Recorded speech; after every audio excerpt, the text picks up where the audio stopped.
Plain Tales from the Hills by Rudyard Kipling. Chapter 1. Lisbeth. Look, you have cast out love. What gods are these you bid me please? The 3 in 1, the 1 in 3, not so. To my own gods I go. It may be they shall give me greater ease than your cold Christ and tangled trinities. The Convert. She was the daughter of Sanu, a hillman, and Jada, his wife. One year their maize failed, and 2 bears spent the night in their only poppy field just above the Sutej Valley on the Kotgarth side. So next season they turned Christian and brought their baby to the mission to be baptized. The Kotgarth chaplain christened her Elizabeth, and Lisbeth is the hill or Pahari pronunciation. Later cholera came into the Kotgarth Valley and carried off Sanu and Jada, and Lisbeth became half servant, half companion to the wife of the then chaplain of Kotgarth. This was after the reign of the Moravian missionaries, but before Kotgarth had quite forgotten her title of Mistress of the Northern Hills. Whether Christianity improved Lisbeth, or whether the gods of her own people would have done as much for her under any circumstances, I do not know. But she grew very lovely. When a hill girl grows lovely, she is worth travelling 50 miles over bad ground to look upon. Lisbeth had a Greek face, one of those faces people paint so often and see so seldom. She was of a pale ivory colour, and for her race extremely tall. Also she possessed eyes that were wonderful, and had she not been dressed in the abominable print cloths affected by missions, you would, meeting her on the hillside unexpectedly, have thought her the original Diana of the Romans going out to slay. Lisbeth took to Christianity readily, and did not abandon it when she reached womanhood, as do some hill girls. Her own people hated her because she had, they said, become a Mem Sahib, and washed herself daily, and the chaplain's wife did not know what to do with her. Somehow one cannot ask a stately goddess 5 feet 10 in her shoes to clean plates and dishes. So she played with the chaplain's children, and took classes in the Sunday school, and read all the books in the house, and grew more and more beautiful, like the princesses in fairy tales. The chaplain's wife said that the girl ought to take service in Simla as a nurse, or something genteel. But Lisbeth did not want to take service. She was very happy where she was. When travellers, there were not many in those years, came to Kotgarth, Lisbeth used to lock herself into her own room for fear they might take her away to Simla, or somewhere out into the unknown world. One day, a few months after she was 17 years old, Lisbeth went out for a walk. She did not walk in the manner of English ladies, a mile and a half out and a ride back again. She covered between 20 and 30 miles in her little constitutionals, all about and about, between Kotgarth and Narkunda. This time she came back at full dusk, stepping down the breakneck descent into Kotgarth with something heavy in her arms. The chaplain's wife was dozing in the drawing-room when Lisbeth came in, breathing hard and very exhausted with her burden. Lisbeth put it down on the sofa and said simply, "This is my husband. I found him on the Baggy Road. He has hurt himself. We will nurse him, and when he is well, your husband will marry him to me." This was the first mention Lisbeth had ever made of her matrimonial views, and the chaplain's wife shrieked with horror. However, the man on the sofa needed attention first. He was a young Englishman, and his head had been cut to the bone by something jagged. Lisbeth said she had found him down the Cud, so she had brought him in. He was breathing queerly, and was unconscious. He was put to bed and tended by the chaplain, who knew something of medicine, and Lisbeth waited outside the door in case she could be useful. She explained to the chaplain that this was the man she meant to marry, and the chaplain and his wife lectured her severely on the impropriety of her conduct. Lisbeth listened quietly and repeated her first proposition. It takes a great deal of Christianity to wipe out uncivilized Eastern instincts such as falling in love at first sight. Lisbeth, having found the man she worshipped, did not see why she should keep silent as to her choice. She had no intention of being sent away either. She was going to nurse that Englishman until he was well enough to marry her. This was her little programme. After a fortnight of slight fever and inflammation, the Englishman recovered coherence, and thanked the chaplain and his wife, and Lisbeth, especially Lisbeth, for their kindness. He was a traveller in the East, he said. They never talked about globe-trotters in those days when the P&O fleet was young and small, and had come from Dehradun to hunt for plants and butterflies among the Simla hills. No one at Simla, therefore, knew anything about him, He fancied he must have fallen over the cliff while stalking a fern on a rotten tree trunk, and that his coolies must have stolen his baggage and fled. He thought he would go back to Simla when he was a little stronger. He desired no more mountaineering. He made small haste to go away, and recovered his strength slowly. Lisbeth objected to being advised either by the chaplain or his wife, so the latter spoke to the Englishman and told him how matters stood in Lisbeth's heart. He laughed a good deal, and said it was very pretty and romantic, a perfect idyll of the Himalayas, but as he was engaged to a girl at home, he fancied that nothing would happen. Certainly he would behave with discretion. He did that. Still he found it very pleasant to talk to Lisbeth, and walk with Lisbeth, and say nice things to her, and call her pet names while he was getting strong enough to go away. It meant nothing at all to him, and everything in the world to Lisbeth. She was very happy while the fortnight lasted, because she had found a man to love. Being a savage by birth, she took no trouble to hide her feelings, and the Englishman was amused. When he went away, Lisbeth walked with him up the hill as far as Narkunda, very troubled and very miserable. The chaplain's wife, being a good Christian and disliking anything in the shape of fuss or scandal, Lisbeth was beyond her management entirely, had told the Englishman to tell Lisbeth that he was coming back to marry her. "She is but a child, you know, and I fear at heart a heathen," said the chaplain's wife. So all the 12 miles up the hill the Englishman, with his arm around Lisbeth's waist, was assuring the girl that he would come back and marry her, and Lisbeth made him promise over and over again. She wept on the Narkunda ridge till he had passed out of sight along the Mutiani path. Then she dried her tears and went into Kotgarth again, and said to the chaplain's wife, "He will come back and marry me. He has gone to his own people to tell them so." And the chaplain's wife soothed Lisbeth and said, "He will come back." At the end of 2 months Lisbeth grew impatient, and was told that the Englishman had gone over the seas to England. She knew where England was, because she had read a little geography primer, but of course she had no conception of the nature of the sea, being a hill girl. There was an old puzzle map of the world in the house. Lisbeth had played with it when she was a child. She unearthed it again and put it together of evenings, and cried to herself and tried to imagine where her Englishman was. As she had no idea of distances or steamboats, her notions were somewhat erroneous. It would not have made the least difference had she been perfectly correct, for the Englishman had no intention of coming back to marry a hill girl. He forgot all about her by the time he was butterfly hunting in Assam. He wrote a book on the East afterwards. Lisbeth's name did not appear. At the end of 3 months, Lisbeth made daily pilgrimage to Narkunda to see if her Englishman was coming along the road. It gave her comfort, and the chaplain's wife, finding her happier, thought that she was getting over her barbarous and most indelicate folly. A little later the walks ceased to help Lisbeth, and her temper grew very bad.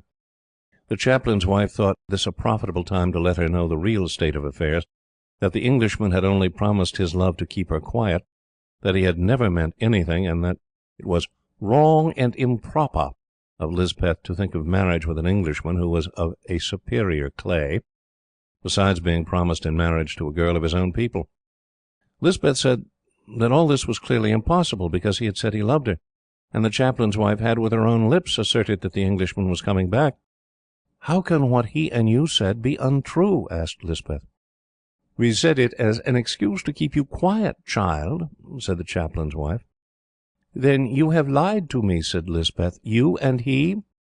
The chaplain's wife bowed her head and said nothing. Lisbeth was silent too for a little time. Then she went out down the valley and returned in the dress of a hill girl, infamously dirty, but without the nose and earrings. She had her hair braided into the long pigtail, helped out with black thread that hill women wear. "I am going back to my own people," said she. "You have killed Lisbeth. There is only left old Jada's daughter, the daughter of a Pahari and the servant of Tarka Devi. You are all liars, you English." By the time that the chaplain's wife had recovered from the shock of the announcement that Lisbeth had verted to her mother's gods, the girl had gone, and she never came back.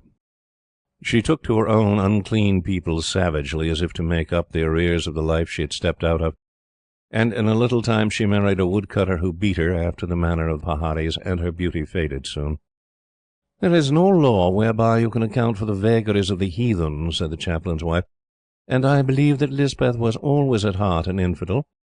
Seeing she had been taken into the Church of England at the mature age of 5 weeks, this statement does not do credit to the chaplain's wife. Lisbeth was a very old woman when she died.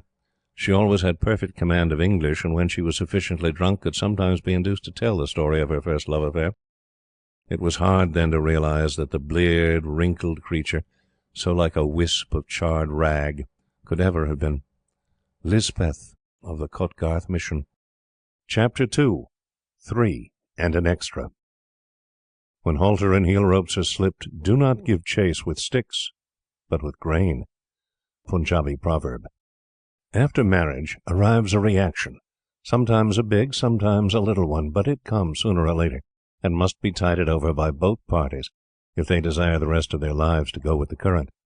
In the case of the Cusack Bremmels, this reaction did not set in till the 3rd year after the wedding. Bremmel was hard to hold at the best of times, but he was a beautiful husband until the baby died, and Mrs. Bremmel wore black and grew thin and mourned as if the bottom of the universe had fallen out. Perhaps Bremmel ought to have comforted her. He tried to do so, I think, but the more he comforted, the more Mrs. Bremmel grieved, and consequently the more uncomfortable Bremmel grew. The fact was that they both needed a tonic, and they got it. Mrs. Bremmel can afford to laugh now, but it was no laughing matter to her at the time. You see, Mrs. Hawksby appeared on the horizon, and where she existed was fair chance of trouble. At Simla her by-name was the Stormy Petrel. She had won that title 5 times to my own certain knowledge. She was a little, brown, thin, almost skinny woman with big, rolling, violet-blue eyes, and the sweetest manners in the world. You had only to mention her name at afternoon teas for every woman in the room to rise up and call her, well, not blessed. She was clever, witty, brilliant, and sparkling beyond most of her kind, but possessed of many devils of malice and mischievousness. She could be nice, though, even to her own sex, but that's another story. Bremmel went off at score after the baby's death, and the general discomfort that followed, and Mrs. Hawksby annexed him. She took no pleasure in hiding her captives. She annexed him publicly, and saw that the public saw it. He rode with her, and walked with her, and talked with her, and picnicked with her, and tiffined at Pelletti's with her, till people put up their eyebrows and said, "Shocking!" Mrs. Bremmel stayed at home, turning over the dead baby's frocks and crying into the empty cradle.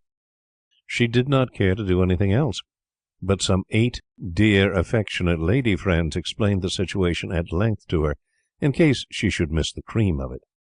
Mrs. Bremmel listened quietly and thanked them for their good offices. She was not as clever as Mrs. Hawksby, but she was no fool. She kept her own counsel and did not speak to Bremmel of what she had heard. This is worth remembering. Speaking to or crying over a husband never did any good yet. When Bremmel was at home, which was not often, he was more affectionate than usual, and that showed his hand. The affection was forced partly to soothe his own conscience and partly to soothe Mrs. Bremmel. It failed in both regards. Then the A.D.C.-in-waiting was commanded by their Excellencies Lord and Lady Lytton to invite Mr. and Mrs. Cusack Bremmel to Peterhof on July 26th at 9:30 p.m. Dancing in the bottom left-hand corner. "I can't go," said Mrs. Bremmel. "It's too soon after poor little Flora, but it need not stop you, Tom." She meant what she said then, and Bremmel said that he would go just to put in an appearance. Here he spoke the thing which was not, and Mrs. Bremmel knew it. She guessed, a woman's guess is much more accurate than a man's certainty, that he had meant to go from the first, and with Mrs. Hawksby. She sat down to think, and the outcome of her thoughts was that the memory of a dead child was worth considerably less than the affections of a living husband. She made her plan and staked her all upon it. In that hour she discovered that she knew Tom Bremmel thoroughly, and this knowledge she acted on. "Tom," said she, "I shall be dining out at the Longmores on the evening of the 26th. You had better dine at the club." This saved Bremmel from making an excuse to get away and dine with Mrs. Hawksby, so he was grateful and felt small and mean at the same time, which was wholesome. Bremmel left the house at 5 for a ride. About 5:30 in the evening, a large leather-covered basket came in from Phelps for Mrs. Bremmel. She was a woman who knew how to dress, and she had not spent a week on designing that dress and having it gored and hemmed and herring-boned and tucked and rucked, or whatever the terms are, for nothing. It was a gorgeous dress, slight mourning, I can't describe it, but it was what the Queen calls a creation, a thing that hit you straight between the eyes and made you gasp. She had not much heart for what she was going to do, but as she glanced at the long mirror she had the satisfaction of knowing that she had never looked so well in her life. She was a large blonde, and when she chose carried herself superbly. After the dinner at the Longmores she went on to the dance, a little late, and encountered Bremmel with Mrs. Hauksbee on his arm. That made her flush, and as the men crowded round her for dances she looked magnificent. She filled up all her dances except 3, and those she left blank. Mrs. Hauksbee caught her eye once, and she knew it was war, real war, between them. She started handicapped in the struggle, for she had ordered Bremmel about just the least little bit in the world too much, and he was beginning to resent it. Moreover, he had never seen his wife look so lovely. He stared at her from doorways and glared at her from passages as she went about with her partners, and the more he stared the more taken was he. He could scarcely believe that this was the woman with the red eyes and the black stuff gown who used to weep over the eggs at breakfast. Mrs. Hauksbee did her best to hold him in play, but after 2 dances he crossed over to his wife and asked for a dance. "I'm afraid you've come too late, Mr. Bremmel," she said, with her eyes twinkling. Then he begged her to give him a dance, and as a great favour she allowed him the 5th waltz. Luckily 5 stood vacant on his programme. They danced it together, and there was a little flutter round the room. Bremmel had a sort of notion that his wife could dance, but he never knew she danced so divinely. At the end of that waltz he asked for another, as a favour, not as a right, and Mrs. Bremmel said, "Show me your programme, dear." He showed it as a naughty little schoolboy hands up contraband sweets to a master. There was a fair sprinkling of H on it, besides H at supper.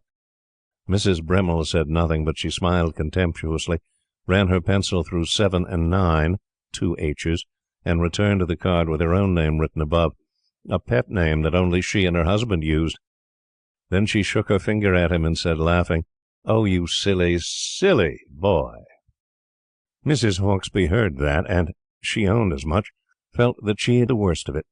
Bremmel accepted 7 and 9 gratefully. They danced 7, and sat out 9 in one of the little tents.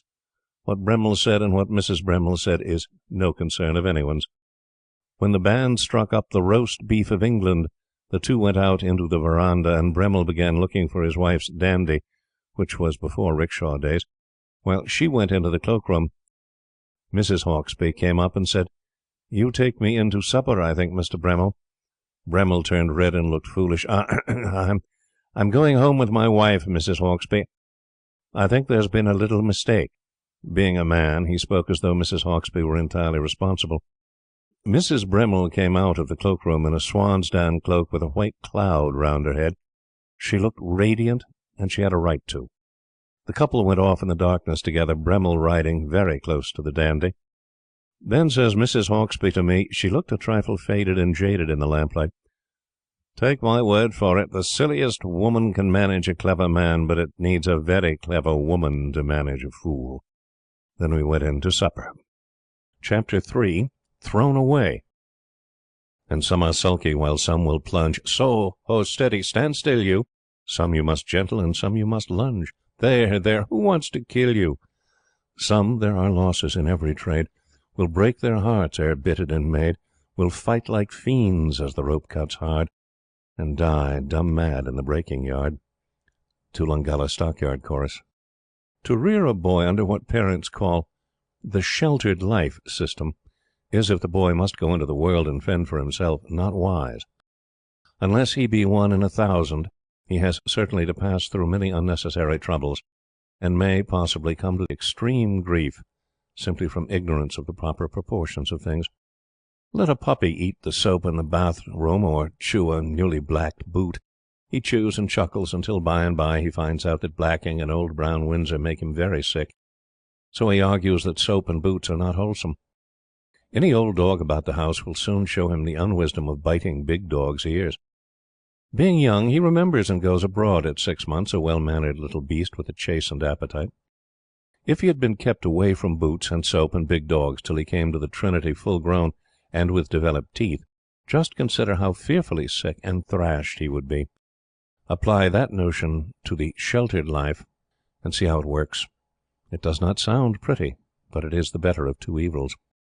There was a boy once who had been brought up under the sheltered life theory, and the theory killed him dead. He stayed with his people all his days, from the hour he was born till the hour he went into Sandhurst, nearly at the top of the list. He was beautifully taught in all that wins marks by a private tutor, and carried the extra weight of never having given his parents an hour's anxiety in his life. What he learnt at Sandhurst beyond the regular routine is of no great consequence. He looked about him, and he found soap and blacking, so to speak, very good. He ate a little, and came out of Sandhurst not so high as he went in. Then there was an interval and a scene with his people, who expected much from him. Next, a year of living unspotted from the world in a third-rate depot battalion where all the juniors were children and all the seniors old women. And lastly he came out to India, where he was cut off from the support of his parents, and had no one to fall back on in time of trouble, except himself. Now, India is a place beyond all others where one must not take things too seriously, the midday sun always excepted. Too much work and too much energy kill a man just as effectively as too much assorted vice or too much drink. Flirtation does not matter because everyone is being transferred, and either you or she leave the station and never return. Good work does not matter because a man is judged by his worst output, and another man takes all the credit of his best, as a rule. Bad work does not matter because other men do worse, and incompetents hang on longer in India than anywhere else. Amusements do not matter because you must repeat them as soon as you have accomplished them once, and most amusements only mean trying to win another person's money. Sickness does not matter because it's all in the day's work, and if you die, another man takes over your place and your office in the 8 hours between death and burial. Nothing matters except home furlough and acting allowances, and these only because they are scarce. This is a slack Kucha country, where all men work with imperfect instruments, and the wisest thing is to take no one and nothing in earnest, but to escape, as soon as ever you can, to some place where amusement is amusement, and a reputation worth the having. But this boy, the tale is as old as the hills, came out and took all things seriously. He was pretty and was petted. He took the pettings seriously, and fretted over women not worth saddling a pony to call upon. He found his new free life in India very good. It does look attractive in the beginning from a subaltern's point of view, all ponies, partners, dancing, and so on. He tasted it as the puppy tastes the soap. Only he came late to the eating with a growing set of teeth. He had no sense of balance, just like the puppy, and could not understand why he was not treated with the consideration he received under his father's roof. This hurt his feelings. He quarrelled with other boys, and being sensitive to the marrow, remembered these quarrels, and they excited him. He found whist and gymkhanas and things of that kind, meant to amuse one after office, good, but he took them seriously too, just as he took the head that followed after drink. He lost his money over whist and gymkhanas because they were new to him. He took his losses seriously, and wasted as much energy and interest over a 2 gold mohur race for maiden ekka ponies with their manes hogged, as if it had been the Derby. One half of this came from inexperience, much as the puppy squabbles with the corner of the hearth-rug, and the other half from the dizziness bred by stumbling out of his quiet life into the glare and excitement of a livelier one. No one told him about the soap and the blacking, because an average man takes it for granted that an average man is ordinarily careful in regard to them. It was pitiful to watch the boy knocking himself to pieces as an overhandled colt falls down and cuts himself when he gets away from the groom. This unbridled license in amusements, not worth the trouble of breaking line for, much less rioting over, endured for 6 months, all through one cold weather. And then we thought that the heat and the knowledge of having lost his money and health and lamed his horses would sober the boy down, and he would stand steady. In 99 cases out of 100 this would have happened. You can see the principle working in any Indian station. But this particular case fell through because the boy was sensitive and took things seriously, as I may have said some 7 times before. Of course, we couldn't tell how his excesses struck him personally. They were nothing very heartbreaking or above the average. He might be crippled for life financially and want a little nursing. Still, the memory of his performances would wither away in one hot weather, and the shroff would help him to tide over the money troubles. But he must have taken another view altogether, and have believed himself ruined beyond redemption. His colonel talked to him severely when the cold weather ended, That made him more wretched than ever. And it was only an ordinary colonel's wigging. What follows is a curious instance of the fashion in which we are all linked together and made responsible for one another. The thing that kicked the berm in on the boy's mind was a remark that a woman made when he was talking to her. There's no use in repeating it, for it was only a cruel little sentence, rapped out before thinking, that made him flush to the roots of his hair. He kept himself to himself for 3 days, and then put in for 2 days' leave to go shooting near a canal engineer's rest house about 30 miles out. He got his leave, and that night at mess was noisier and more offensive than ever. He said that he was going out to shoot big game, and left at 10:30 o'clock in an ekka. Partridge, which was the only thing a man could get near the rest house, is not big game. So everyone laughed. Next morning one of the majors came in from short leave, and heard that the boy had gone out to shoot big game. The major had taken an interest in the boy, and had more than once tried to check him in the cold weather. The major put up his eyebrows when he heard of the expedition, and went to the boy's room, where he rummaged. Presently he came out, and found me leaving cards on the mess. There was no one else in the anteroom. He said, "The boy has gone out shooting. Does a man shoot T-Tour with a revolver and a writing case?" I said, "Nonsense, Major," for I saw what was in his mind. He said, "Nonsense and nonsense. I'm going to the canal now, at once. I don't feel easy." Then he thought for a minute, and said, "Can you lie?" "You know best," I answered. "That's my profession." "Very well," said the Major. "You must come out with me now, at once, in an ekka to the canal, to shoot a black buck. Go and put on shikar kit, quick, and drive here with a gun." The Major was a masterful man, and I knew that he would not give orders for nothing, so I obeyed, and on return found the Major packed up in an ekka, gun cases and food slung below, all ready for a shooting trip. He dismissed the driver and drove himself.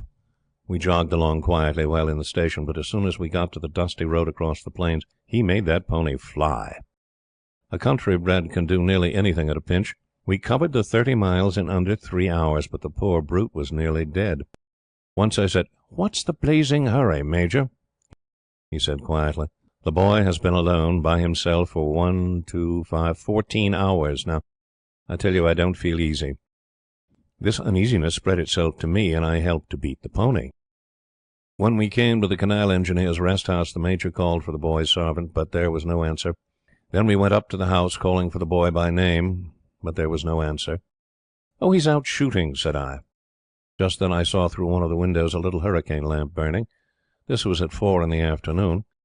We both stopped dead in the veranda, holding our breath to catch every sound, and we heard, inside the room, the brrr, brrr, brrr of a multitude of flies.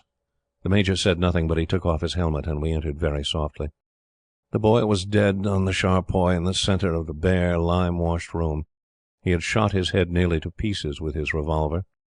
The gun cases were still strapped, so was the bedding, and on the table lay the boy's writing case with photographs. He had gone away to die like a poisoned rat. The Major said to himself softly, "Poor boy, poor devil." Then he turned away from the bed and said, "I want your help in this business." Knowing the boy was dead by his own hand, I saw exactly what that help would be. So I passed over to the table, took a chair, lit a cheroot, and began to go through the writing case.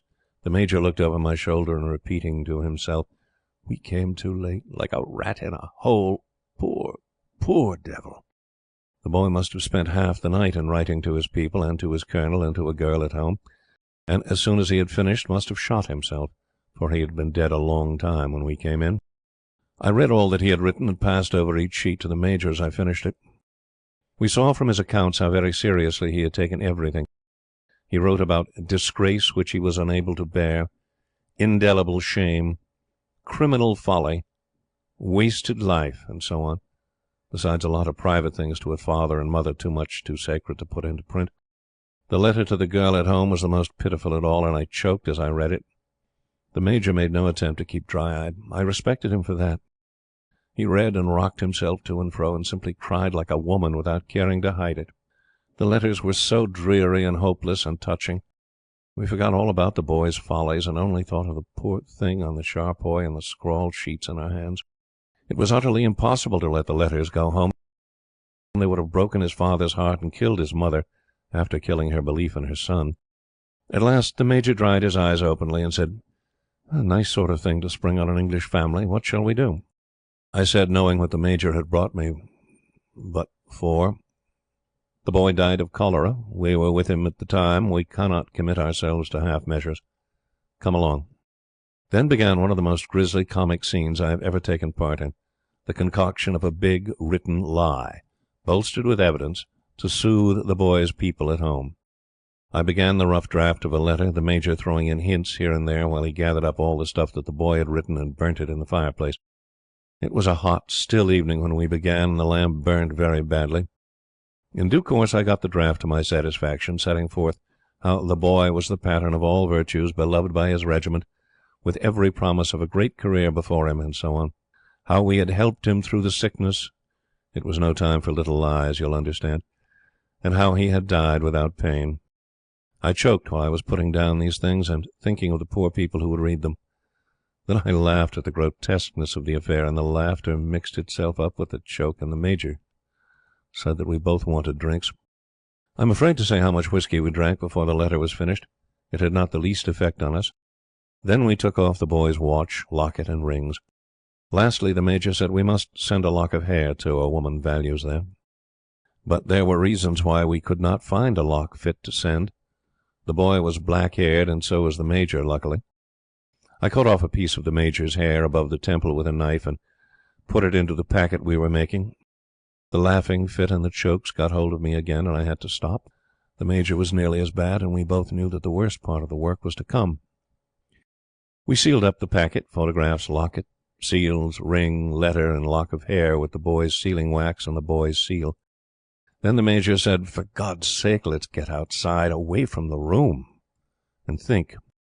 We went outside and walked on the banks of the canal for an hour, eating and drinking what we had with us until the moon rose. I know now exactly how a murderer feels. Finally, we forced ourselves back to the room with the lamp and the other thing in it, and began to take up the next piece of work. I'm not going to write about this. It was too horrible. We burned the bedstead and dropped the ashes into the canal. We took up the matting of the room and treated that in the same way. I went off to a village and borrowed 2 big hoes. I did not want the villagers to help, while the Major arranged the other matters. It took us 4 hours' hard work to make the grave. As we worked, we argued out whether it was right to say as much as we remembered of the burial of the dead. We compromised things by saying the Lord's Prayer with a private, unofficial prayer for the peace of the soul of the boy. Then we filled in the grave and went into the veranda, not the house, to lie down to sleep. We were dead tired. When we woke, the Major said wearily, "We can't go back till tomorrow. We must give him a decent time to die in. He died early this morning, remember. That seems more natural." So the Major must have been lying awake all the time thinking. I said, "Why didn't we bring the body back to the cantonments?" The Major thought for a minute. "Because the people bolted when they heard of the cholera, and the ekka has gone." That was strictly true. We had forgotten all about the ekka pony, and he had gone home.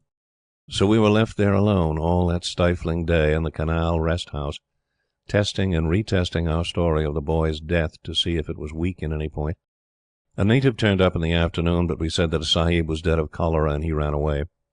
As the dusk gathered, the Major told me all his fears about the boy, and awful stories of suicide or nearly carried out suicide, tales that made one's hair crisp.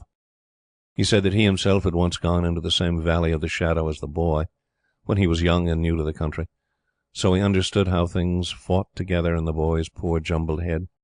He also said that youngsters in their repentant moments consider their sins much more serious and ineffaceable than they really are. We talked together all through the evening and rehearsed the story of the death of the boy.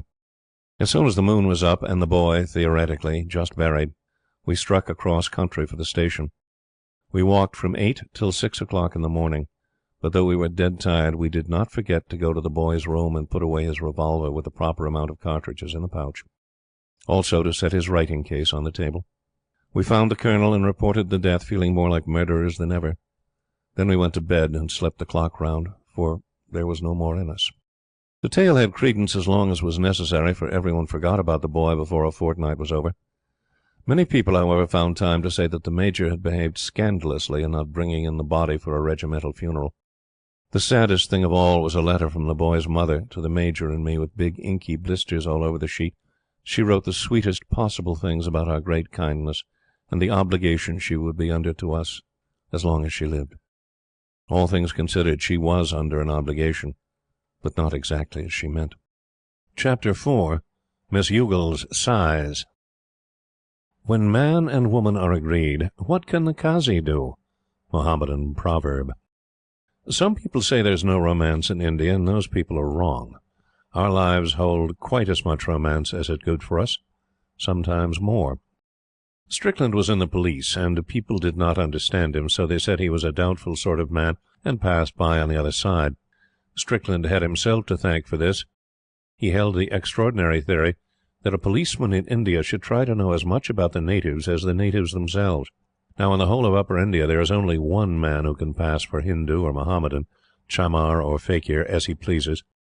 He is feared and respected by the natives from the Gor Kathri to the Jama Musjid, and he is supposed to have the gift of invisibility and executive control over many devils. But what good has this done him with the government? None in the world. He has never got Simla for his charge, and his name is almost unknown to Englishmen. Strickland was foolish enough to take that man for his model, and, following out his absurd theory, dabbled in unsavoury places no respectable man would think of exploring, all among the native riff-raff. He educated himself in this peculiar way for 7 years, and people could not appreciate it. He was perpetually going fantee among the natives, which of course no man with any sense believes in. He was initiated into the Sat Bahe at Allahabad once, when he was on leave. He knew the lizard song of the Sansis, and the Halli-Hook dance, which is a religious can-can of a startling kind. When a man knows who dances the Halli-Hook, and how and when and where, he knows something to be proud of. He's gone deeper than the skin. But Strickland was not proud, though he had helped once, at Jaghari, at the painting of the Death Bull, which no Englishman must even look upon, had mastered the thieves' patter of the Changars, had taken a Yusuf Zahi horse thief alone near Attock, and had stood under the mimbar board of a border mosque and conducted service in the manner of a Sunni mullah. His crowning achievement was spending 11 days as a fakir in the gardens of Baba Atal at Amritsar, and there picking up the threads of the great Nasiban murder case. But people said, justly enough, why on earth can't Strickland sit in his office and write up his diary and recruit and keep quiet instead of showing up the incapacity of his seniors? So the Nasiban murder case did him no good departmentally. But after his first feeling of wrath, he returned to his outlandish custom of prying into native life.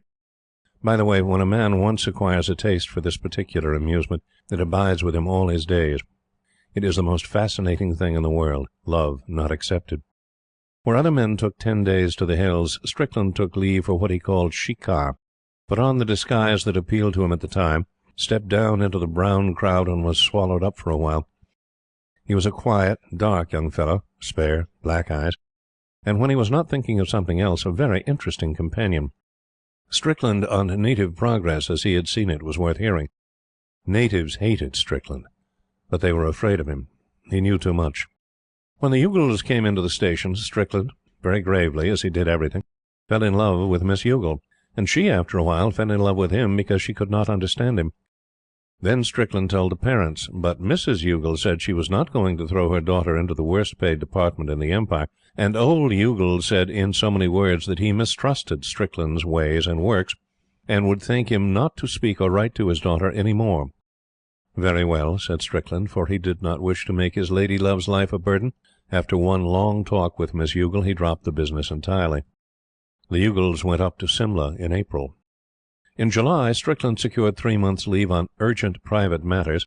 He locked up his house, though not a native in the province would wittingly have touched Estrikan Sahib's gear for the world, and went down to see a friend of his, an old dyer in Tarn Taran. Here all trace of him was lost, until a sais met me on the Simla Mall with this extraordinary note: "Dear old man, please give bearer a box of cheroots, supers, No. 1 for preference. They're freshest at the club. I'll repay when I reappear, but at present I am out of society. Yours, E. Strickland." I ordered 2 boxes and handed them over to the sais with my love. That sais was Strickland, and he was in old Youghal's employ, attached to Miss Youghal's Arab. The poor fellow was suffering for an English smoke, and knew that whatever happened I should hold my tongue till the business was over. Later on, Mrs. Youghal, who was wrapped up in her servants, began talking at houses where she called of her paragon among syces, the man who was never too busy to get up in the morning and pick flowers for the breakfast table, and who actually blacked the hoofs of his horse like a London coachman. The turnout of Miss Youghal's Arab was a wonder and a delight. Strickland, Dulu, found his reward in the pretty things that Miss Youghal said to him when she went out riding. Her parents were pleased to find she had forgotten all her foolishness for young Strickland, and said she was a good girl. Strickland vows that the 2 months of his service were the most rigid mental discipline he has ever gone through. Quite apart from the little fact that the wife of one of his fellow sizes fell in love with him and then tried to poison him with arsenic because he would have nothing to do with her, he had to school himself into keeping quiet when Miss Youghal went out riding with some man who tried to flirt with her, and he was forced to trot behind, carrying the blanket and hearing every word. Also, he had to keep his temper when he was slanged in Benmore Porch by a policeman, especially once when he was abused by a Naik who had himself recruited from Issaryang village, or worse still, when a young subaltern called him a pig for not making way quickly enough. But the life had its compensations. He obtained great insight into the ways and thefts of syces, enough, he says, to have summarily convicted half the Chamar population of the Punjab, if he'd been on business. He became one of the leading players at knucklebones, which all Jampanis and many syces play while they are waiting outside the Government House or the Gaiety Theatre of nights. He learned to smoke tobacco that was 3/4 cow dung, and he heard the wisdom of a grizzled chemadar of the Government House size, whose words are valuable. He saw many things which amused him, and he states on honour that no man can appreciate Simla properly till he has seen it from the syce's point of view. He also says that, if he chose to write all he saw, his head would be broken in several places. Strickland's account of the agony he endured on wet nights, hearing the music and seeing the lights in Benmore, with his toes tingling for a waltz and his head in a horse blanket, is rather amusing. One of these days Strickland is going to write a little book on his experiences. That book will be worth buying, and even more, worth suppressing. Thus he served faithfully, as Jacob served for Rachel, and his leave was nearly at an end when the explosion came. He had really done his best to keep his temper in the hearing of the flirtations I have mentioned, but he broke down at last. An old and very distinguished general took Miss Youghal for a ride, and began that specially offensive "you're only a little girl" sort of flirtation, most difficult for a woman to turn aside deftly, and most maddening to listen to. Miss Youghal was shaking with fear at the things he said in the hearing of her size. Dalu, Strickland, stood it as long as he could. Then he caught hold of the General's bridle, and in most fluent English invited him to step off and be heaved over the cliff. Next minute Miss Youghal began crying, and Strickland saw that he had hopelessly given himself away, and everything was over. The General nearly had a fit, while Miss Youghal was sobbing out the story of the disguise and the engagement that wasn't recognized by the parents. Strickland was furiously angry with himself, and more angry with the General for forcing his hand, so he said nothing, but held the horse's head and prepared to thrash the General as some sort of satisfaction. But when the General had thoroughly grasped the story, and knew who Strickland was, he began to puff and blow in the saddle, and nearly rolled off with laughing. He said Strickland deserved a V.C. if were only for putting on a syce's blanket. Then he called himself names and vowed that he deserved a thrashing, but he was too old to take it from Strickland. Then he complimented Miss Youghal on her lover. The scandal of the business never struck him, for he was a nice old man with a weakness for flirtations. Then he laughed again and said that old Youghal was a fool. Strickland let go of the cob's head and suggested that the General had better help him, if that was his opinion. Strickland knew Youghal's weakness for men with titles and letters after their names, and high official position. "It's rather like a 40-minute farce," said the General, "but begad I will help, if it's only to escape that tremendous thrashing I deserve. Go along to your home, my size policeman, and change into decent kit, and I'll attack Mr. Youghal. Miss Youghal, may I ask you to canter home and wait?" About 7 minutes later there was a wild hurroosh at the club. A syce with a blanket and head rope was asking all the men he knew, "For heaven's sake, lend me decent clothes." As the men did not recognize him, there were some peculiar scenes before Strickland could get a hot bath with soda in it in one room, a shirt here, a collar there, a pair of trousers elsewhere, and so on. He galloped off with half the club wardrobe on his back, and an utter stranger's pony under him, to the house of old Youghal. The General, arrayed in purple and fine linen, was before him. What the General had said Strickland never knew, but Youghal received Strickland with moderate civility, and Mrs. Youghal, touched by the devotion of the transformed Dulloo, was almost kind. The General beamed and chuckled, and Miss Youghal came in, and almost before old Youghal knew where he was, the parental consent had been wrenched out, and Strickland had departed with Miss Youghal to the telegraph office to wire for his kit. The final embarrassment was when an utter stranger attacked him on the Mall and asked for the stolen pony. So in the end Strickland and Miss Youghal were married, on the strict understanding that Strickland should drop his old ways and stick to departmental routine, which pays best and leads to Simla. Strickland was far too fond of his wife just then to break his word, but it was a sore trial for him. For the streets and the bazaars and the sounds in them were full of meaning to Strickland, and these called to him to come back and take up his wanderings and his discoveries. Some day I will tell you how he broke his promise to help a friend. That was long since, and he has, by this time, been nearly spoilt for what he would call shikar.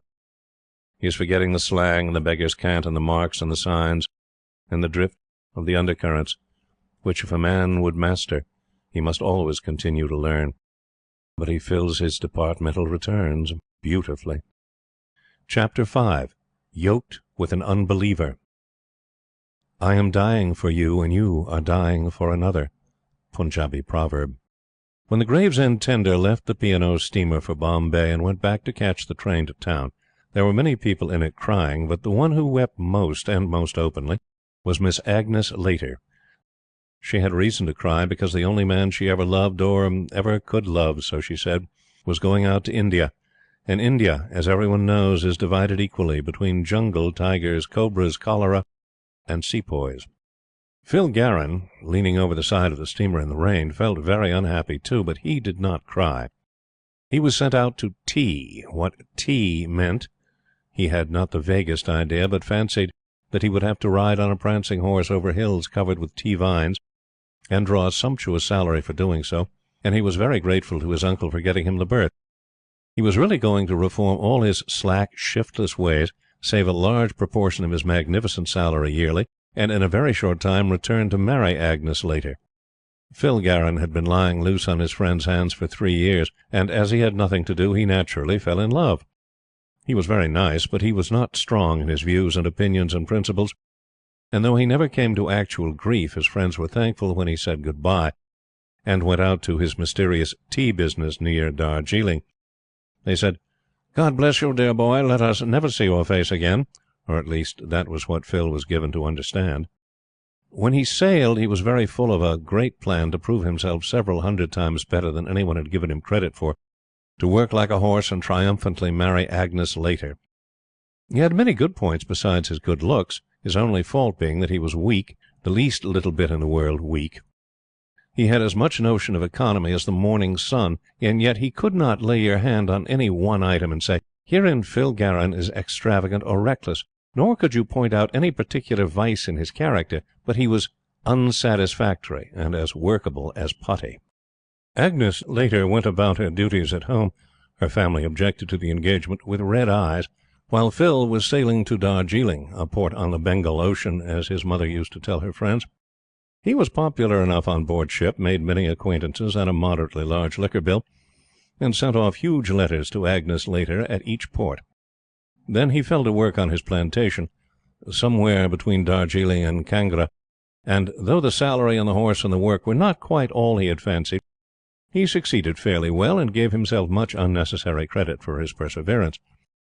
In the course of time, as he settled more into colour, and his work grew fixed before him, the face of Agnes Laiter went out of his mind, and only came when he was at leisure, which was not often.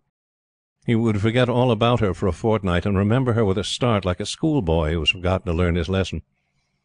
She did not forget Phil, because she was the kind that never forgets. Only another man, a really desirable young man, presented himself before Mrs. Laiter, and the chance of a marriage with Phil was as far off as never, and his letters were so unsatisfactory, and there was a certain amount of domestic pressure brought to bear on the girl, and the young man really was an eligible person as incomes go, and the end of all things was that Agnes married him, and wrote a tempestuous whirlwind of a letter to Phil in the wilds of Darjeeling, and said she should never know a happy moment all the rest of her life, which was a true prophecy. Phil got that letter and held himself ill-treated. This was 2 years after he'd come out, but by dint of thinking fixedly of Agnes later, and looking at her photograph and patting himself on the back for being one of the most constant lovers in history, and warming to the work as he went on, he really fancied that he had been very hardly used.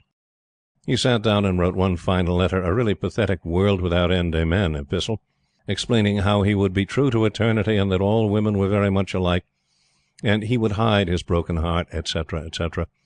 But if at any future time, etc., etc., he could afford to wait, etc., etc., unchanged affections, etc., etc., return to her old love, etc., etc., for 8 closely written pages.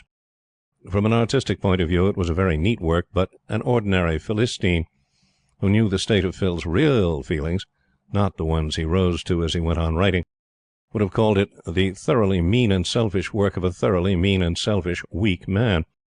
But this verdict would have been incorrect. Phil paid for the postage, and felt every word he had written for at least 2 days and a half. It was the last flicker before the light went out. The letter made Agnes later very unhappy, and she cried and put it away in her desk, and became Mrs. Somebody Else for the good of her family, which is the first duty of every Christian maid. Phil went his ways and thought no more of his letter, except as an artist thinks of a neatly touched-in sketch. His ways were not bad, but they were not altogether good, until they brought him across Dunmaya, the daughter of a Rajput ex-Subadar major of our native army. The girl had a strain of hill blood in her, and, like the hill women, was not a Purdah Nashin. Where Phil met her or how he heard of her does not matter. She was a good girl and handsome, and in her way very clever and shrewd, though of course a little hard. It's to be remembered that Phil was living very comfortably, denying himself no small luxury, never putting by an anna, very satisfied with himself and his good intentions, was dropping all his English correspondence one by one, and beginning more and more to look upon this land as his home.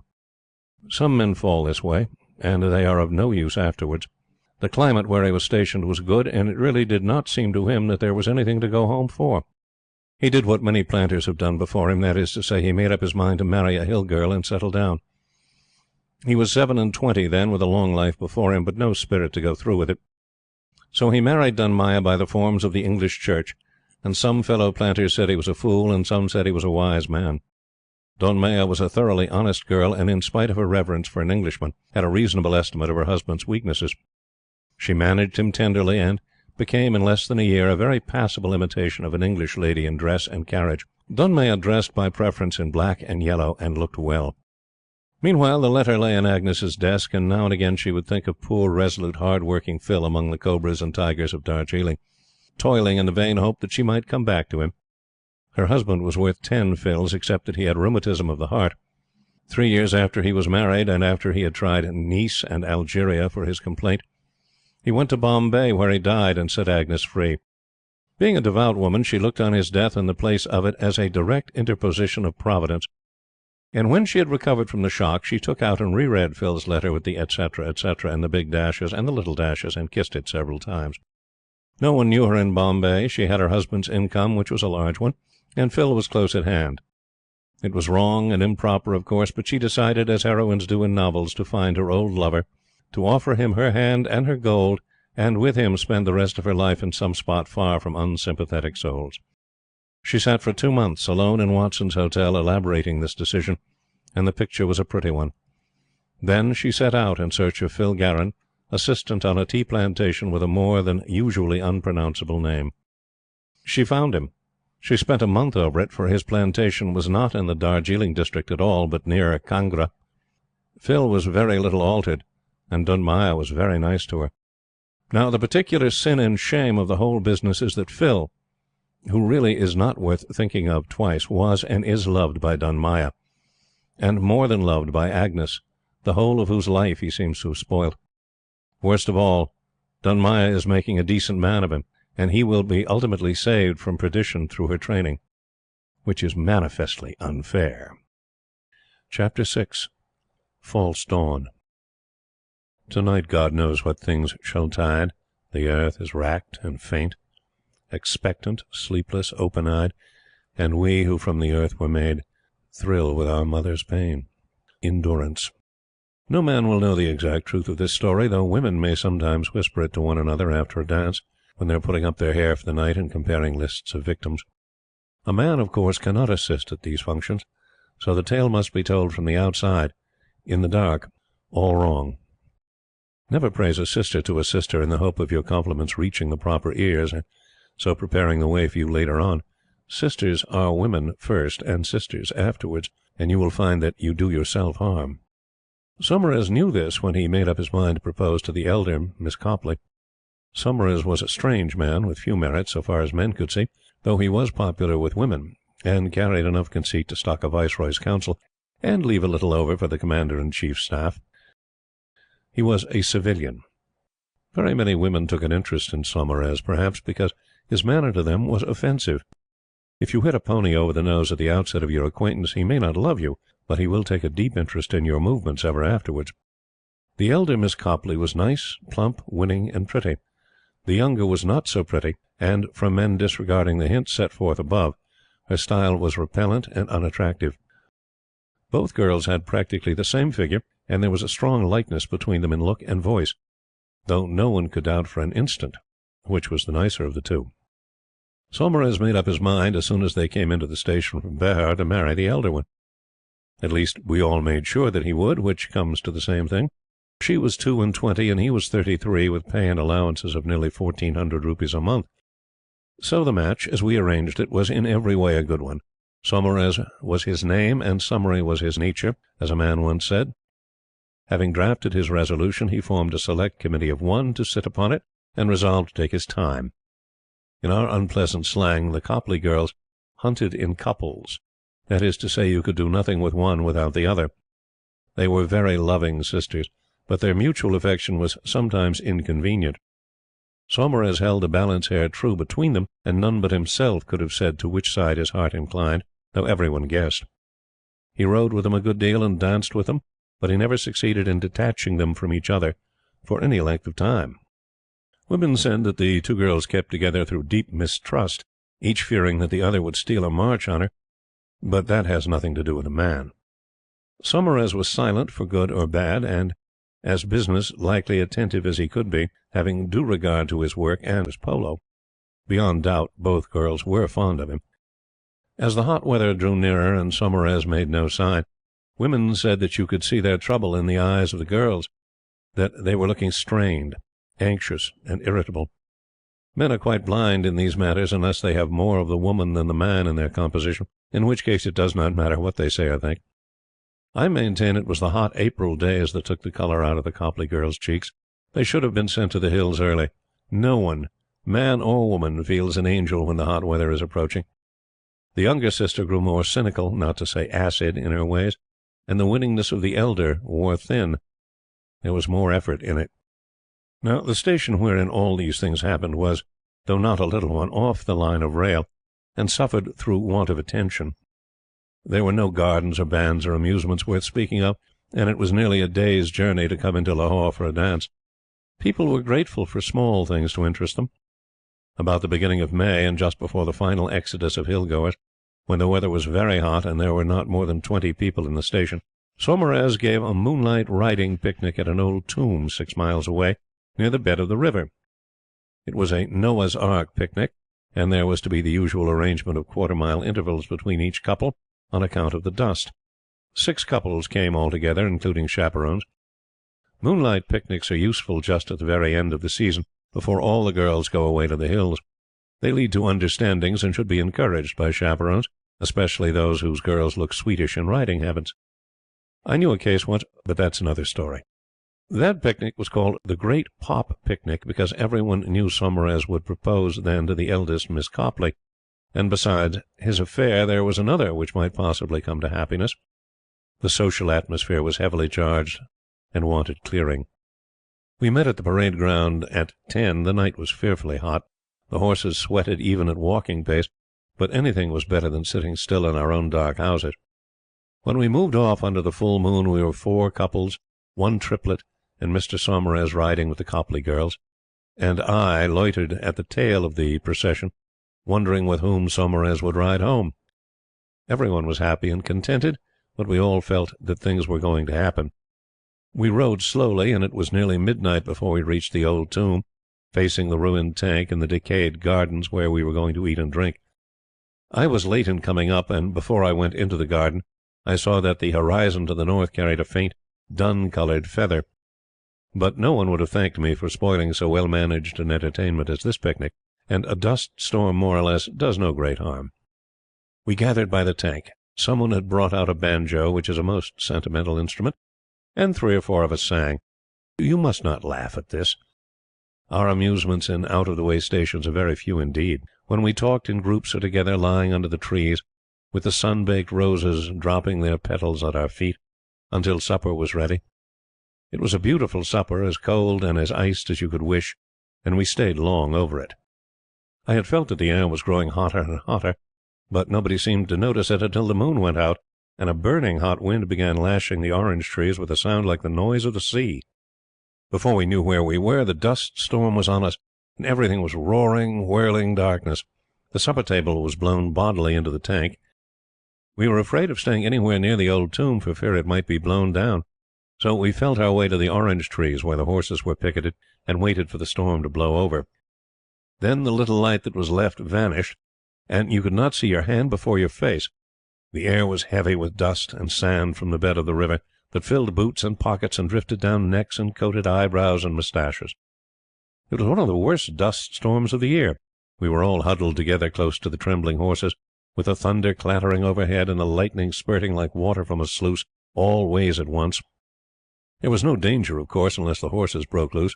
I was standing with my head downward and my hands over my mouth, hearing the trees thrashing each other. I could not see who was next to me till the flashes came. Then I found that I was packed near Saumarez and the eldest Miss Copley, with my own horse just in front of me. I recognized the eldest Miss Copley because she had a pagri round her helmet, and the younger had not. All the electricity in the air had gone into my body, and I was quivering and tingling from head to foot, exactly as a corn shoots and tingles before rain. It was a grand storm. The wind seemed to be picking up the earth and pitching it to leeward in great heaps, and the heat beat up from the ground like the heat of the Day of Judgment. The storm lulled slightly after the first half-hour, and I heard a despairing little voice close to my ear, saying to itself quietly and softly, as if some lost soul were flying about with the wind, "Oh, my God!" Then the younger Miss Copley stumbled into my arms, saying, "Where is my horse? Get my horse. I want to go home. I want to go home. Take me home." I thought that the lightning and the black darkness had frightened her, so I said there was no danger, but she must wait till the storm blew over. She answered, "It's not that. It's not that. I want to go home. Oh, take me away from here." I said that she could not go till the light came, but I felt her brush past me and go away. It was too dark to see where. Then the whole sky was split open with one tremendous flash, as if the end of the world were coming, and all the women shrieked. Almost directly after this I felt a man's hand on my shoulder, and heard Saumarez bellowing in my ear. Through the rattling of the trees and howling of the wind, I did not catch his words at once, but at last I heard him say, "I've proposed to the wrong one. What shall I do?" Saumarez had no occasion to make this confidence to me. I was never a friend of his, nor am I now, but I fancy neither of us were ourselves just then. He was shaking as he stood, with excitement, and I was feeling queer all over with the electricity. I could not think of anything to say except, "More fool you for proposing in a dust storm," but I did not see how that would improve the mistake. Then he shouted, "Where's Edith? Edith Copley?" Edith was the younger sister. I answered out of my astonishment, "What do you want with her?" Would you believe it, for the next 2 minutes he and I were shouting at each other like maniacs. He vowed that it was the youngest sister he had meant to propose to all along, and I telling him till my throat was hoarse that he must have made a mistake. I can't account for this, except, again, by the fact that we were neither of us ourselves. Everything seemed to me like a bad dream, from the stamping of the horses in the darkness to Saumarez telling me the story of his loving Edith Copley since the first. He was still clawing my shoulder and begging me to tell him where Edith Copley was, when another lull came and brought light with it, and we saw the dust cloud forming on the plain in front of us. So we knew the worst was over. The moon was low down, and there was just the glimmer of the false dawn that comes about an hour before the real one. But the light was very faint, and the dun cloud roared like a bull. I wondered where Edith Copley had gone, and as I was wondering I saw three things together. First, Maud Copley's face come smiling out of the darkness and move toward Saumarez, who was standing by me. I heard the girl whisper, "George," and slide her arm through the arm that was not clawing my shoulder. And I saw that look on her face, which only comes once or twice in a lifetime, when a woman is perfectly happy and the air is full of trumpets and gorgeous colored fire, and the earth turns into cloud because she loves and is loved. At the same time I saw Saumarez's face as he heard Maud Copley's voice, and 50 yards away from the clump of orange trees I saw a brown Holland habit getting upon a horse. It must have been my state of overexcitement that made me so quick to meddle with what did not concern me. Saumarez was moving off to the habit, but I pushed him back and said, "Stop here and explain. I'll fetch her back." And I ran out to get her my own horse. I had a perfectly unnecessary notion that everything must be done decently and in order, and that Saumarez's first care was to wipe the happy look out of Maud Copley's face. All the time I was linking up the curb chain, I wondered how he'd do it. I cantered after Edith Copley, thinking to bring her back slowly on some pretence or another, but she galloped away as soon as she saw me, and I was forced to ride after her in earnest. She called back over her shoulder, "Go away! I'm going home! Oh, go away!" 2 or 3 times, but my business was to catch her first and argue later. The ride just fitted in with the rest of the evil dream. The ground was very bad, and now and again we rushed through the whirling, choking dust devils in the skirts of the flying storm. There was a burning hot wind blowing that brought up a stench of stale brick kilns with it, and through the half-light and through the dust devils across the desolate plain flickered the brown Holland habit on the grey horse. She headed for the station at first, then she wheeled round and set off for the river, through beds of burnt-down jungle grass, bad even to ride a pig over. In cold blood I should never have dreamed of going over such a country at night, but it seemed quite right and natural with the lightning crackling overhead, and to reek like the smell of the pit in my nostrils. I rode and shouted, and she bent forward and lashed her horse, and the aftermath of the dust storm came up and caught us both and drove us downwind like pieces of paper. I don't know how far we rode, but the drumming of the horse hoofs and the roar of the wind and the race of the faint blood-red moon through the yellow mist seemed to have gone on for years and years, and I was literally drenched with sweat from my helmet to my gaiters when the grey stumbled, recovered himself, and pulled up dead lame. My brute was used up altogether. Edith Copley was in a sad state, plastered with dust, her helmet off, and crying bitterly. "Why can't you let me alone?" she said. "I only wanted to get away and go home. Oh, please let me go." "You have got to come back with me, Miss Copley. Saumarez has something to say to you." It was a foolish way of putting it, but I hardly knew Miss Copley, and though I was playing Providence at the cost of my horse, I could not tell her in as many words what Saumarez had told me. I thought he could do that better himself. All her pretense about being tired and wanting to go home broke down, and she rocked herself to and fro in the saddle as she sobbed, and the hot wind blew her black hair to leeward. I'm not going to repeat what she said, because she was utterly unstrung. This, if you please, was the cynical Miss Copley. Here was I, almost an utter stranger to her, trying to tell her that Saumarez loved her, and she was to come back to hear him say so. I believe I made myself understood, for she gathered the grey together and made him hobble somehow, and we set off for the tomb, while the storm went thundering down to Umballa and a few big drops of warm rain fell. I found out that she had been standing close to Saumarez when he proposed to her sister, and had wanted to go home and cry in peace, as an English girl should. She dabbled her eyes with her pocket-handkerchief as we went along, and babbled to me out of sheer lightness of heart and hysteria. That was perfectly unnatural, and yet it seemed all right at the time and in the place. All the world was only the 2 Copley girls, Saumarez and I, ringed in with the lightning of the dark, and the guidance of this misguided world seemed to lie in my hands. When we returned to the tomb in the deep, dead stillness that followed the storm, the dawn was just breaking, and nobody had gone away. They were waiting for our return. Saumarez most of all. His face was white and drawn. As Miss Copley and I limped up, he came forward to meet us, and when he helped her down from her saddle, he kissed her before all the picnic. It was like a scene in a theatre, and the likeness was heightened by all the dust-white, ghostly-looking men and women under the orange trees, clapping their hands as if they were watching a play at Saumarez's choice. I never knew anything so un-English in my life.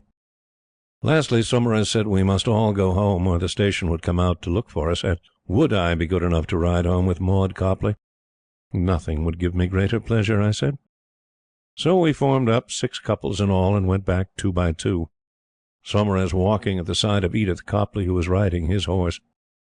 The air was cleared, and little by little, as the sun rose, I felt we were all dropping back again into ordinary men and women, and that the great pop picnic was a thing altogether apart and out of the world, never to happen again. It had gone with the dust storm and the tingle in the hot air. I felt tired and limp and a good deal ashamed of myself as I went in for a bath and some sleep. There's a woman's version of this story, but it will never be written unless Maud Copley cares to try. Chapter 7. The Rescue of Pluffles. Thus for a season they fought it fair, she and his cousin May. Tactful, talented, debonair, decorous foes were they, but never can battle of man compare with merciless feminine fray. 2 and 1. Mrs. Hawksby was sometimes nice to her own sex. Here's a story to prove this, and you can believe just as much as ever you please. Pluffles was a subaltern in the Unmentionables. He was callow even for a subaltern. He was callow all over, like a canary that had not finished fledging itself. The worst of it was he had 3 times as much money as was good for him, Pluffles' papa being a rich man and Pluffles being the only son. Pluffles' mamma adored him. She was only a little less callow than Pluffles, and she believed everything he said. Pluffles' weakness was not believing what people said. He preferred what he called trusting to his own judgment. He had as much judgment as he had seat or hands, and this preference tumbled him into trouble once or twice. But the biggest trouble Pluffles ever manufactured came about at Simla, some years ago when he was 4 and 20. He began by trusting to his own judgment, as usual, and the result was that, after a time, he was bound hand and foot to Mrs. Reever's rickshaw wheels. There was nothing good about Mrs. Reever unless it was her dress. She was bad from her hair, which started life on a Brittany's girl's head, to her boot heels, which were 2 3/8 inches high. She was not honestly mischievous like Mrs. Hawksby. She was wicked in a business-like way. There was never any scandal. She had not generous impulses enough for that. She was the exception which proved the rule that Anglo-Indian ladies are in every way as nice as their sisters at home. She spent her life in proving that rule. Mrs. Hawksby and she hated each other fervently. They heard far too much to clash, but the things they said of each other were startling, not to say original. Mrs. Hawksby was honest as her own front teeth, and, but for her love of mischief, would have been a woman's woman. There was no honesty about Mrs. Reever, nothing but selfishness. And at the beginning of the season poor little Pluffles fell a prey to her. She laid herself out to that end, and who was Pluffles to resist? He went on trusting to his judgment, and he got judged. I have seen Hayes argue with a tough horse. I have seen a Tonga driver coerce a stubborn pony. I have seen a riotous setter broken to gun by a hard keeper. But the breaking in of Pluffles of the Unmentionable was beyond all these. He learned to fetch and carry like a dog, and to wait like one, too, for a word from Mrs. Reever. He learned to keep appointments which Mrs. Reever had no intention of keeping. He learned to take thankfully dances which Mrs. Reever had no intention of giving him. He learned to shiver for an hour and a quarter on the windward side of Elysium while Mrs. Reever was making up her mind to come for a ride. He learned to hunt for a rickshaw in a light dress suit under a pelting rain, and to walk by the side of that rickshaw when he had found it. He learned what it was to be spoken to like a coolie and ordered about like a cook. He learned all this and many other things besides, and he paid for his schooling. Perhaps in some hazy way he fancied that it was fine and impressive, that it gave him a status among men and was altogether the thing to do. It was nobody's business to warn Pluffles that he was unwise. The pace that season was too good to inquire, and meddling with another man's folly is always thankless work. Pluffles' colonel should have ordered him back to his regiment when he heard how things were going, but Pluffles had got himself engaged to a girl in England the last time he went home, and if there was one thing more than another which the Colonel detested, it was a married subaltern. He chuckled when he heard of the education of Pluffles, and said it was good training for the boy, but it was not good training in the least. It led him into spending money beyond his means, which were good. Above that, the education spoilt an average boy and made it a tenth-rate man of an objectionable kind. He wandered into a bad set, and his little bill at Hamilton's was a thing to wonder at. Then Mrs. Hawksby rose to the occasion. She played her game alone, knowing what people would say of her, and she played it for the sake of a girl she had never seen. Pluffles' fiancée was to come out under the chaperonage of an aunt in October, to be married to Pluffles. At the beginning of August, Mrs. Hawksby discovered that it was time to interfere. A man who rides much knows exactly what a horse is going to do next before he does it.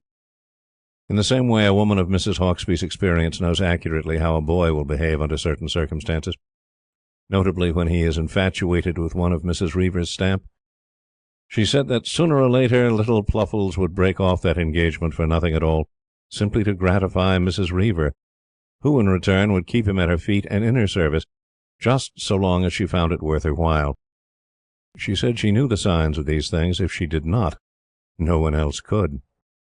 Then she went forth to capture Pluffles under the guns of the enemy, just as Mrs. Cusack Bremmel carried away Bremmel under Mrs. Hawksby's eyes. This particular engagement lasted 7 weeks. We called it the 7 Weeks' War, and was fought out inch by inch on both sides. A detailed account would fill a book, and would be incomplete then. Anyone who knows about these things can fit in the details for himself. It was a superb fight. There will never be another like it as long as Jacko stands, and Pluffles was the prize of victory. People said shameful things about Mrs. Hawksby. They did not know what she was playing for. Mrs. Reaver fought, partly because Pluffles was useful to her, but mainly because she hated Mrs. Hawksby, and the matter was a trial of strength between them. No one knows what Pluffles thought. He had not many ideas at the best of times, and the few he possessed made him conceited. Mrs. Hawksby said, "The boy must be caught, and the only way of catching him is by treating him well." So she treated him as a man of the world and of experience, so long as the issue was doubtful. Little by little, Pluffles fell away from his old allegiance and came over to the enemy, by whom he was made much of. He was never sent on outpost duty after rickshaws any more, nor was he given dances which never came off, nor were the drains on his purse continued. Mrs. Hawksby held him on the snaffle, and after his treatment at Mrs. Reaver's hands he appreciated the change. Mrs. Reaver had broken him of talking about himself, and made him talk about her own merits. Mrs. Hawksby acted otherwise, and won his confidence, till he mentioned his engagement to the girl at home, speaking of it in a high and mighty way as a piece of boyish folly. This was when he was taking tea with her one afternoon, and discoursing in what he considered a gay and fascinating style. Mrs. Hawksby had seen an earlier generation of his stamp bud and blossom, and decay into fat captains and tubby majors. At a moderate estimate, there were about 23 sides to that lady's character. Some men say more. She began to talk to Pluffles after the manner of a mother, and as if there had been 300 years instead of 15 between them. She spoke with a sort of throaty quaver in her voice, which had a soothing effect, though what she said was anything but soothing. She pointed out the exceeding folly, not to say meanness, of Pluffles' conduct, and the smallness of his views. Then he stammered something about trusting to his own judgment as a man of the world, and this paved the way for what she wanted to say next. It would have withered up Pluffles had it come from any other woman, but in the soft, cooing style in which Mrs. Hawksby put it, it only made him feel limp and repentant, as if he had been in some superior kind of church. Little by little, very softly and pleasantly, she began taking the conceit out of Pluffles, as you take the ribs out of an umbrella before recovering it. She told him what she thought of him, and his judgment, and his knowledge of the world, and how his performances had made him ridiculous to other people, and how it was his intention to make love to herself if she gave him the chance. Then she said that marriage would be the making of him, and drew a pretty little picture, all rose and opal, of the Mrs. Pluffles of the future going through life, relying on the judgment and knowledge of the world of a husband who had nothing to reproach himself with. How she reconciled these two statements she alone knew, but they did not strike Pluffles as conflicting. Hers was a perfect little homily, much better than any clergyman could have given, and it ended with touching allusions to Pluffle's mamma and papa, and the wisdom of taking his bride home. Then she sent Pluffles out for a walk to think over what she had said. Pluffles left, blowing his nose very hard and holding himself very straight. Mrs. Hauksbee laughed. What Pluffles had intended to do in the matter of the engagement only Mrs. Reiver knew, and she kept her own counsel to her death. She would have liked it spoiled as a compliment, I fancy. Pluffles enjoyed many talks with Mrs. Hauksbee during the next few days. They were all to the same end, and they helped Pluffles in the path of virtue. Mrs. Hauksbee wanted to keep him under her wing to the last. Therefore she discountenanced his going down to Bombay to get married.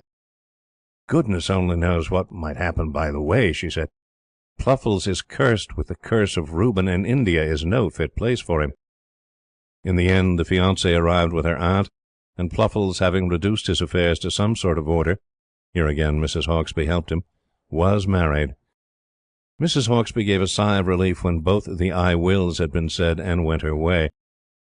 Pluffles took her advice about going home. He left the service, and is now raising speckled cattle inside green-painted fences somewhere at home. I believe he does this very judiciously. He would have come to extreme grief out here. For these reasons, if anyone says anything more than usually nasty about Mrs. Hauksbee, tell him the story of the rescue of Pluffles. Chapter 8. Cupid's Arrows. Pit where the buffalo cooled his hide, by the hot sun emptied and blistered and dried.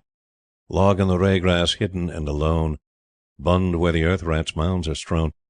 Cave in the bank where the sly stream steals, aloe that stabs at the belly and heels. Jump if you dare on a steed untried. Safe it is to go wide. Go wide! Hark from in front where the best men ride. Pull to the off, boys, wide! Go wide! The Peora Hunt. Once upon a time there lived at Simla a very pretty girl, the daughter of a poor but honest District and Sessions Judge. She was a good girl, but could not help knowing her power and using it. Her mamma was very anxious about her daughter's future, as all good mammas should be. When a man is a commissioner and a bachelor, and has the right of wearing open-work jam-tart jewels in gold and enamel on his clothes, and of going through a door before everyone except a member of council, a lieutenant governor, or a viceroy, he is worth marrying. At least, that's what ladies say. There was a commissioner in Simla in those days who was, and wore, and did all I have said. He was a plain man, an ugly man, the ugliest man in Asia, with 2 exceptions. His was a face to dream about and try to carve on a pipe head afterwards. His name was Saggett, Bar Saggett, Anthony Bar Saggett, and 6 letters to follow. Departmentally, he was one of the best men the Government of India owned. Socially, he was like a blandishing gorilla. When he turned his attentions to Miss Beighton, I believe that Mrs. Beighton wept with delight at the reward Providence had sent her in her old age. Mr. Beighton held his tongue. He was an easy-going man. Now, a commissioner is very rich.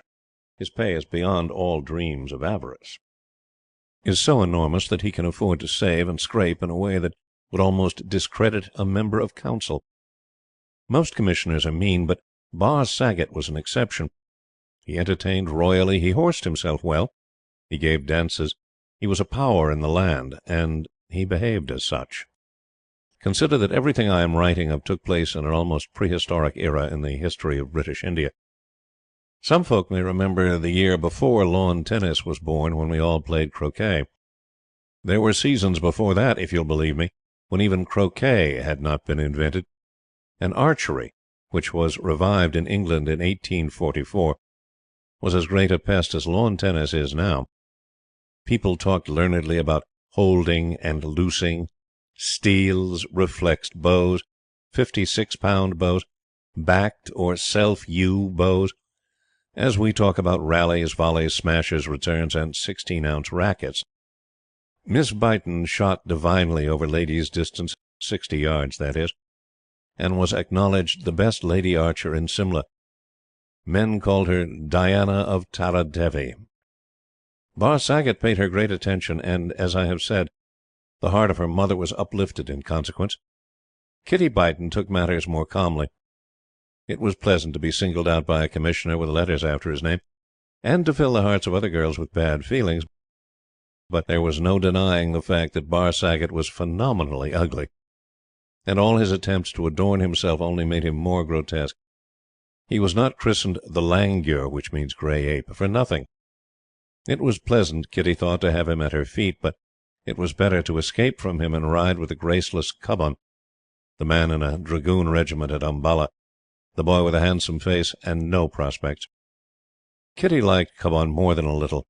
He never pretended for a moment that he was anything less than head over heels in love with her, for he was an honest boy.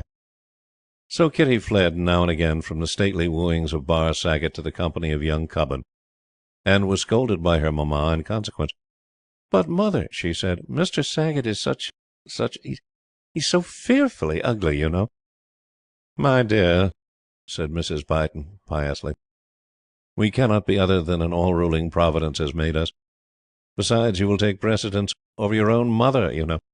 Think of that and be reasonable." Then Kitty put up her little chin and said irreverent things about precedents and commissioners and matrimony. Mr. Byton rubbed the top of his head, for he was an easy-going man. Late in the season, when he judged the time was ripe, Bar Saggott developed a plan which did great credit to his administrative powers. He arranged for an archery tournament for ladies, with a most sumptuous diamond-studded bracelet as prize. He drew up his terms skilfully, and everyone saw that the bracelet was a gift from Miss Byton, the acceptance carrying with it the hand and heart of Commissioner Bar Saggott. The terms were a St. Leonard's round, 36 shots at 60 yards, under the rules of the Simla Toxopholite Society. All Simla was invited. There were beautifully arranged tea tables under the deodars at Annandale, where the grand stand is now, and alone in its glory, winking in the sun, sat the diamond bracelet in a blue velvet case. Miss Byton was anxious, almost too anxious, to compete. On the appointed afternoon, all Simla rode down to Annandale to witness the judgment of Paris turned upside down. Kitty rode with young Cubbon, and it was easy to see that the boy was troubled in his mind. He must be held innocent of everything that followed. Kitty was pale and nervous, and looked long at the bracelet. Bar Saggott was gorgeously dressed, even more nervous than Kitty, and more hideous than ever. Mrs. Byton smiled condescendingly, as befitted the mother of a potential commissioneress, and the shooting began, all the world standing in a semicircle as the ladies came out, one after another. Nothing is so tedious as an archery competition. They shot, and they shot, and they kept on shooting, till the sun left the valley and little breezes got up in the deodars, and people waited for Miss Byton to shoot and win. Cubbon was at one horn of the semicircle round the shooters, and Bar Saggott at the other. Miss Byton was last on the list. The scoring had been weak, and the bracelet plus Commissioner Bar Saggott was hers to a certainty. The Commissioner strung her bow with his own sacred hands. She stepped forward, looked at the bracelet, and her first arrow went true to a hair, full into the heart of the gold, counting 9 points. Young Cubbon on the left turned white, and his devil prompted Bar Saggott to smile. Now, horses used to shy when Bar Saggott smiled. Kitty saw that smile. She looked to her left front, gave an almost imperceptible nod to Cubbon, and went on shooting. I wish I could describe the scene that followed. It was out of the ordinary and most improper. Miss Kitty fitted her arrows with immense deliberation, so that everyone might see what she was doing. She was a perfect shot, and her 46-pound bow suited her to a nicety. She pinned the wooden legs of the target with great care 4 successive times. She pinned the wooden top of the target once, and all the ladies looked at each other. Then she began some fancy shooting at the white, which, if you hit it, counts exactly 1 point. She put 5 arrows into the white. It was wonderful archery, but seeing that her business was to make golds and win the bracelet, Bar Saggott turned a delicate green like young watergrass. Next she shot over the target twice, then wide to the left twice, always with the same deliberation, while a chilly hush fell over the company, and Mrs. Byton took out her handkerchief. Then Kitty shot at the ground in front of the target and split several arrows. Then she made a red, or 7 points, just to show what she could do if she liked, and finished up her amazing performance with some more fancy shooting at the target supports. Here is her score as it was picked off: gold, red, blue, black, white. Total hits and total score for Miss Beighton: 1 gold, 1 red, 0 blue, 0 black, 5 white. 7 total hits for a total score of 21. Barr Saggott looked as if the last few arrowheads had been driven into his legs instead of the target's, and the deep stillness was broken by a little snubby, mottled, half-grown girl saying, in a shrill voice of triumph, "Then I've won!" Mrs. Beighton did her best to bear up, but she wept in the presence of the people. No training could help her through such a disappointment. Kitty unstrung her bow with a vicious jerk and went back to her place, while Barr Saggott was trying to pretend that he enjoyed snapping the bracelet on the snubby girl's raw red wrist. It was an awkward scene, most awkward. Everyone tried to depart in a body and leave Kitty to the mercy of her mamma, but Cubbon took her away instead, and the rest isn't worth printing. Chapter 9. His Chance in Life. Then a pile of heads be laid, 30,000 heaped on high, all to please the Kaffir maid, where the Oxus ripples by. Grimly spake Atullah Khan, "Love hath made this thing a man." Mawata's story. If you go straight away from levees and Government House lists, past trades balls, far beyond everything and everybody you ever knew in your respectable life, you cross, in time, the border line, where the last drop of white blood ends and the full tide of black sets in. It would be easier to talk to a new-made Duchess on the spur of the moment than to the borderline folk, without violating some of their conventions or hurting their feelings. The black and the white mix very quaintly in their ways. Sometimes the white shows in spurts of fierce, childish pride, which is pride of race run crooked, and sometimes the black in still fiercer abasement and humility, half heathenish customs and strange, unaccountable impulses to crime. One of these days this people understand they are far lower than the class whence D'Arozio, the man who imitated Byron, sprung, will turn out a writer or a poet, and then we shall know how they live and what they feel. In the meantime, any stories about them cannot be absolutely correct in fact or inference. Miss Vezzis came from across the border line to look after some children who belonged to a lady until a regularly ordained nurse could come out. The lady said Miss Vezzis was bad, dirty, and an inattentive nurse.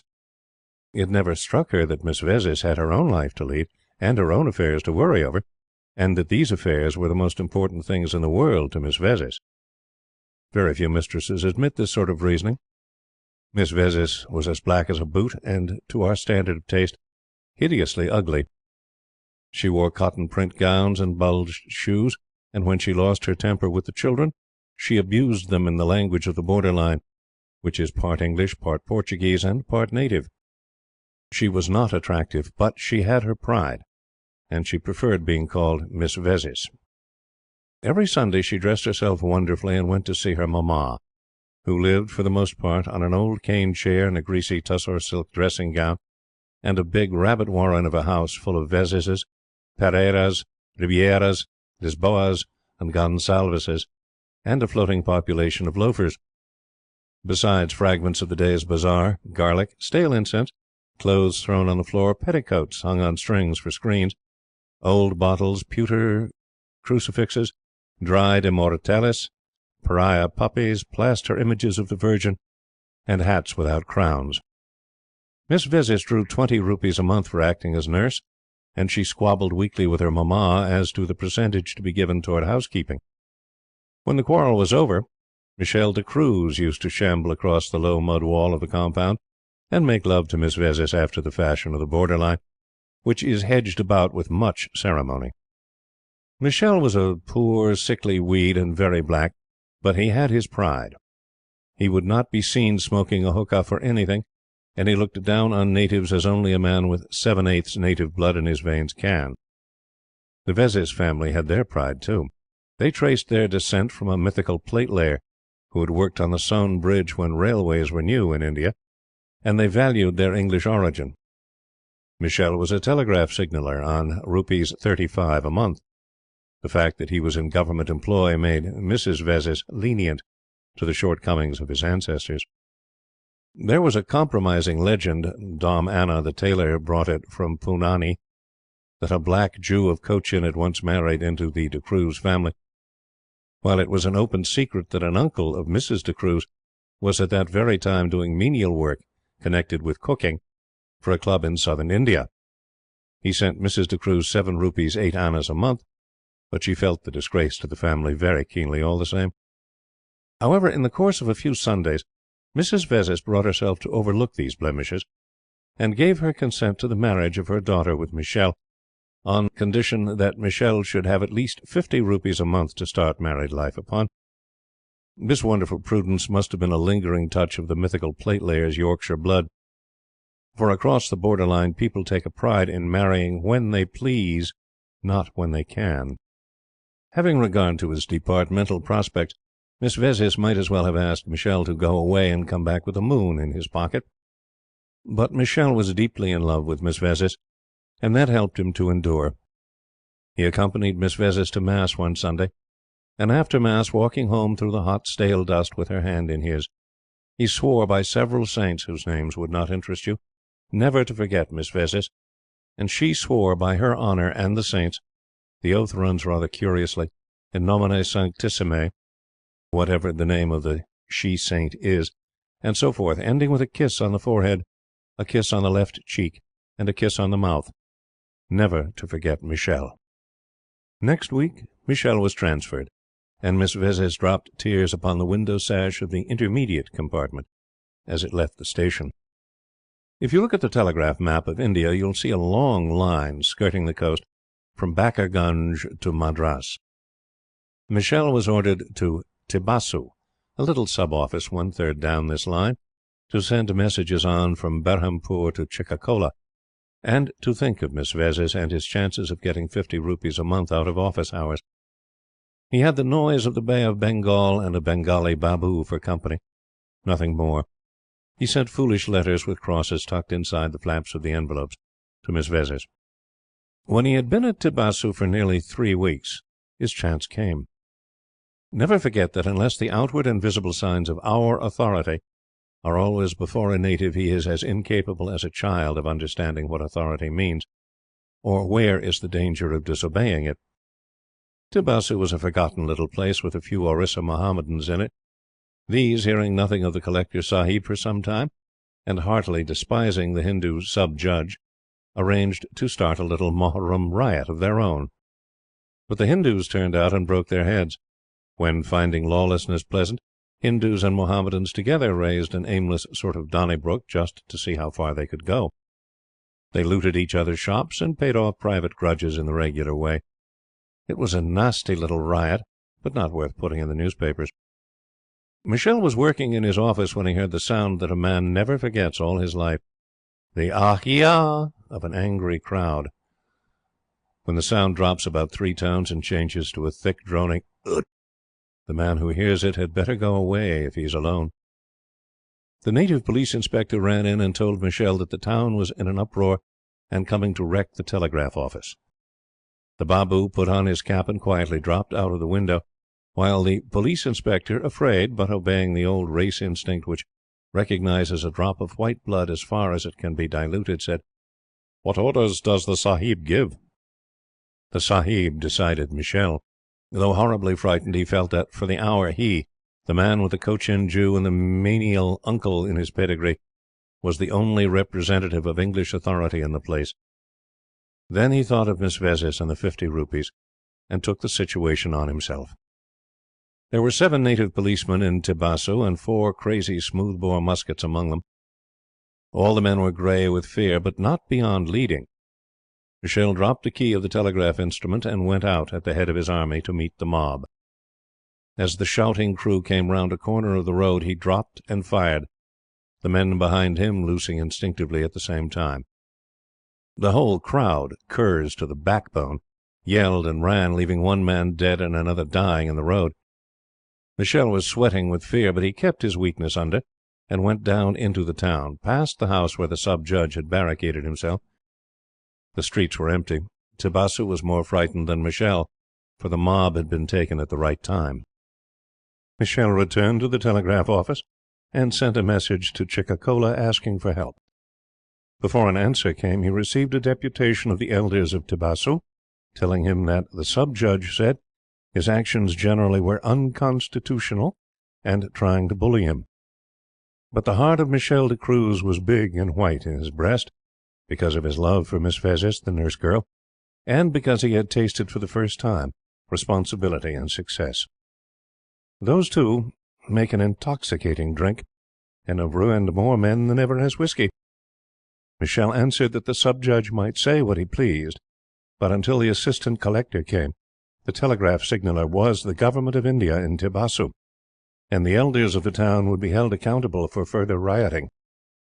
Then they bowed their heads and said, "Show mercy," or words to that effect, and went back in great fear, each accusing the other of having begun the rioting. Early in the dawn, after a night's patrol with his 7 policemen, Michel went down the road, musket in hand, to meet the assistant collector, who had ridden in to quell Tibasu. But in the presence of this young Englishman, Michel felt himself slipping back more and more into the native, and the tale of the Tibasu riots ended with the strain on the teller in an hysterical outburst of tears, bred by sorrow that he had killed a man, shame that he could not feel as uplifted as he had felt through the night, and childish anger that his tongue could not do justice to his great deeds. It was the white drop in Michel's veins dying out, though he did not know it.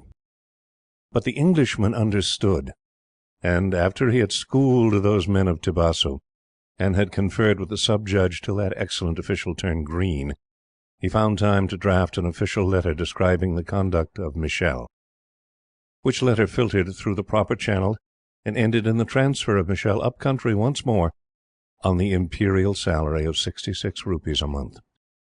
So he and Miss Vezis were married with great state and ancientry, and now there are several little de Cruzes sprawling about the verandas of the Central Telegraph Office.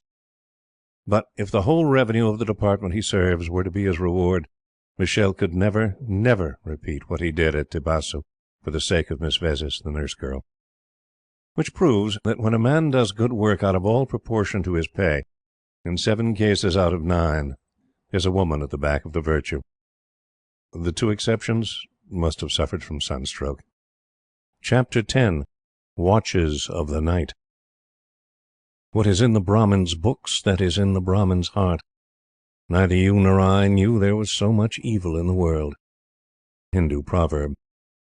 This began as a practical joke, but it has gone far enough now, and is getting serious. Platt, the subaltern, being poor, had a Waterbury watch and a plain leather guard. The Colonel had a Waterbury watch also, and, for guard, the lip strap of a curb chain. Lip straps make the best watch guards. They're strong and short. Between a lip strap and an ordinary leather guard there is no great difference. Between one Waterbury watch and another there is none at all.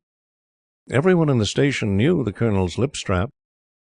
He was not a horsey man, but he liked people to believe he had been once, and he wove fantastic stories of the hunting bridle to which this particular lip strap had belonged. Otherwise, he was painfully religious. Platt and the Colonel were dressing at the club, both late for their engagements and both in a hurry. That was kismet. The 2 watches were on a shelf below the looking-glass, guards hanging down. That was carelessness. Platt changed first, snatched a watch, looked in the glass, settled his tie, and ran. 40 seconds later the Colonel did exactly the same thing, each man taking the other's watch. You may have noticed that many religious people are deeply suspicious. They seem, for purely religious purposes, of course, to know more about iniquity than the unregenerate. Perhaps they were especially bad before they became converted. At any rate, in the imputation of things evil, and in putting the worst construction on things innocent, a certain type of good people may be trusted to surpass all others. The Colonel and his wife were of that type. But the Colonel's wife was the worst. She manufactured the station scandal and talked to her ayah. Nothing more need be said. The Colonel's wife broke up the little place's home. The Colonel's wife stopped the Ferris Houghtrey engagement.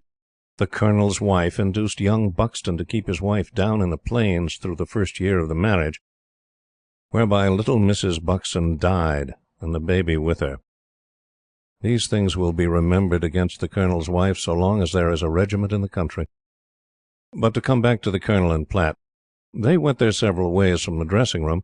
The Colonel dined with 2 chaplains, while Platt went to a bachelor party and whist to follow. Mark how things happen. If Platt's scythe had put the new saddle-pad on the mare, the butts of the territs would not have worked through the worn leather and the old pad into the mare's withers when she was coming home at 2 o'clock in the morning. She would not have reared, bolted, fallen into a ditch, upset the cart, and sent Platt flying over an aloe hedge on to Mrs. Larkin's well-kept lawn, and this tale would never have been written. But the mare did do all these things, and while Platt was rolling over and over on the turf like a shot rabbit, the watch and guard flew from his waistcoat, as an infantry major's sword hops out of the scabbard when they are firing a feu de joie, and rolled in the moonlight till it stopped under a window. Platt stuffed his handkerchief under the pad, put the cart straight, and went home. Mark again how Kismet works. This would not happen once in 100 years. Towards the end of his dinner with the 2 chaplains, the Colonel let out his waistcoat and leaned over the table to look at some mission reports. The bar of the watch guard worked through the buttonhole, and the watch, Platt's watch, slid quietly onto the carpet, where the bearer found it next morning and kept it. Then the Colonel went home to the wife of his bosom, but the driver of the carriage was drunk and lost his way, so the Colonel returned at an unseemly hour, and his excuses were not accepted. If the Colonel's wife had been an ordinary vessel of wrath appointed for destruction, she would have known that when a man stays away on purpose, his excuse is always sound and original. The very baldness of the Colonel's explanation proved its truth. See once more the workings of Kismet. The Colonel's watch, which came with Platt hurriedly onto Mrs. Larkin's lawn, chose to stop just under Mrs. Larkin's window, where she saw it early in the morning, recognized it, and picked it up. She had heard the crash of Platt's cart at 2 o'clock that morning, and his voice calling the mare names. She knew Platt and liked him. That day she showed him the watch and heard his story.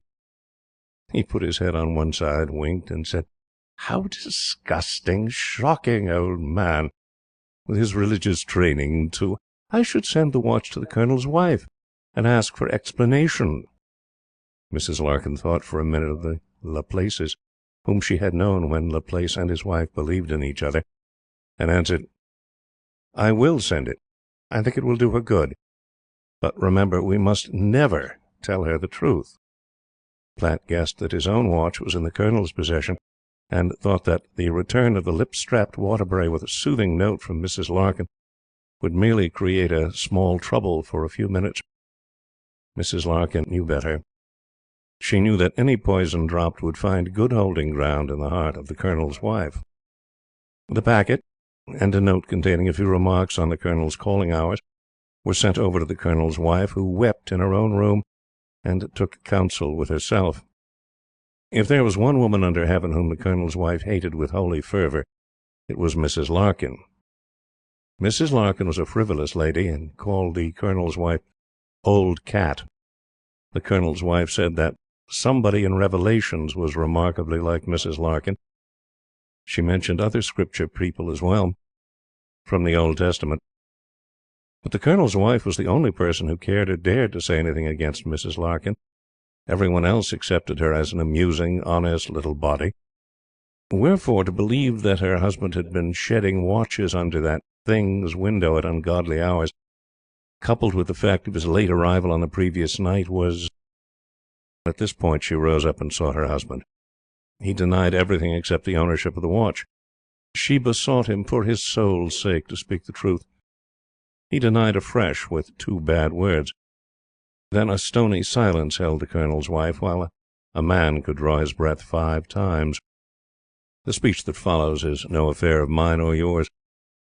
It was made up of wifely and womanly jealousy, knowledge of old age and sunken cheeks, deep mistrust born of the text that says, "Even little babies' hearts are as bad as they make them," rancorous hatred of Mrs. Larkin, and the tenets of the creed of the Colonel's wife's upbringing. Over and above all was the damning lip-strapped Waterbury, ticking away in the palm of her shaking, withered hand. At that hour, I think, the Colonel's wife realized a little of the restless suspicions she had injected into old Laplace's mind, a little of poor Miss Hawtrey's misery, and some of the canker that ate into Buxton's heart as he watched his wife dying before his eyes. The Colonel stammered and tried to explain. Then he remembered that his watch had disappeared, and the mystery grew greater. The Colonel's wife talked and prayed by turns till she was tired, and went away to devise means for chastening the stubborn heart of her husband, which translated means, in our slang, tail-twisting. You see, being deeply impressed with the doctrine of original sin, she could not believe in the face of appearances. She knew too much, and jumped to the wildest conclusions. But it was good for her. It spoiled her life as she had spoilt the life of the Laplaces. She had lost her faith in the Colonel, and here the Creed suspicion came in.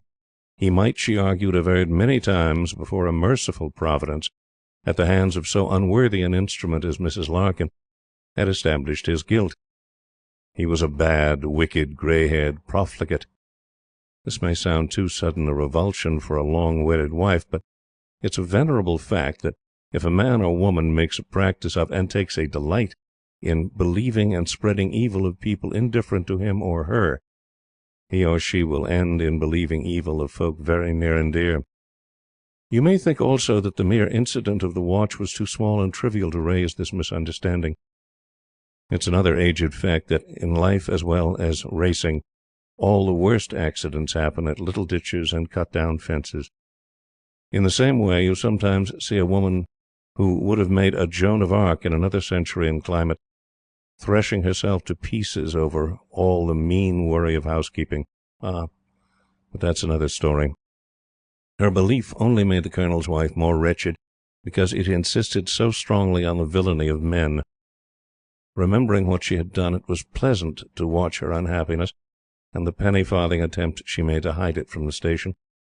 But the station knew, and laughed heartlessly, for they had heard the story of the watch, with much dramatic gesture, from Mrs. Larkin's lips. Once or twice Platt said to Mrs. Larkin, seeing that the Colonel had not cleared himself, "This thing has gone far enough. I move we tell the Colonel's wife how it happened." Mrs. Larkin shut her lips and shook her head, and vowed that the Colonel's wife must bear her punishment as best she could. Now, Mrs. Larkin was a frivolous woman in whom none would have suspected deep hate. So Platt took no action, and came to believe gradually, from the Colonel's silence, that the Colonel must have run off the line somewhere that night, and therefore preferred to stand sentence on the lesser count of rambling into other people's compounds out of calling hours. Platt forgot about the watch business after a while, and moved down country with his regiment. Mrs. Larkin went home when her husband's tour of Indian service expired. She never forgot. But Platt was quite right when he said that the joke had gone too far. The mistrust and the tragedy of it, which we outsiders cannot see and do not believe in, are killing the Colonel's wife, and are making the Colonel wretched. If either of them read this story, they can depend upon its being a fairly true account of the case, and can kiss and make friends. Shakespeare alludes to the pleasure of watching an engineer being shelled by his own battery. Now this shows that poets should not write about what they do not understand. Anyone could have told him that sappers and gunners are perfectly different branches of the service. But if you correct the sentence and substitute gunner for sapper, the moral comes just the same. Chapter 11. The Other Man. When the earth was sick and the skies were grey, and the woods were rotted with rain, the dead man rode through the autumn day to visit his love again. Old Ballad. Far back in the 70s, before they'd built any public offices in Simla, and the broad road round Jacko lived in a pigeonhole in the PWD hovels, her parents made Miss Gorey marry Colonel Schreiderling.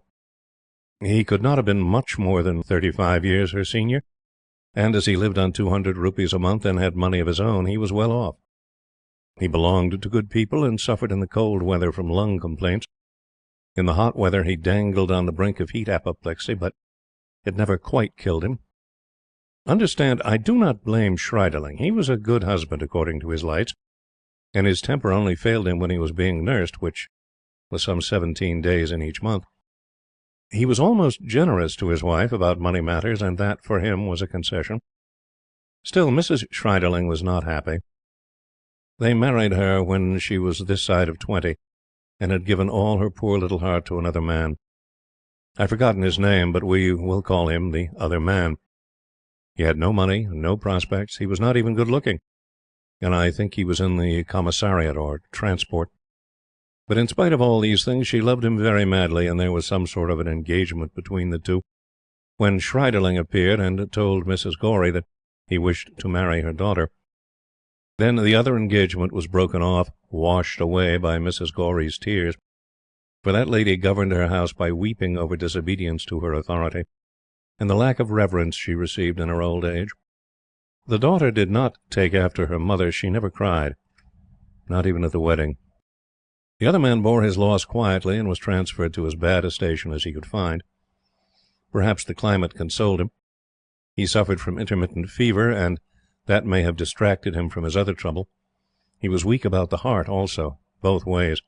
One of the valves was affected, and the fever made it worse. This showed itself later on. Then many months passed, and Mrs. Schreiderling took to being ill. She did not pine away like people in story books, but she seemed to pick up every form of illness that went about a station, from simple fever upwards. She was never more than ordinarily pretty at the best of times, and the illness made her ugly. Schreiderling said so. He prided himself on speaking his mind. When she ceased being pretty, he left her to her own devices, and went back to the lairs of his bachelorhood. She used to trot up and down Simla Mall in a forlorn sort of way, with a grey Terai hat well on the back of her head, and a shocking bad saddle under her. Schreiderling's generosity stopped at the horse. He said that any saddle would do for a woman as nervous as Mrs. Schreiderling.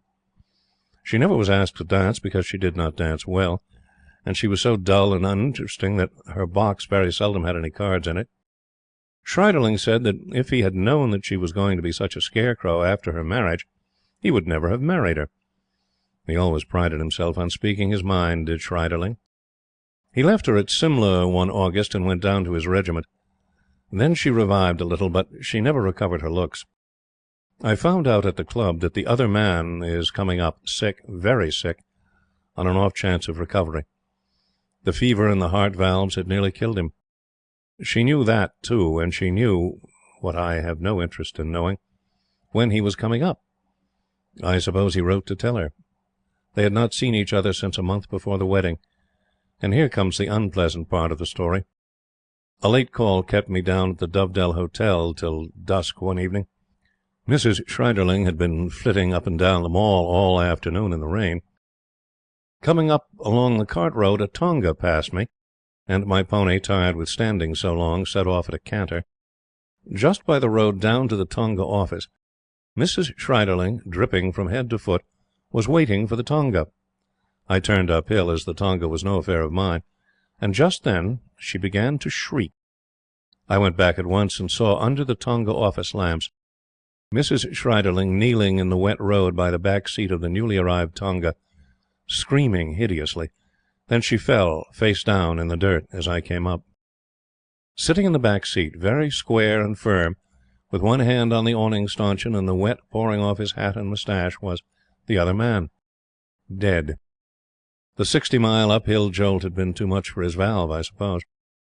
The tonga driver said, "The Sahib died 2 stages out of Solon. Therefore, I tied him with a rope lest he should fall out by the way, and so came to Simla. Will the Sahib give me bakshish? It," pointing to the other man, "should have given me 1 rupee." The other man sat with a grin on his face, as if he enjoyed the joke of his arrival, and Mrs. Schreiderling, in the mud, began to groan. There was no one except us 4 in the office, and it was raining heavily. The first thing was to take Mrs. Schreiderling home, and the second was to prevent her name from being mixed up with the affair. The tonga driver received 5 rupees to find a bazaar rickshaw for Mrs. Schreiderling. He was to tell the tonga babu afterward of the other man, and the babu was to make such arrangements as seemed best. Mrs. Schreiderling was carried into the shed out of the rain, and for 3/4 of an hour we 2 waited for the rickshaw. The other man was left exactly as he had arrived. Mrs. Schreiderling would do everything but cry, which might have helped her. She tried to scream as soon as her senses came back, and then she began praying for the other man's soul. Had she not been as honest as the day, she would have prayed for her own soul, too. I waited to hear her do this, but she did not. Then I tried to get some of the mud off her habit. Lastly, the rickshaw came, and I got her away, partly by force. It was a terrible business from beginning to end, but most of all when the rickshaw had to squeeze between the wall and the tonga, and she saw by the lamplight that thin yellow hand grasping the awning stanchion. She was taken home just as everyone was going to a dance at Viceregal Lodge, Peterhof it was then, and the doctor found that she had fallen from a horse, that I had picked her up at the back of Jacko, and really deserved great credit for the prompt manner in which I had secured medical aid. She did not die. Men of Schreiderling's stamp marry women who don't die easily. They live and grow ugly.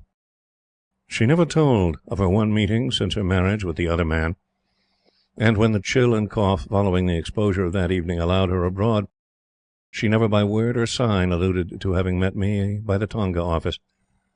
Perhaps she never knew. She was to trot up and down the Mall on that shocking bad saddle, looking as if she expected to meet someone round the corner every minute. 2 years afterwards she went home and died, at Bournemouth, I think. Schreiderling, when he grew maudlin at mess, used to talk about "my poor dear wife." He always set great store on speaking his mind, did Schreiderling. Chapter 12. Consequences. Rosicrucian subtleties in the Orient had rise. Ye may find their teachers still under Jacatala's hill. Seek ye bombast Paracelsus. Read what Flood the Seeker tells us of the dominant that runs through the cycles of the suns. Read my story last and see Luna at her apogee. There are yearly appointments and 2 yearly appointments and 5 yearly appointments at Simla, and there are, or used to be, permanent appointments, whereon you stayed up for the term of your natural life and secured red cheeks and a nice income. Of course you could descend in the cold weather, for Simla is rather dull then. Tarian came from goodness knows where, all away and away in some forsaken part of central India, where they called Pachmari a sanitarium, and drive behind trotting bullocks, I believe. He belonged to a regiment, but what he really wanted to do was to escape from his regiment and live in Simla for ever and ever. He had no preference for anything in particular, beyond a good horse and a nice partner. He thought he could do everything well, which is a beautiful belief when you hold it with all your heart. He was clever in many ways, and good to look at, and always made people round him comfortable, even in central India. So he went up to Simla, and because he was clever and amusing, he gravitated naturally to Mrs. Hauksbee, who could forgive everything but stupidity. Once he did her great service by changing the date on an invitation card for a big dance, which Mrs. Hauksbee wished to attend, but couldn't because she had quarrelled with the A.D.C., who took care, being a mean man, to invite her to a small dance on the 6th, instead of the big ball on the 26th. It was a very clever piece of forgery, and when Mrs. Hauksbee showed the A.D.C. her invitation card, and chaffed him mildly for not better managing his vendettas, he really thought he had made a mistake, and, which was wise, realized that it was no use to fight with Mrs. Hauksbee. She was grateful to Tarian, and asked what she could do for him. He said simply, "I'm a freelance up here on leave, and on the lookout for what I can loot. I haven't a square inch of interest in all Simla. My name isn't known to any man with an appointment in his gift, and I want an appointment, a good, sound, pukka one. I believe you can do anything you turn yourself to. Will you help me?" Mrs. Hauksbee thought for a moment, and passed the last of her riding whip through her lips, as was her custom when thinking. Then her eyes sparkled, and she said, "I will," and she shook hands on it. Tarian, having perfect confidence in this great woman, took no further thought of the business at all, except to wonder what sort of an appointment he would win. Mrs. Hauksbee began calculating the prices of all the heads of departments and members of council she knew, and the more she thought the more she laughed, because her heart was in the game and it amused her. Then she took a civil list and ran over a few of the appointments. There are some beautiful appointments in the civil list.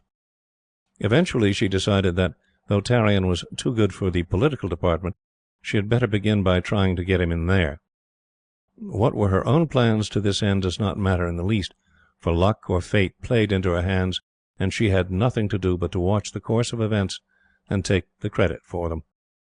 All viceroys, when they first come out, pass through the diplomatic secrecy craze.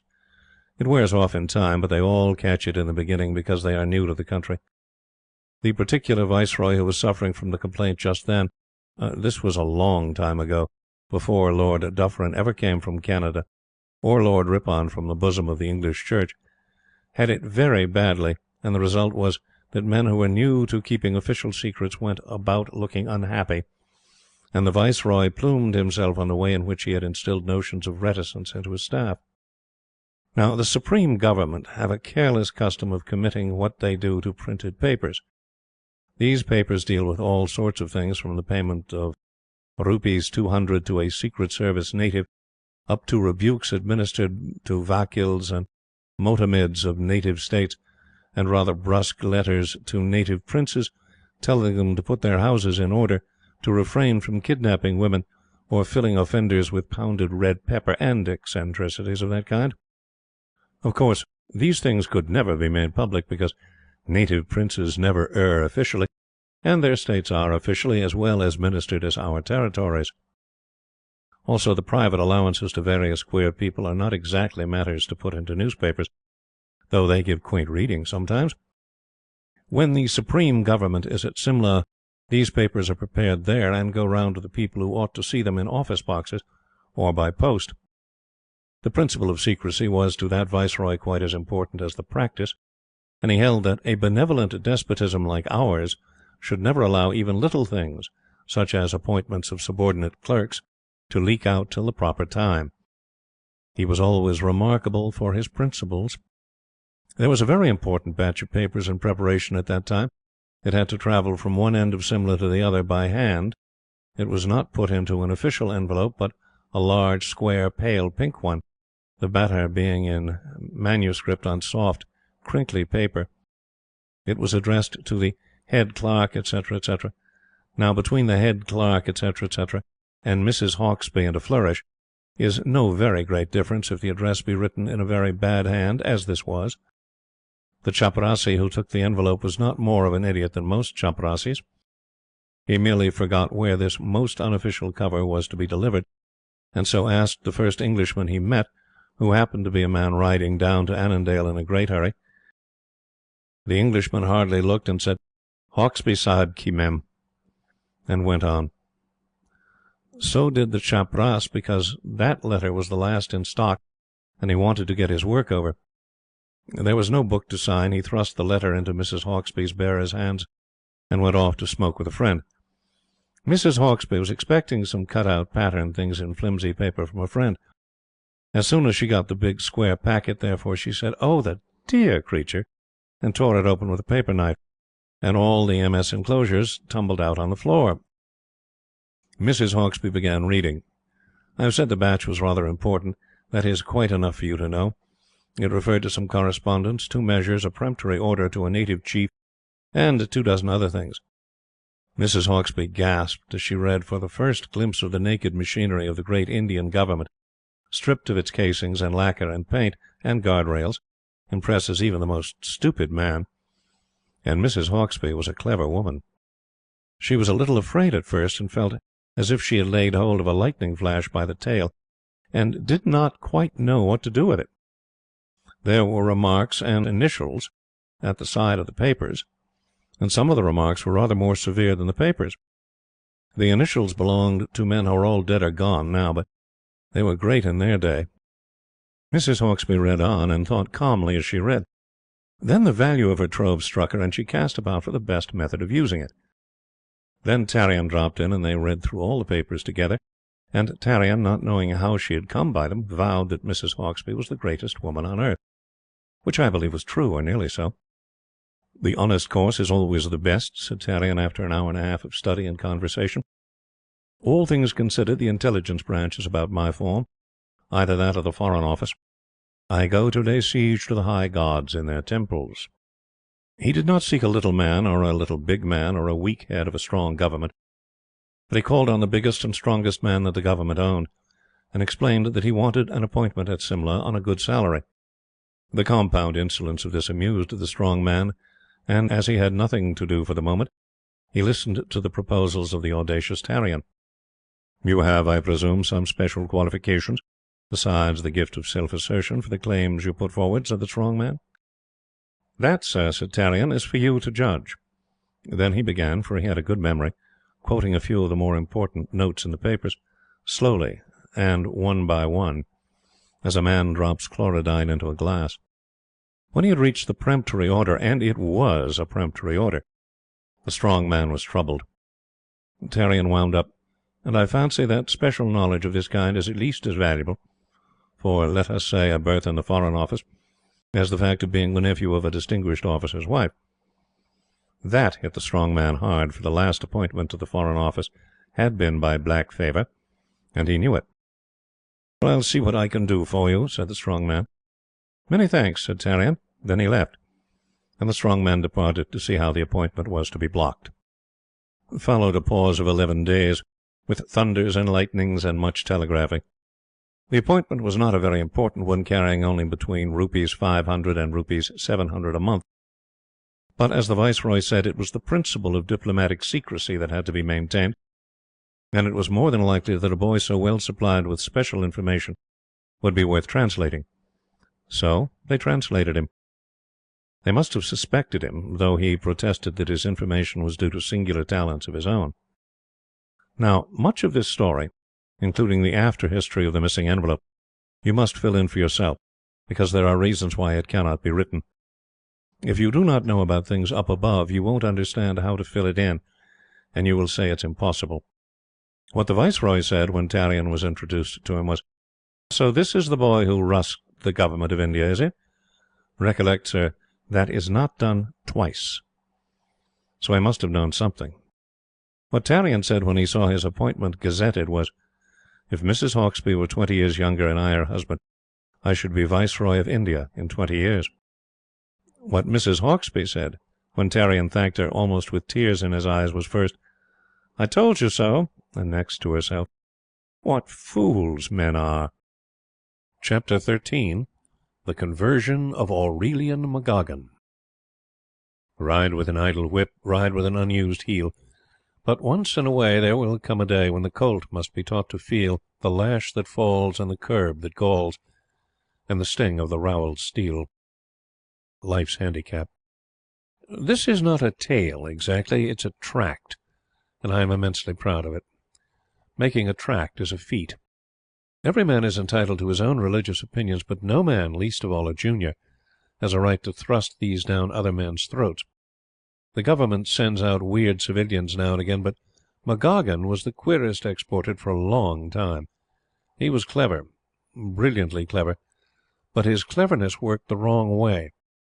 Instead of keeping to the study of the vernaculars, he had read some books written by a man called Comte, I think, and a man called Spencer, and a Professor Clifford. They deal with people's insides from the point of view of men who have no stomachs. There was no order against his reading them, but his mamma should have smacked him. They fermented in his head, and he came out to India with a rarefied religion over and above his work. It was not much of a creed. It only proved that men had no souls, and there was no God and no hereafter, and that you must worry along somehow for the good of humanity. One of its minor tenets seemed to be that the one thing more sinful than giving an order was obeying it. At least, that's what McGoggin said, but I suspect he had misread his primers. I do not say a word against his creed. It was made up in town, where there is nothing but machinery and asphalt and building, all shut in by the fog. Naturally, a man grows to think that there is no one higher than himself, and that the Metropolitan Board of Works made everything. But in this country, where you really see humanity, raw, brown, naked humanity, with nothing between it and the blazing sky, and only the used-up, over-handled earth underfoot, the notion somehow dies away, and most folk come back to simpler theories. Life in India is not long enough to waste in proving that there is no one in particular at the head of affairs. For this reason: the Deputy is above the Assistant, the Commissioner above the Deputy, the Lieutenant Governor above the Commissioner, and the Viceroy above all four, under the orders of the Secretary of State, who is responsible to the Empress. If the Empress be not responsible to her Maker, if there is no Maker for her to be responsible to, the entire system of our administration must be wrong. which is manifestly impossible. At home, men are to be excused. They are stalled up a good deal and get intellectually beany. When you take a gross, beany horse to exercise, he slavers and slobbers over the bit till you can't see the horns. But the bit is there just the same. Men do not get beany in India. The climate and the work are against playing bricks with words. If McGoggin had kept his creed, with the capital letters and the endings in isms, to himself, no one would have cared. But his grandfathers on both sides had been Wesleyan preachers, and the preaching strain came out in his mind. He wanted everyone at the club to see that they had no souls, too, and to help him to eliminate his creator. As a good many men told him, he undoubtedly had no soul because he was so young, but it did not follow that his seniors were equally undeveloped, and whether there was another world or not, a man still wanted to read his papers in this. "But that is not the point. That is not the point," Aurelian used to say. Then men threw sofa cushions at him and told him to go to any particular place he might believe in. They christened him the Blastoderm. He said he came from a family of that name somewhere in the prehistoric ages, and by insult and laughter strove to choke him dumb, for he was an unmitigated nuisance at the club, besides being an offence to the older men. His deputy commissioner, who was working on the frontier when Aurelian was rolling on a bedquilt, told him that for a clever boy Aurelian was a very big idiot.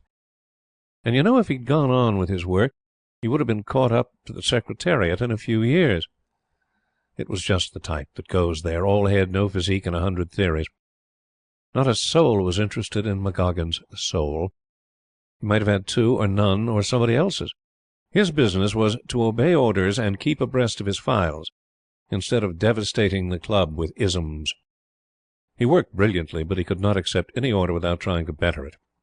That was the fault of his creed. It made men too responsible and left too much to their honor.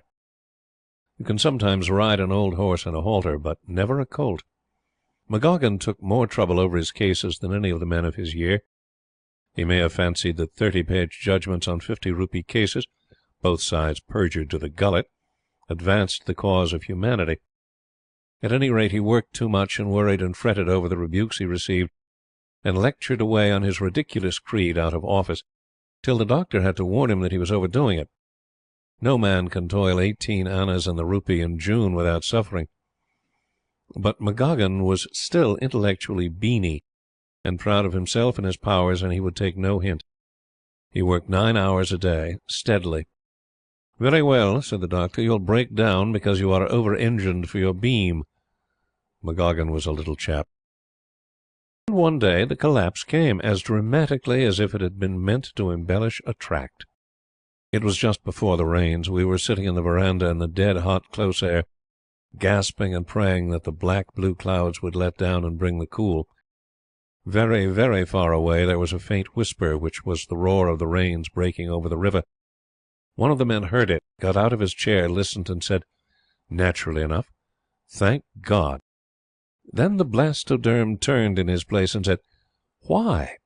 I assure you it's only the result of perfectly natural causes, atmospheric phenomena of the simplest kind. Why you should therefore return thanks to a being who never did exist, who's only a figment—" "Blastoderm," grunted the man in the next chair, "dry up, and throw me over the Pioneer. We know all about your figments." The Blastoderm reached out to the table, took up one paper, and jumped as if something had stung him. Then he handed the paper over. "As I was saying," he went on slowly and with an effort, "due to perfectly natural causes, I mean, Hi, Blastoderm, you've given me the Calcutta Mercantile Advertiser." The dust got up in little whirls while the treetops rocked and the kites whistled. But no one was looking at the coming of the rains. We were all staring at the Blastoderm, who had risen from his chair and was fighting with his speech. Then he said still more slowly, "Perfectly conceivable. Dictionary. Red oak. Amenable. Cause. Retaining. Shuttlecock. Alone." "Blastoderm's drunk," said one man. But the Blastoderm was not drunk. He looked at us in a dazed sort of way, and began motioning with his hands in the half-light as the clouds closed overhead. Then, with a scream, "What is it?" "Can't. Reserve. Attainable. Market. Obscure." But his speech seemed to freeze in him, and just as the lightning shot two tongues that cut the whole sky into three pieces, and the rain fell in quivering sheets, the Blastoderm was struck dumb. He stood pawing and champing like a hard-held horse, and his eyes were full of terror. The doctor came over in 3 minutes and heard the story. "It's aphasia," he said. "Take him to his room. I knew the smash would come." We carried the Blastoderm across in the pouring rain to his quarters, and the doctors gave him bromide of potassium to make him sleep. Then the doctor came back to us and told us that aphasia was like all the arrears of Punjab head falling in a lump, and that only once before, in the case of a sepoy, had he met with so complete a case. I myself have seen mild aphasia in an overworked man, but this sudden dumbness was uncanny, though, as the Blastoderm himself might have said, due to perfectly natural causes. "He'll have to take leave after this," said the doctor. "He won't be fit for work for another 3 months. No, it isn't insanity or anything like it. It's only complete loss of control over the speech and memory. I fancy it will keep the Blastoderm quiet, though." 2 days later, the Blastoderm found his tongue again. The first question he asked was, "What was it?" The doctor enlightened him. "But I can't understand it," said the Blastoderm. "I'm quite sane, but I can't be sure of my mind. It seems my own memory. Can I?" "Go up into the hills for 3 months and don't think about it," said the doctor. "But I can't understand it," repeated the Blastoderm. "It was my own mind and memory."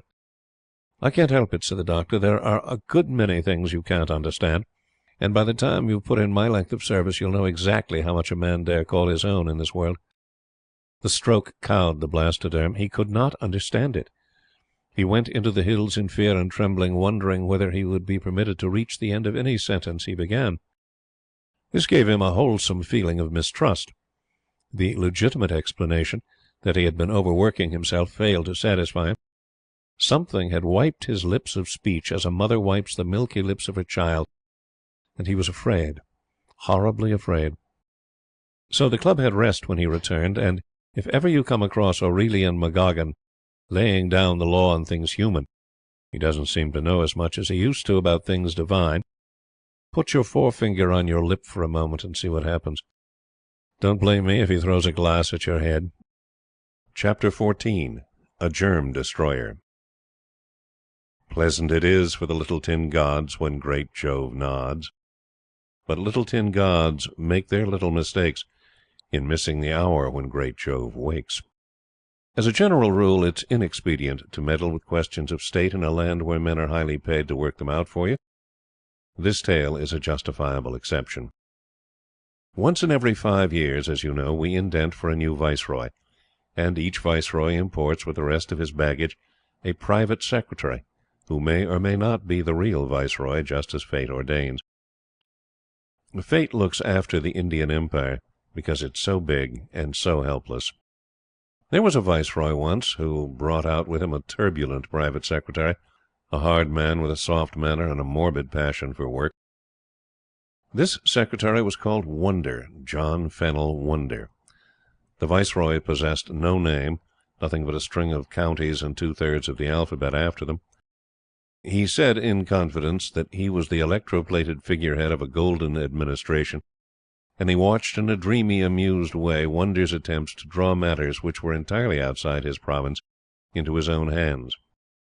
"When we were all cherubims together," said His Excellency once, "my dear good friend Wonder will head a conspiracy for plucking out Gabriel's tail feathers, or stealing Peter's keys. Then I shall report him." But though the Viceroy did nothing to check Wonder's officiousness, other people said unpleasant things. Maybe the members of Council began it, but finally all Simla agreed that there was too much Wonder and too little Viceroy in that regime. Wonder was always quoting His Excellency. It was His Excellency this, His Excellency that, in the opinion of His Excellency, and so on. The Viceroy smiled, but he did not heed. He said that, so long as his old men squabbled with his dear good Wonder, they might be induced to leave the immemorial East in peace. "No wise man has a policy," said the Viceroy. "A policy is the blackmail levied on the fool by the unforeseen. I am not the former, and I do not believe in the latter." I do not quite see what this means, unless it refers to an insurance policy. Perhaps it was the Viceroy's way of saying, "Lie low." That season came up to Simla one of these crazy people with only a single idea. These are the men who make things move, but they are not nice to talk to. This man's name was Mellish, and he had lived for 15 years on land of his own, in Lower Bengal, studying cholera. He held that cholera was a germ that propagated itself as it flew through a muggy atmosphere, and stuck in the branches of trees like a wool flake. The germ could be rendered sterile, he said, by Mellish's own invincible fumigatory, a heavy violet-black powder, the result of 15 years' scientific investigation, sir. Inventors seemed very much alike as a caste. They talk loudly, especially about conspiracies of monopolists. They beat upon the table with their fists, and they secrete fragments of their inventions about their persons. Mellish said that there was a medical ring at Simla, headed by the Surgeon General, who was in league apparently with all the hospital assistants in the Empire. I forget exactly how he proved it, but it had something to do with skulking up to the hills, and what Mellish wanted was the independent evidence of the Viceroy, steward of our most gracious Majesty the Queen, sir. So Mellish went up to Simla, with 84 pounds of fumigatory in his trunk, to speak to the Viceroy, and to show him the merits of the invention. But it's easier to see a Viceroy than to talk to him, unless you chance to be as important as Mellish of Madras. He was a 6,000 rupee man, so great that his daughters never married. They contracted alliances. He himself was not paid. He received emoluments, and his journeys about the country were tours of observation. His business was to stir up the people in Madras with a long pole, as you stir up stench in a pond, and the people had to come up out of their comfortable old ways and gasp, "This is enlightenment and progress. Isn't it fine?" Then they gave Mellish statues and jasmine garlands in the hope of getting rid of him. Mellish came up to Simla to confer with the Viceroy. That was one of his perquisites. The Viceroy knew nothing of Mellish except that he was one of those middle-class deities who seem necessary to the spiritual comfort of this paradise of the middle classes, and that in all probability he had suggested, designed, founded and endowed all the public institutions of Madras. Which proves that His Excellency, though dreamy, had experience of the ways of 6,000 rupee men.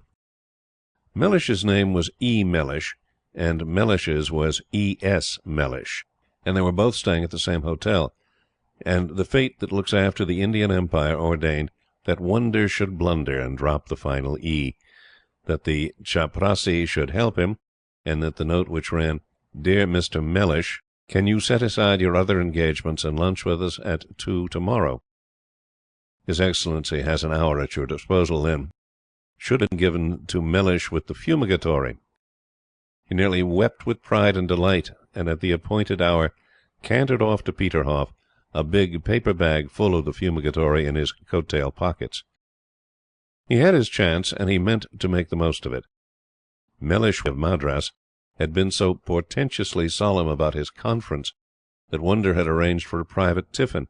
No ADCs, no Wonder, no one but the Viceroy, who said plaintively that he feared being left alone with unmuzzled autocrats like the great Mellish of Madras. But his guest did not bore the Viceroy. On the contrary, he amused him. Mellish was nervously anxious to go straight to his fumigatory, and talked at random until tiffin was over, and His Excellency asked him to smoke.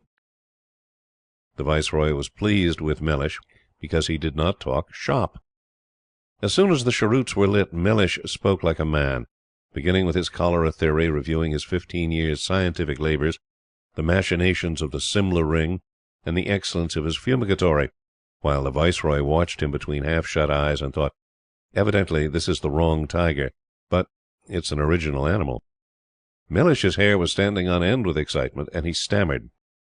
He began groping in his coat-tails, and before the Viceroy knew what was about to happen, he had tipped a bagful of his powder into the big silver ash-tray.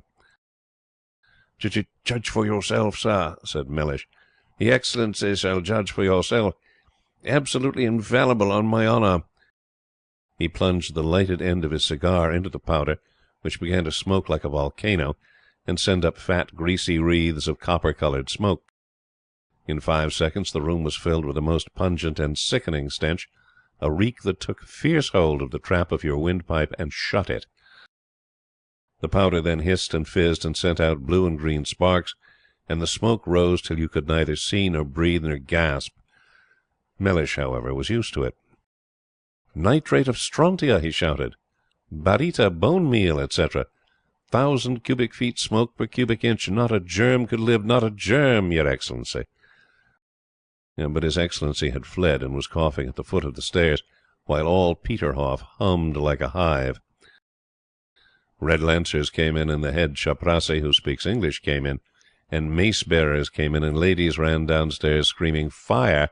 for the smoke was drifting through the house and oozing out of the windows, and bellying along the verandas, and wreathing and writhing across the gardens.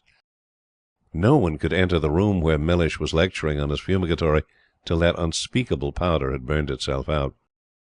Then an aide-de-camp, who desired the V.C., rushed through the rolling clouds and hauled Mellish into the hall. The Viceroy was prostrate with laughter, and could only waggle his hands feebly at Mellish, who was shaking a fresh bagful of powder at him. "Glorious, glorious!" sobbed His Excellency. "Not a germ, as you justly observed, could exist. I can swear it. A magnificent success." Then he laughed till the tears came, and Wonder, who had caught the real Mellish snorting on the Mall, entered and was deeply shocked at the scene. The Viceroy was delighted, because he saw that Wonder would presently depart. Mellish, with the fumigatory, was also pleased, for he felt that he had smashed the Simla medical ring. Few men could tell a story like His Excellency when he took the trouble, and the account of my dear good Wonder's friend with the powder went the round of Simla, and flippant folk made Wonder unhappy by their remarks. But His Excellency told the tale once too often for Wonder, as he meant to. It was at Seepy Picnic. Wonder was sitting just behind the Viceroy. "And I really thought for a moment," wound up His Excellency, "that my dear good Wonder had hired an assassin to clear his way to the throne." Everyone laughed, but there was a delicate sub-tinkle in the Viceroy's tone, which Wonder understood. He found that his health was giving way, and the Viceroy allowed him to go, and presented him with a flaming character for use at home among big people. "My fault entirely," said His Excellency, in after seasons, with a twinkling in his eye. "My inconsistency must always have been distasteful to such a masterly man." Chapter 15. Kidnapped. There is a tide in the affairs of men which, taken any way you please, is bad, and strands them in forsaken guts and creeks no decent soul would think of visiting. You cannot stop the tide, but now and then you may arrest some rash adventurer who will hardly thank you for your pains. Vibert's Moralities. We are a high caste and enlightened race, and infant marriage is very shocking, and the consequences are sometimes peculiar. But nevertheless the Hindoo notion, which is the continental notion, which is the aboriginal notion, of arranging marriages irrespective of the personal inclinations of the married, is sound. Think for a minute, and you will see that it must be so, unless of course you believe in affinities, in which case you had better not read this tale. How can a man who has never married, who cannot be trusted to pick up at sight a moderately sound horse, whose head is hot and upset with visions of domestic felicity, go about choosing a wife? He cannot see straight or think straight if he tries, and the same disadvantages exist in the case of a girl's fancies. But when mature, married, and discreet people arrange a match between a boy and a girl, they do it sensibly with a view to the future, and the young couple live happily ever afterwards, as everybody knows. Properly speaking, Government should establish a matrimonial department, efficiently officered, with a jury of matrons, a judge of the chief court, a senior chaplain, and an awful warning, in the shape of a love match that has gone wrong, chained to the trees in the courtyard. All marriages should be made through the department, which might be subordinate to the educational department, under the same penalty as that attaching to the transfer of land, without a stamped document. But Government won't take suggestions. It pretends that it's too busy. However, I'll put my notion on record and explain the example that illustrates the theory. Once upon a time there was a good young man, a first-class officer in his own department, a man with a career before him and possibly a K.C.G.E. at the end of it. All his superiors spoke well of him because he knew how to hold his tongue and his pen at the proper times. There are today only 11 men in India who possess this secret, and they have all, with one exception, attained great honour and enormous incomes. This good young man was quiet and self-contained, too old for his years by far, which always carries its own punishment. Had a subaltern or a tea planter's assistant, or anybody who enjoys life and has no care for tomorrow, done what he tried to do, not a soul would have cared. But when Paithrop, the estimable, virtuous, economical, quiet, hard-working young Paithrop, fell, there was a flutter through 5 departments. The manner of his fall was in this way. He met a Miss Castris, De Castris it was originally, but the family dropped the D apostrophe for administrative reasons, and he fell in love with her even more energetically than he worked. Understand clearly that there was not a breath of a word to be said against Miss Castris, not a shadow of a breath. She was good and very lovely, possessed what innocent people at home called a Spanish complexion, with thick blue-black hair growing low down on her forehead into a widow's peak, and big violet eyes under eyebrows as black and as straight as the borders of a Gazette Extraordinary when a big man dies. But, well, she was a very sweet girl and very pious, but for many reasons she was impossible, quite so. All good mammas know what impossible means. It was obviously absurd that Paithrop should marry her. The little opal-tinted onyx at the base of her fingernails said this as plainly as print. Furthermore, marriage with Miss Castris meant marriage with several other Castrises. Honorary Lieutenant Castris, her papa, Mrs. Eulalie Castris, her mamma, and all the ramifications of the Castris family, on incomes ranging from rupees 175 to rupees 470 a month, and their wives and connections again. It would have been cheaper for Paithrop to have assaulted a commissioner with a dog-whip, or to have burned the records of a deputy commissioner's office, than to have contracted an alliance with the Castrises. It would have weighed his after-career less, even under a government which never forgets and never forgives. Everybody saw this but Paithrop. He was going to marry Miss Castris. He was, being of age and drawing a good income, and woe betide the house that would not afterwards receive Mrs. Virginia Soles Paithrop with the deference due to her husband's rank. That was Paithrop's ultimatum, and any remonstrance drove him frantic. These sudden madnesses most afflict the sanest men. There was a case once, but I will tell you of that later on. You cannot account for the mania except under a theory directly contradicting the one about the place wherein marriages are made. Paithrop was burningly anxious to put a millstone around his neck at the outset of his career, and argument had not the least effect on him. He was going to marry Miss Castris, and the business was his own business. He would thank you to keep your advice to yourself. With a man in this condition, mere words only fix him in his purpose. Of course, he cannot see that marriage out here does not concern the individual, but the government he serves. Do you remember Mrs. Hawksby, that most wonderful woman in India? She saved Pluffles from Mrs. Reaver, won Tarrion his appointment in the Foreign Office, and was defeated in open field by Mrs. Cusack Bremmel. She heard of the lamentable condition of Paithrop, and her brain struck out the plan that saved him. She had the wisdom of the serpent, the logical coherence of the man, the fearlessness of the child, and the triple intuition of the woman. Never, no, never, as long as a tonga buckets down the Solent Dip, or the couples go a-riding at the back of Summer Hill, will there be such a genius as Mrs. Hawksby. She attended the consultation of 3 men on Paithrop's case, and she stood up with the lash of her riding-whip between her lips, and spake. 3 weeks later, Paithrop dined with the 3 men, and the Gazette of India came in. Paithrop found to his surprise that he had been gazetted a month's leave. Don't ask me how this was managed. I believe firmly that if Mrs. Hawksby gave the order, the whole great Indian administration would stand on its head. The 3 men had also a month's leave each, Pathrup put the Gazette down and said bad words. Then there came from the compound the soft pad of camels. Thieves' camels, the Buccaneer breed that don't bubble and howl when they sit down and get up. After that I don't know what happened. This much is certain.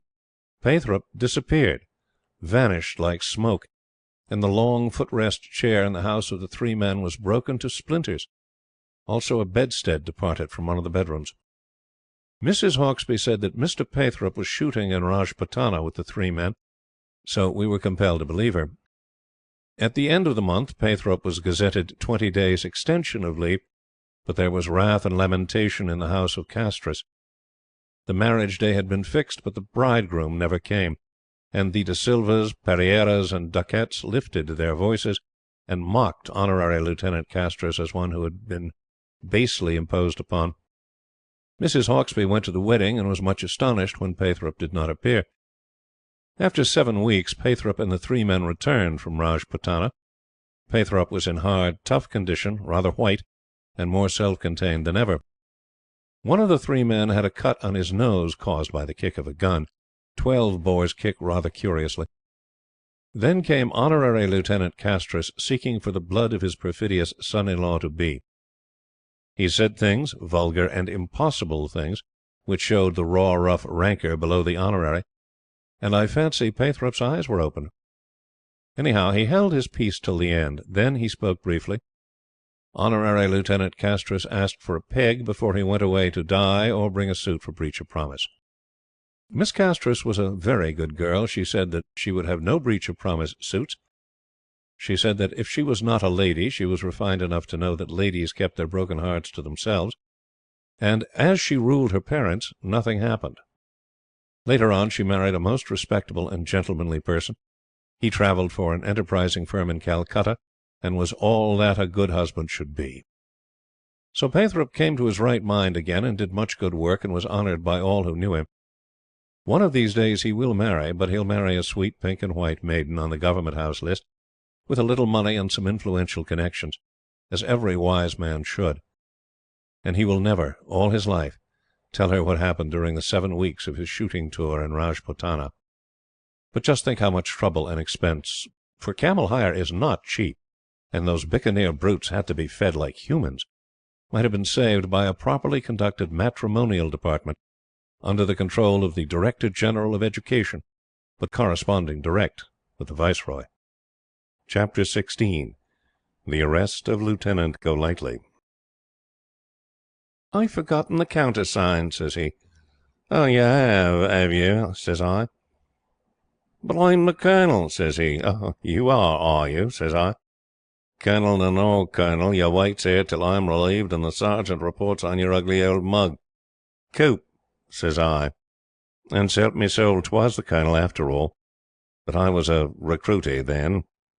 The unedited autobiography of Private Otherus.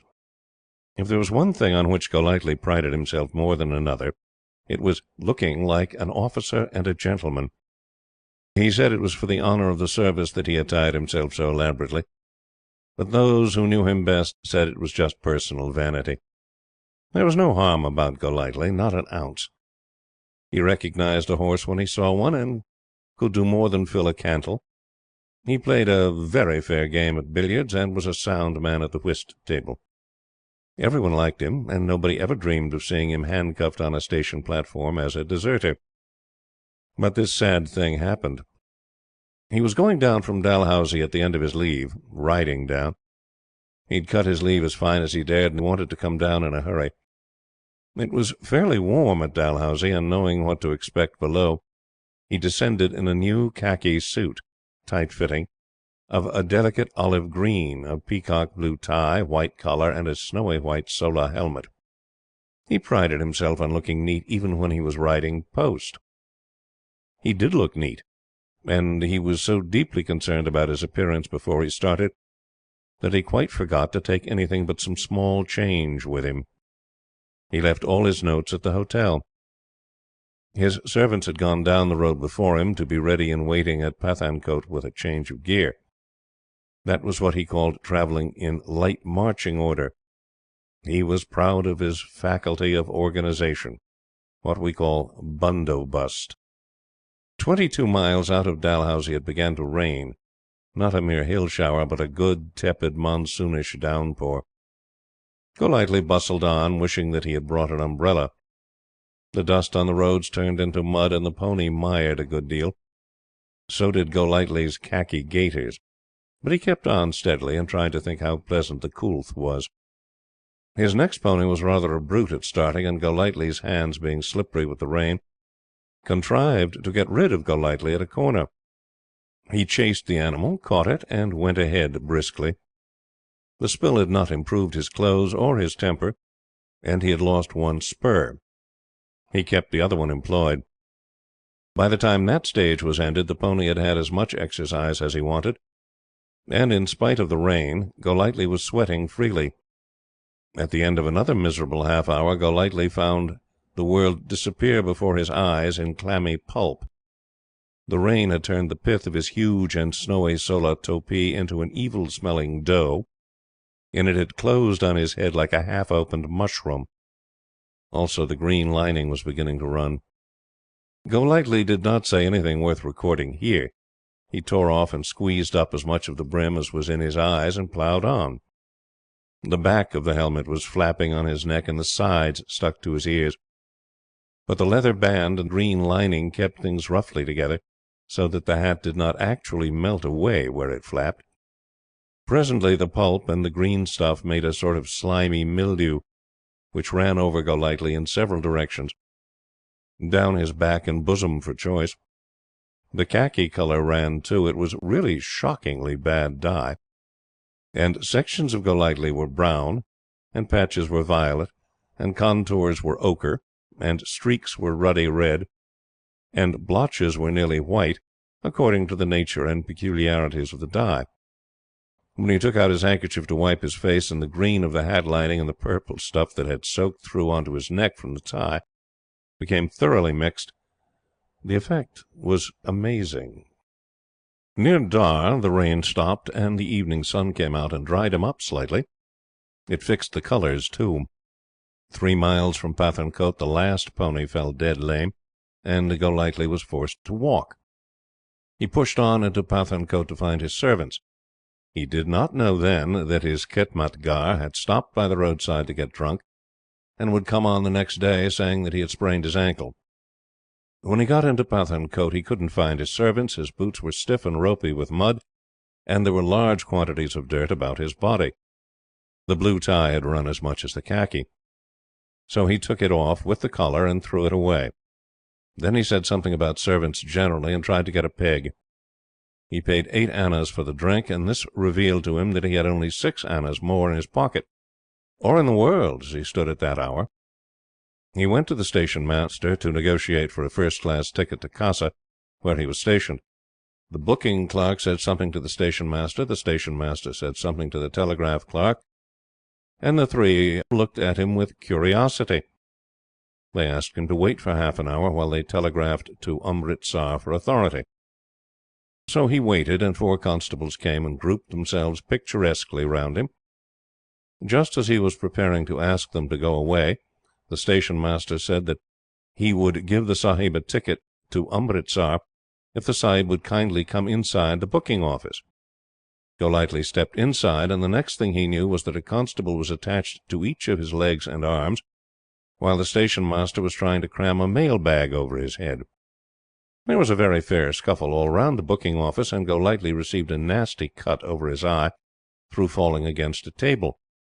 But the constables were too much for him, and they and the station master handcuffed him securely.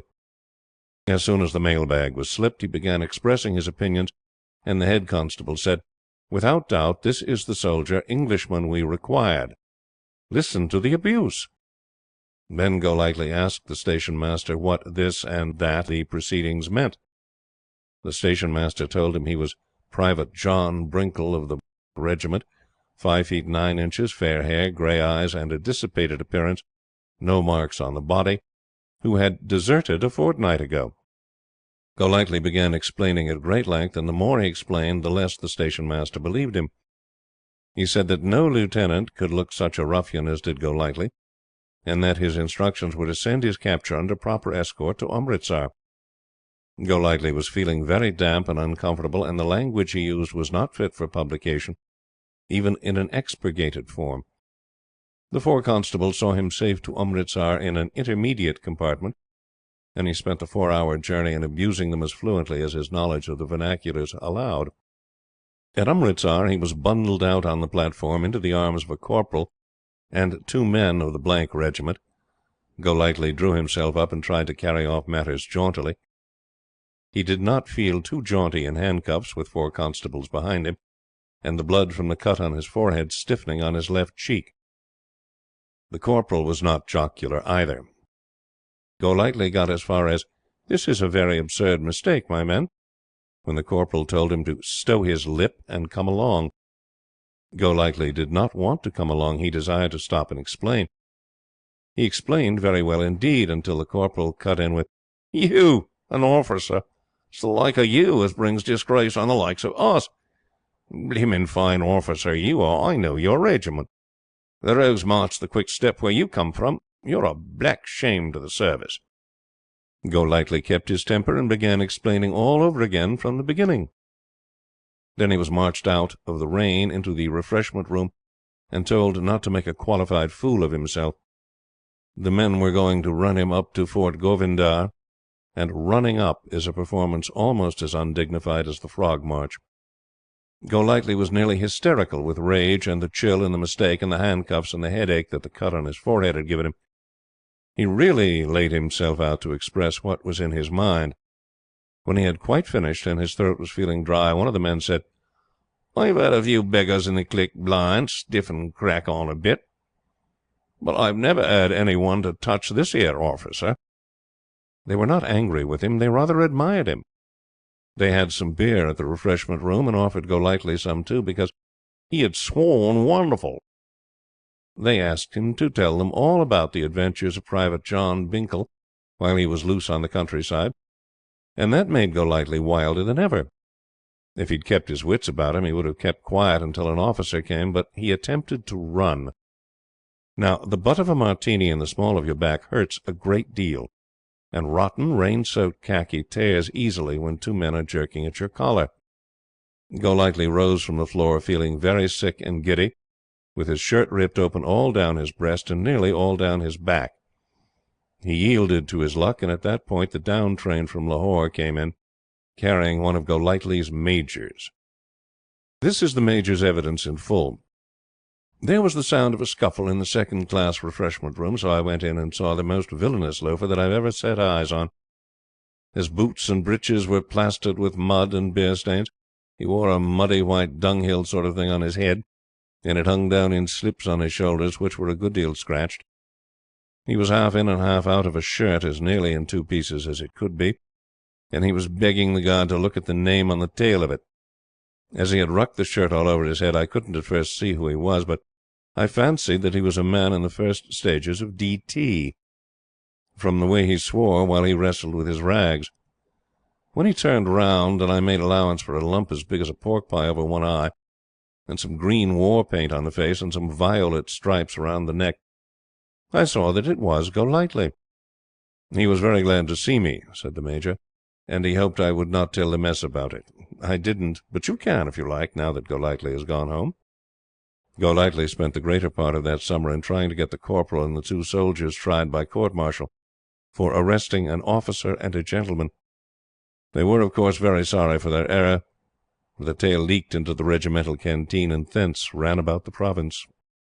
Chapter 17. The House of Suddhoo. A stone's throw out on either hand from that well-ordered road we tread, and all the world is wild and strange. Churl and Gowl and Gin and Sprite shall bear us company to-night, for we have reached the oldest land wherein the powers of darkness range. From The Dusk to the Dawn. The House of Suddhoo, near the Taksali Gate, is 2-storied, with 4 carved windows of old brown wood and a flat roof. You may recognize it by 5 red hand prints arranged like the 5 of diamonds on the whitewash between the upper windows. Bhagwan Das, the bunnia, and a man who says he gets his living by seal cutting, live in the lower story with a troop of wives, servants, friends, and retainers. The two upper rooms used to be occupied by Janoo and Azizam, and a little black and tan terrier that was stolen from an Englishman's house and given to Janoo by a soldier. Today only Janoo lives in the upper rooms. Sudo sleeps on the roof generally, except when he sleeps in the street.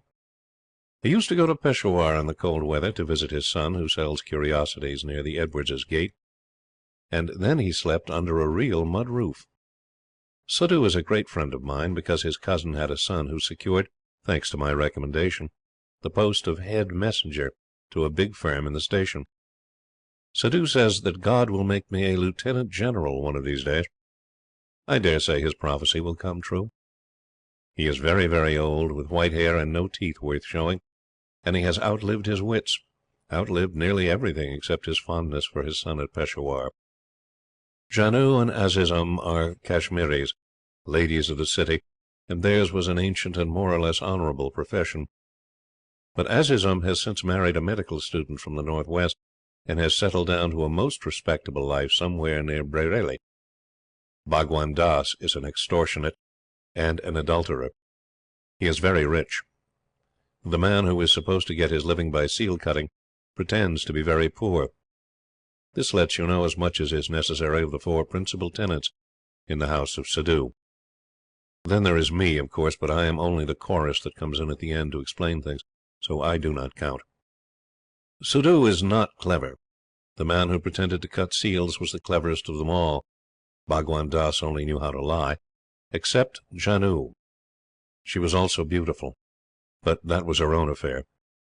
Sudo's son at Peshawar was attacked by pleurisy, and old Sudo was troubled. The seal-cutter man heard of Sudo's anxiety and made capital out of it. He was abreast of the times. He got a friend in Peshawar to telegraph daily accounts of the son's health. And here the story begins. Sudo's cousin's son told me one evening that Sudo wanted to see me, that he was too old and feeble to come personally, and that I should be conferring an everlasting honour on the house of Sudo if I went to him. I went, but I think, seeing how well off Sudo was then, that he might have sent something better than an ekka, which jolted fearfully, to haul out a future lieutenant governor to the city on a muggy April evening. The ekka did not run quickly. It was full dark when we pulled up opposite the door of Ranjit Singh's tomb near the main gate of the fort. Here was Sudo, and he said that, by reason of my condescension, it was absolutely certain that I should become a lieutenant governor while my hair was yet black. Then we talked about the weather and the state of my health and the wheat crops for 15 minutes in the Huzuri Bagh under the stars. Sudo came to the point at last. He said that Janoo had told him that there was an order of the Sikar against magic, because it was feared that magic might one day kill the Empress of India. I didn't know anything about the state of the law, but I fancied that something interesting was going to happen. I said that, so far from magic being discouraged by the government, it was highly commended. The greatest officials of the state practiced it themselves. If the financial statement isn't magic, I don't know what is. Then, to encourage him further, I said that if there was any jadoo afoot, I had not the least objection to giving it my countenance and sanction, and to saying that it was clean jadoo, white magic, as distinguished from the unclean jadoo which kills folk. It took a long time before Sudo admitted that this was just what he had asked me to come for. Then he told me, in jerks and quavers, that the man who said he cut seals was a sorcerer of the cleanest kind, that every day he gave Sudo news of the sick son in Peshawar more quickly than the lightning could fly, and that this news was always corroborated by the letters. Further, that he had told Sudo how a great danger was threatening his son, which could be removed by clean jadoo, and of course heavy payment. I began to see how the land lay, and told Sudo that I also understood a little jadoo in the western line, and would go to his house to see that everything was done decently and in order. We set off together, and on the way Sudo told me he had paid the seal cutter between 100 and 200 rupees already, and the jadoo of that night would cost 200 more, which was cheap, he said, considering the greatness of his son's danger. But I do not think he meant it. The lights were all cloaked in the front of the house when we arrived. I could hear awful noises from behind the seal cutter's shop front, as if someone were groaning his soul out.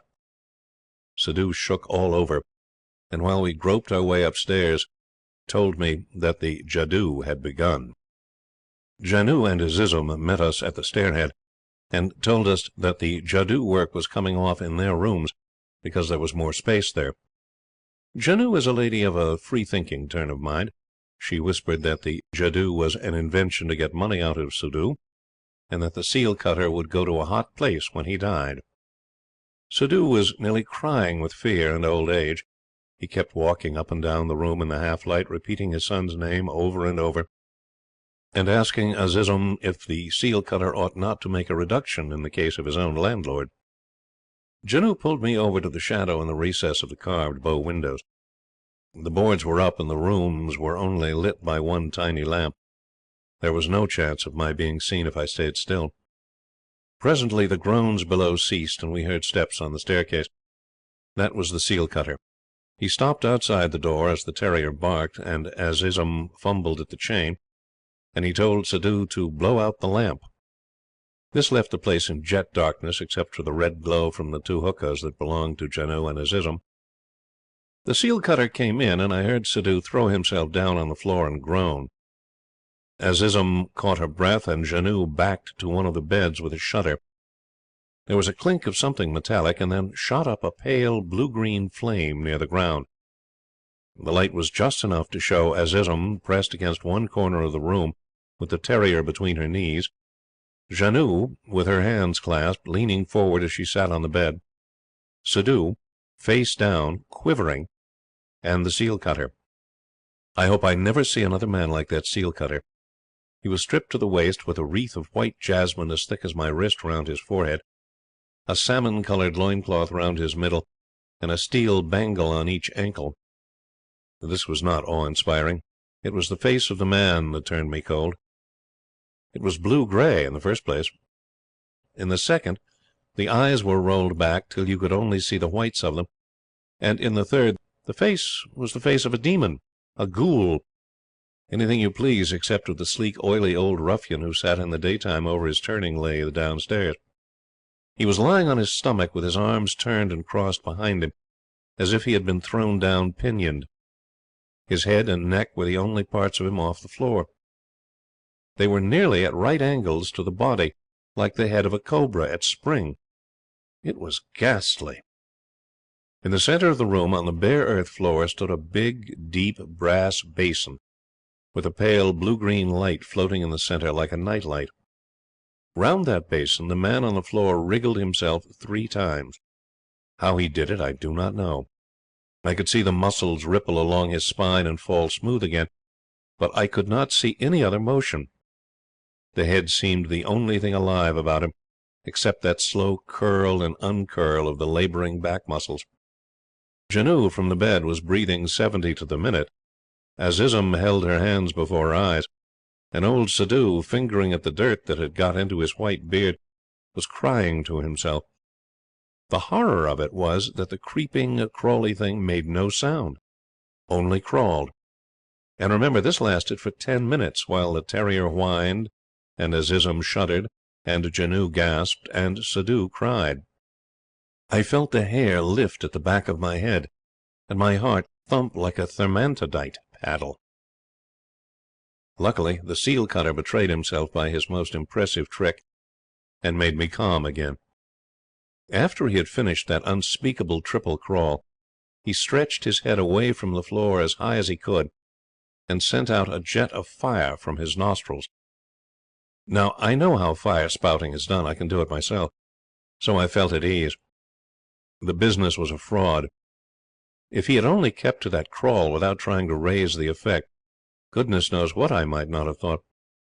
Both the girls shrieked at the jet of fire, and the head dropped, chin down, on the floor with a thud, the whole body lying then like a corpse with its arms trussed. There was a pause of 5 full minutes after this, and the blue-green flame died down. Janoo stooped to settle one of her anklets, while Azizum turned her face to the wall and took the terrier in her arms. Suddhoo put out an arm mechanically to Janoo's huqa, and she slid it across the floor with her foot. Directly above the body and on the wall were a couple of flaming portraits, in stamped paper frames, of the Queen and the Prince of Wales. They looked down on the performance, and, to my thinking, seemed to heighten the grotesqueness of it all. Just when the silence was getting unendurable, the body turned over and rolled away from the basin to the side of the room, where it lay stomach up. There was a faint plop from the basin, exactly like the noise a fish makes when it takes a fly, and the green light in the centre revived. I looked at the basin, and saw, bobbing in the water, the dried, shriveled, black head of a native baby, open eyes, open mouth, and shaved scalp. It was worse, being so very sudden, than the crawling exhibition. We had no time to say anything before it began to speak. Read Poe's account of the voice that came from the mesmerized dying man, and you will realize less than one-half of the horror of that head's voice. There was an interval of a second or two between each word, and a sort of ring, ring, ring in the note of the voice, like the timbre of a bell. It pealed slowly, as if talking to itself, for several minutes before I got rid of my cold sweat. Then the blessed solution struck me. I looked at the body lying near the doorway, and saw, just where the hollow of the throat joins on the shoulders, a muscle that had nothing to do with any man's regular breathing, twitching away steadily. The whole thing was a careful reproduction of the Egyptian teraphin that one read about sometimes, and the voice was as clever and as appalling a piece of ventriloquism as one could wish to hear. All this time the head was lapping against the side of the basin, and speaking. It told Suddhoo, on his face again whining, of his son's illness, and of the state of the illness up to the evening of that very night. I always shall respect the seal cutter for keeping so faithfully to the time of the Peshawar telegrams. It went on to say that skilled doctors were night and day watching over the man's life, and that he would eventually recover if the fee to the potent sorcerer, whose servant was the head in the basin, were doubled. Here the mistake from the artistic point of view came in. To ask for twice your stipulated fee in a voice that Lazarus might have used when he rose from the dead is absurd. Janoo, who is really a woman of masculine intellect, saw this as quickly as I did. I heard her say, "Asli nahin, Farib," scornfully under her breath, and just as she said so, the light in the basin died out, the head stopped talking, and we heard the room door creak on its hinges. Then Janoo struck a match, lit the lamp, and we saw that head, basin, and seal cutter were gone. Suddhoo was wringing his hands and explaining to anyone who cared to listen that if his chances of eternal salvation depended on it, he could not raise another 200 rupees. Azizum was nearly in hysterics in the corner, while Janoo sat down composedly in one of the beds to discuss the probabilities of the whole thing being a bunao, or make-up. I explained as much as I knew of the seal cutter's way of jadoo, but her argument was much more simple. "The magic that is always demanding gifts is no true magic," said she. "My mother told me that the only potent love spells are those which are told you for love. This seal cutter man is a liar and a devil. I dare not tell, do anything, or get anything done, because I am in debt to Bhagwan Das the Bunya for 2 gold rings and a heavy anklet. I must get my food from his shop. The seal cutter is the friend of Bhagwan Das, and he would poison my food. A fool's jadoo has been going on for 10 days, and has cost Suddhoo many rupees each night. The seal cutter used black hens and lemons and mantras before. He never showed us anything like this till tonight. Azizum is a fool, and will be a Purdanisham soon. Suddhoo has lost his strength and his wits. See now, I had hoped to get from Suddhoo many rupees while he lived, and many more after his death, and behold, he is spending everything on that offspring of a devil and a she-ass, the seal cutter." Here I said, "But what induced Suddhoo to drag me into the business? Of course I can speak to the seal cutter, and he shall refund. That whole thing is child's talk, shame, and senseless." "Suddhoo is an old child," said Janoo. "He's lived on the roofs these 70 years, and is as senseless as a milch-goat. He brought you here to assure himself that he was not breaking any law of the Sirkar, whose salt he ate many years ago. He worships the dust off the feet of the seal cutter, and that cow-devourer has forbidden him to go and see his son. What does Suddhoo know of your laws or the lightning post? I have to watch his money going day by day to that lying beast below." Janoo stamped her foot on the floor and nearly cried with vexation, while Suddhoo was whimpering under a blanket in the corner, and Ism was trying to guide the pipe stem to his foolish old mouth. Now the case stands thus. Unthinkingly I have laid myself open to the charge of aiding and abetting the seal cutter in obtaining money under false pretences, which is forbidden by Section 420 of the Indian Penal Code. I am helpless in the matter for these reasons. I cannot inform the police.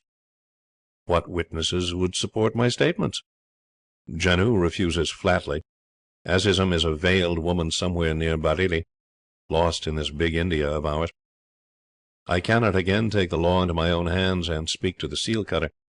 For certain I am that not only would Suddhoo disbelieve me, but this step would end in the poisoning of Janoo, who is bound hand and foot by her death to the bunya.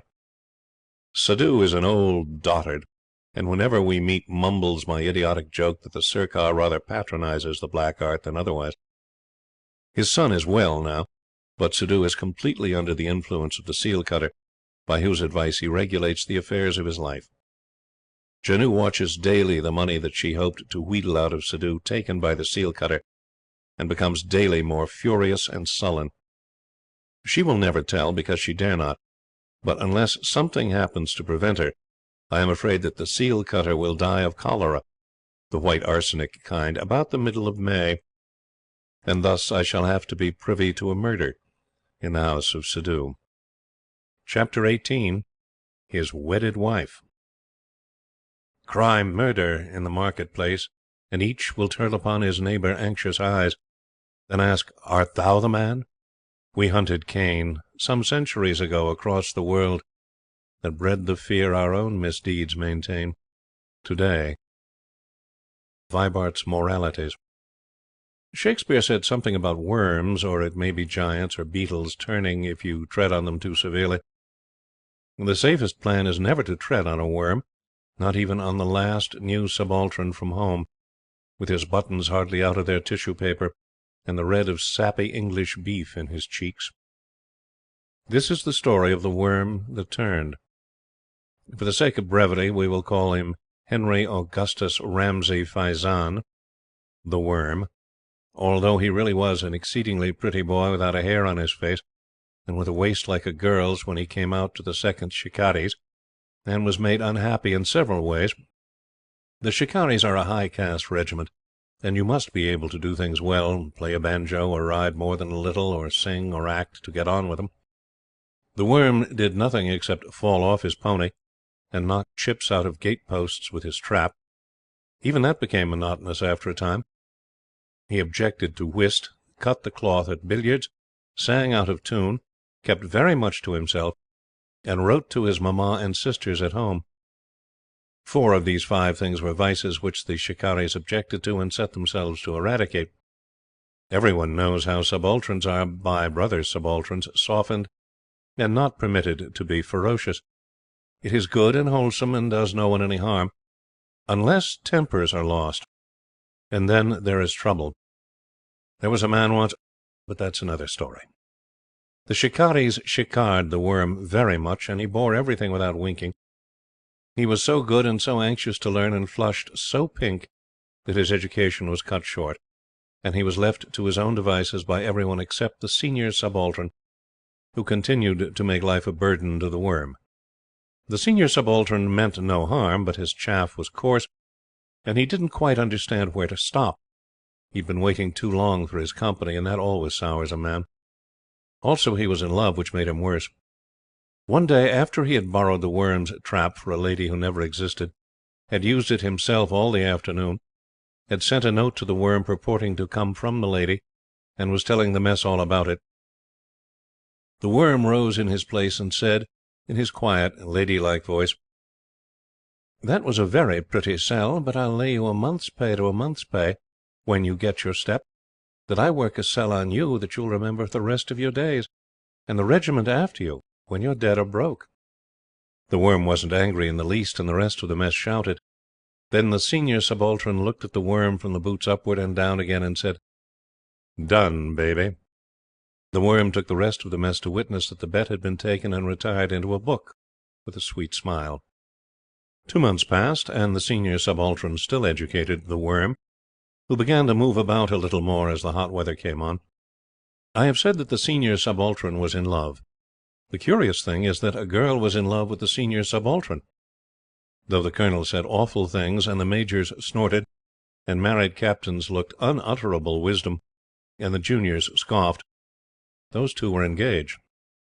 The senior subaltern was so pleased with getting his company and his acceptance at the same time that he forgot to bother the worm. The girl was a pretty girl, and had money of her own. She does not come into this story at all. One night, at the beginning of the hot weather, all the mess, except the worm, who had gone to his own room to write home letters, were sitting on the platform outside the mess house. The band had finished playing, but no one wanted to go in, and the captains' wives were there also. The folly of a man in love is unlimited. The senior subaltern had been holding forth on the merits of the girl he was engaged to, and the ladies were purring approval while the men yawned, when there was a rustle of skirts in the dark, and a tired, faint voice lifted itself. "Where is my husband?" I do not wish in the least to reflect on the morality of the shikaris, but it is on record that 4 men jumped up as if they had been shot. 3 of them were married men. Perhaps they were afraid that their wives had come from home unbeknownst. The 4th said that he had acted on the impulse of the moment. He explained this afterwards. Then the voice cried, "Oh, Lionel!" Lionel was the senior subaltern's name. A woman came into the little circle of light by the candles on the peg tables, stretching out her hands to the dark where the senior subaltern was, and sobbing. We rose to our feet, feeling that things were going to happen, and ready to believe the worst. In this bad, small world of ours, one knows so little of the life of the next man, which, after all, is entirely his own concern, that one is not surprised when a crash comes. Anything might turn up any day for any one. Perhaps the senior subaltern had been trapped in his youth. Men are crippled that way occasionally. We didn't know. We wanted to hear, and the captains' wives were as anxious as we. If he had been trapped, he was to be excused, for the woman from nowhere, in the dusty shoes and grey travelling dress, was very lovely, with black hair and great eyes full of tears. She was tall, with a fine figure, and her voice had a running sob in it pitiful to hear. As soon as the senior subaltern stood up, she threw her arms round his neck and called him "my darling," and said she could not bear waiting alone in England, and his letters were so short and cold, and she was his to the end of the world, and would he forgive her? This did not sound quite like a lady's way of speaking. It was too demonstrative. Things seemed black indeed, and the captains' wives peered under their eyebrows at the senior subaltern, and the colonel's face set like the day of judgment framed in grey bristles, and no one spoke for a while. Next the colonel said very shortly, "Well, sir?" and the woman sobbed afresh. The senior subaltern was half choked with the arms round his neck, but he grasped out, "It's a damned lie. I never had a wife in my life." "Don't swear," said the colonel. "Come into the mess. We must sift this clear somehow." And he sighed to himself, for he believed in his shikaris, did the colonel. We trooped into the anteroom under the full lights, and there we saw how beautiful the woman was. She stood up in the middle of us all, sometimes choking with crying, then hard and proud, and then holding out her arms to the senior subaltern. It was like the 4th act of a tragedy. She told us how the senior subaltern had married her when he was home on leave 18 months before, and she seemed to know all that we knew, and more, too, of his people and his past life. He was white and ashy grey, trying now and again to break into the torrent of her words, and we, noting how lovely she was and what a criminal he looked, esteemed him a beast of the worst kind. We felt sorry for him, though. I shall never forget the indictment of the senior subaltern by his wife, nor will he. It was so sudden, rushing out of the dark, unannounced, into our dull lives. The captains' wives stood back, but their eyes were alight, and you could see that they had already convicted and sentenced the senior subaltern. The colonel seemed 5 years older. One major was shading his eyes with his hand and watching the woman from underneath it. Another was chewing his moustache and smiling quietly as if he were witnessing a play. Full in the open space in the centre, by the whist tables, the senior subaltern's terrier was hunting for fleas. I remember all this as clearly as though a photograph were in my hand. I remember the look of horror on the senior subaltern's face. It was rather like seeing a man hanged, but much more interesting. Finally, the woman wound up by saying that the senior subaltern carried a double FM in tattoo on his left shoulder. We all knew that, and to our innocent minds it seemed to clinch the matter. But one of the bachelor majors said very politely, "I presume that your marriage certificate will be more to the purpose?" That roused the woman. She stood up and sneered at the senior subaltern for a cur, and abused the major and the colonel and all the rest. Then she wept, and then she pulled a paper from her breast, saying imperially, "Take that, and let my husband, my lawfully wedded husband, read it aloud, if he dare." There was a hush. The men looked into each other's eyes as the senior subaltern came forward in a dazed and dizzy way and took the paper. We were wondering, as we stared, whether there was anything against any of us that might turn up later on. The senior subaltern's throat was dry, but as he ran his eye over the paper he broke out into a hoarse cackle of relief, and said to the woman, "You young blackguard!" But the woman had fled through a door, and on the paper was written, "This is to certify that I, the Worm, have paid in full my debts to the senior subaltern, and further that the senior subaltern is my debtor by agreement on the 23rd of February, as by the mess attested, to the extent of 1 month's captain's pay in the lawful currency of the India Empire." When a deputation set off for the Worm's quarters and found him betwixt and between, unlacing his stays, with the hat, wig, serge dress, etc., on the bed, he came over as he was, and the shikaris shouted till the gunners' mess sent over to know if they might have a share of the fun. I think we were all, except the colonel and the senior subaltern, a little disappointed that the scandal had come to nothing. But that is human nature. There could be no two words about the Worm's acting. It leaned as near to a nasty tragedy as anything this side of a joke can. When most of the subalterns sat upon him with sofa cushions to find out why he had not said that acting was his strong point, he answered very quietly, "I don't think you ever asked me. I used to act at home with my sisters." But no acting with girls could account for the Worm's display that night. Personally, I think it was in bad taste, besides being dangerous. There is no sort of use in playing with fire, even for fun. The shikaris made him president of the Regimental Dramatic Club, and when the senior subaltern paid up his debt, which he did at once, the Worm sank the money in scenery and dresses. He was a good Worm, and the shikaris are proud of him. The only drawback is that he has been christened Mrs. Senior Subaltern, and as there are now 2 Mrs. Senior Subalterns in the station, this is sometimes confusing to strangers. Later on I will tell you of a case something like this, but with all the jest left out, and nothing in it but real trouble. Chapter 19. The Broken Link Handicapped. While the snaffle holds or the long neck stings, while the big beam tilts or the last bell rings, while horses are horses to train and to race, then women and wine take a second place for me, while a short 10-3 has a field to squander or fence to face. Song of the G.R. There are more ways of running a horse to suit your book than pulling his head off in the straight. Some men forget this. Understand clearly that all racing is rotten, as everything connected with losing money must be. Out here, in addition to its inherent rottenness, it has the merit of being 2/3 sham, looking pretty on paper only. Everyone knows everyone else far too well for business purposes. How on earth can you rack and harry and post a man for his lossings when you are fond of his wife and live in the same station with him? He says, "On the Monday following. I can't settle just yet." You say, "All right, old man," and think yourself lucky if you pull off 900 out of a 2,000 rupee debt. Any way you look at it, Indian racing is immoral, and expensively immoral, which is much worse.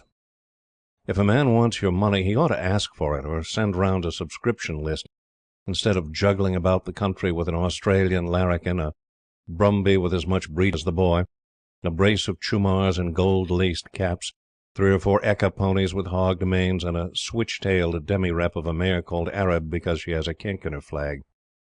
Racing leads to the shroff quicker than anything else. But if you have no conscience, and no sentiments, and good hands, and some knowledge of pace, and 10 years' experience of horses, and several thousand rupees a month, I believe that you can occasionally contrive to pay your shoeing bills. Did you ever know Shackles, BWG 15, 13, 8, coarse, loose, mule-like ears, barrel as long as a gate post, tough as a telegraph wire, and the queerest brute that ever looked through a bridle? He was of no brand, being one of an ear-nicked mob taken into the Brucephalus at £41 10 shillings a head to make up freight, and sold raw and out of condition at Calcutta for Rs. 275. People who lost money on him called him a Brumby, but if ever any horse had Harpoon's shoulders and the gin's temper, Shackles was that horse. 2 miles was his own particular distance. He trained himself, ran himself, and rode himself, and if his jockey insulted him by giving him hints, he shut up at once and bucked the boy off. He objected to dictation. 2 or 3 of his owners did not understand this and lost money in consequence. At last he was bought by a man who discovered that, if a race was to be won, Shackles, and Shackles only, would win it in his own way, so long as his jockey sat still. This man had a riding boy called Brunt, a lad from Perth, West Australia, and he taught Brunt, with a trainer's whip, the hardest thing a jockey can learn: to sit still, and to keep on sitting still. When Brunt fairly grasped this truth, Shackles devastated the country. No weight could stop him at his own distance, and the fame of Shackles spread from Ajmer in the south to Chedputter in the north. There was no horse like Shackles, so long as he was allowed to do his work in his own way. But he was beaten in the end, and the story of his fall is enough to make angels weep. At the lower end of the Chedputter racecourse, just before the turn into the straight, the track passes close to a couple of old brick mounds enclosing a funnel-shaped hollow. The big end of the funnel is not 6 feet from the railings on the off side. The astounding peculiarity of the course is that if you stand at one particular place about half a mile away inside the course and speak at an ordinary pitch, your voice just hits the funnel of the brick mounds and makes a curious whining echo there. A man discovered this one morning by accident while out training with a friend. He marked the place to stand and speak from with a couple of bricks, and he kept his knowledge to himself. Every peculiarity of a course is worth remembering in a country where rats play the mischief with the elephant litter, and stewards build jumps to suit their own stables. This man ran a very fairish, country-bred, long, racking high mare with the temper of a fiend, and the paces of an airy, wandering seraph. A drifty, glidey stretch, that mare was, as a delicate tribute to Miss Reaver, called the Lady Regula Baden, or, for short, Regula Baden. Shackles' jockey, Brunt, was a quiet, well-behaved boy, but his nerves had been shaken.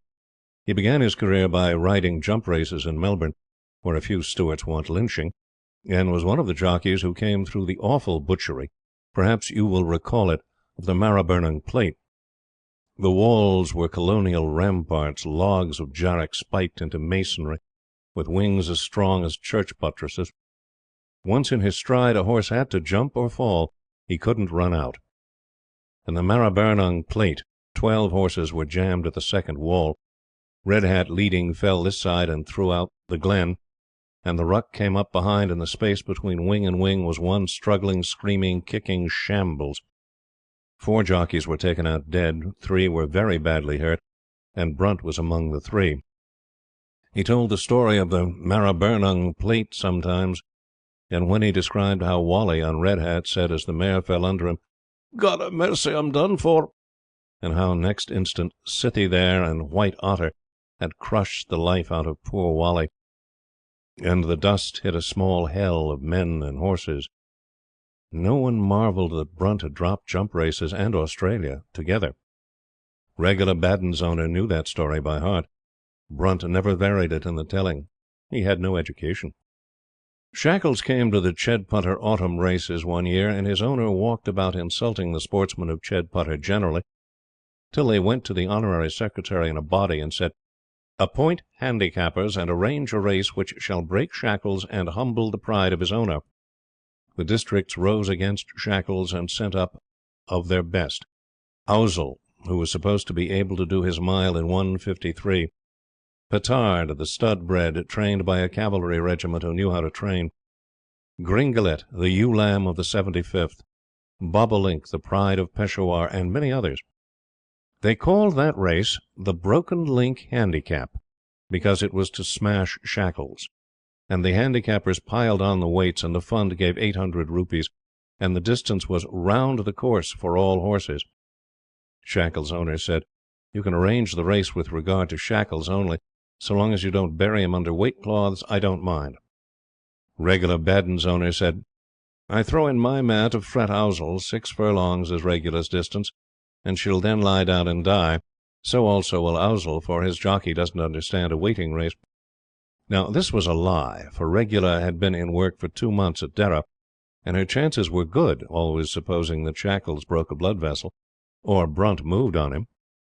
The plunging in the lotteries was fine. They filled 8,000 rupee lotteries on the Broken Link Handicap, and the account in the Pioneer said that "favouritism was divided."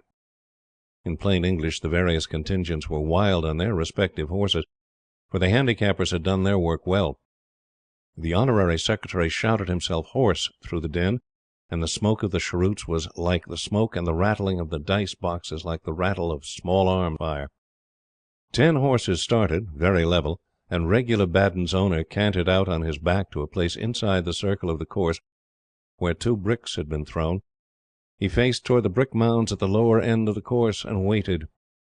The story of the running is in the Pioneer. At the end of the first mile, Shackles crept out of the ruck, well on the outside, ready to get round to the turn, lay hold of the bit, and spin up the straight before the others knew he had got away. Brunt was sitting still, perfectly happy, listening to the drum, drum, drum of the hoofs behind, and knowing that in about 20 strides Shackles would draw one deep breath and go up the last half mile like the Flying Dutchman. As Shackles went short to take the turn and came abreast of the brick mound, Brunt heard above the noise of the wind in his ears a whining, wailing voice on the offside saying, "God a mercy, I'm done for." In one stride Brunt saw the whole seething smash of the Marrowbone plate before him, started in his saddle and gave a yell of terror. The start brought the heels into Shackles' side, and the scream hurt Shackles' feelings. He couldn't stop dead, but he put out his feet and slid along for 50 yards, and then very gravely and judiciously bucked off Brunt, a shaking, terror-stricken lump, while Regula Baddun made a neck-and-neck race with Bobolink up the straight, and won by a short head, Petard a bad third. Shackles' owner in the stand tried to think that his field glasses had gone wrong. Regula Baddun's owner, waiting by the 2 bricks, gave one deep sigh of relief and cantered back to the stand. He had won, in lotteries and bets, about 15,000. It was a Broken Link Handicap with a vengeance. It broke nearly all the men concerned, and nearly broke the heart of Shackles' owner. He went down to interview Brunt. The boy lay livid and gasping with fright where he had tumbled off. The sin of losing the race never seemed to strike him. All he knew was that Wally had called him, that the call was a warning, and were he cut in 2 for it, he would never get up again. His nerve had gone altogether, and he only asked his master to give him a good thrashing and let him go. He was fit for nothing, he said. He got his dismissal and crept up to the paddock, white as chalk, with blue lips, his knees giving way under him. People said nasty things in the paddock, but Brunt never heeded. He changed into tweeds, took his stick, and went down the road, still shaking with fright, and muttering over and over again, "God have mercy, I'm done for." To the best of my knowledge and belief, he spoke the truth. So now you know how the Broken Link Handicap was run and won. Of course you don't believe it. You'd credit anything about Russia's designs on India, or the recommendations of the Currency Commission, but a little bit of sober fact is more than you can stand. Chapter 20. Beyond the Pale. Love heeds, not cast nor sleep, a broken bed. I went in search of love, and lost myself. Hindu proverb. A man should, whatever happens, keep to his own caste, race, and breed. Let the white go to the white and the black to the black. Then, whatever trouble falls is in the ordinary course of things, neither sudden, alien, nor unexpected. This is the story of a man who wilfully stepped beyond the safe limits of decent, everyday society and paid for it heavily. He knew too much in the first instance, and he saw too much in the second. He took too deep an interest in native life, but he will never do so again.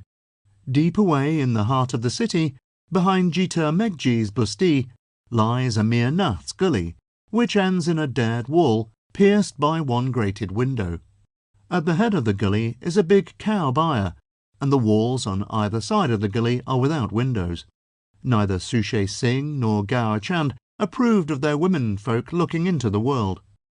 If Durga Charan had been of their opinion, he would have been a happier man today, and little Biesa would have been able to knead her own bread. Her room looked out through the grated window into the narrow dark gully, where the sun never came and where the buffaloes wallowed in the blue slime.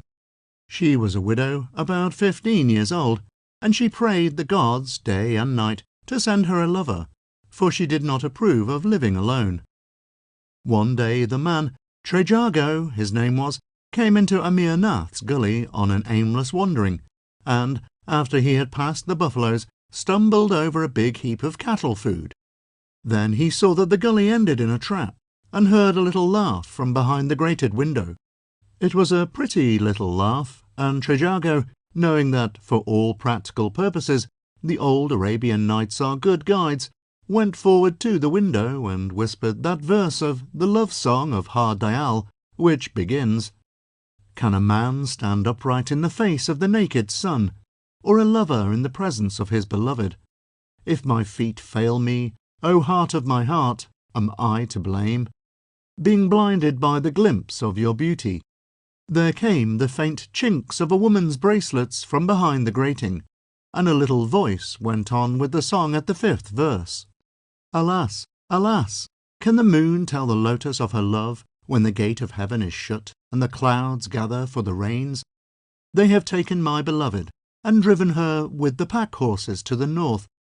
There are iron chains on the feet that were set on my heart. Call to the bowman to make ready. The voice stopped suddenly, and Trejago walked out of Amir Nath's gully, wondering who in the world could have capped the love song of Har Dayal so neatly. Next morning, as he was driving to the office, an old woman threw a packet into his dog cart. In the packet was the half of a broken glass bangle, one flower of the blood-red dark, a pinch of busa or cattle food, and 11 cardamoms. That packet was a letter, not a clumsy compromising letter, but an innocent, unintelligible lover's epistle. Trejago knew far too much about these things, as I have said.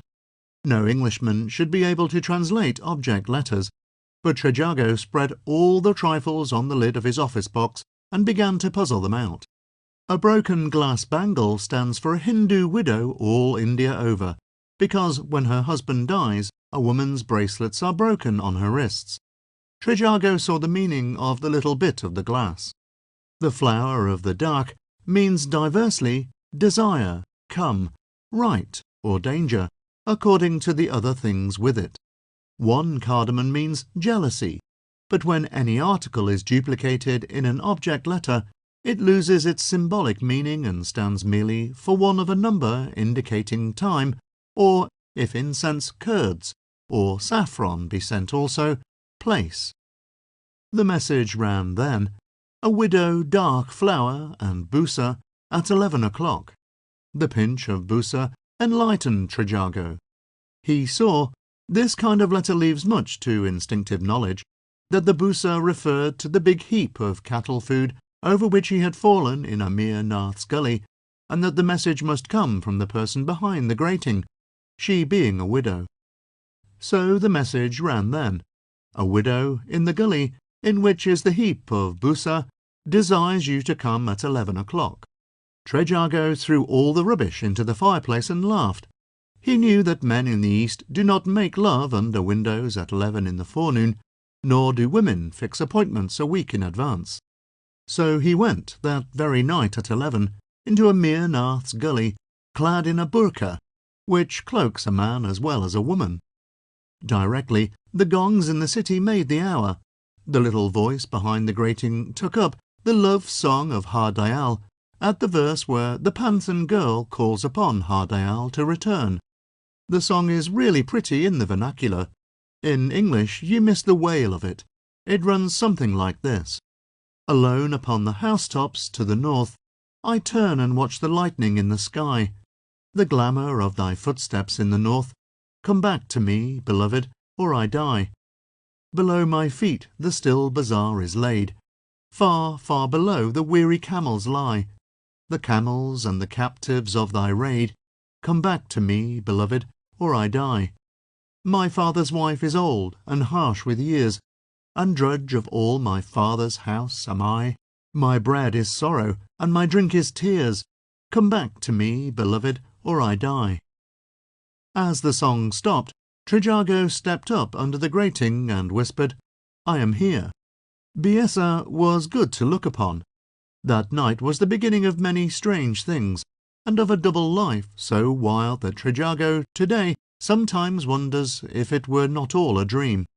Biesa, or her old handmaiden, who had thrown the object letter, had detached the heavy grating from the brickwork of the wall, so that the window slid inside, leaving only a square of raw masonry, into which an active man might climb.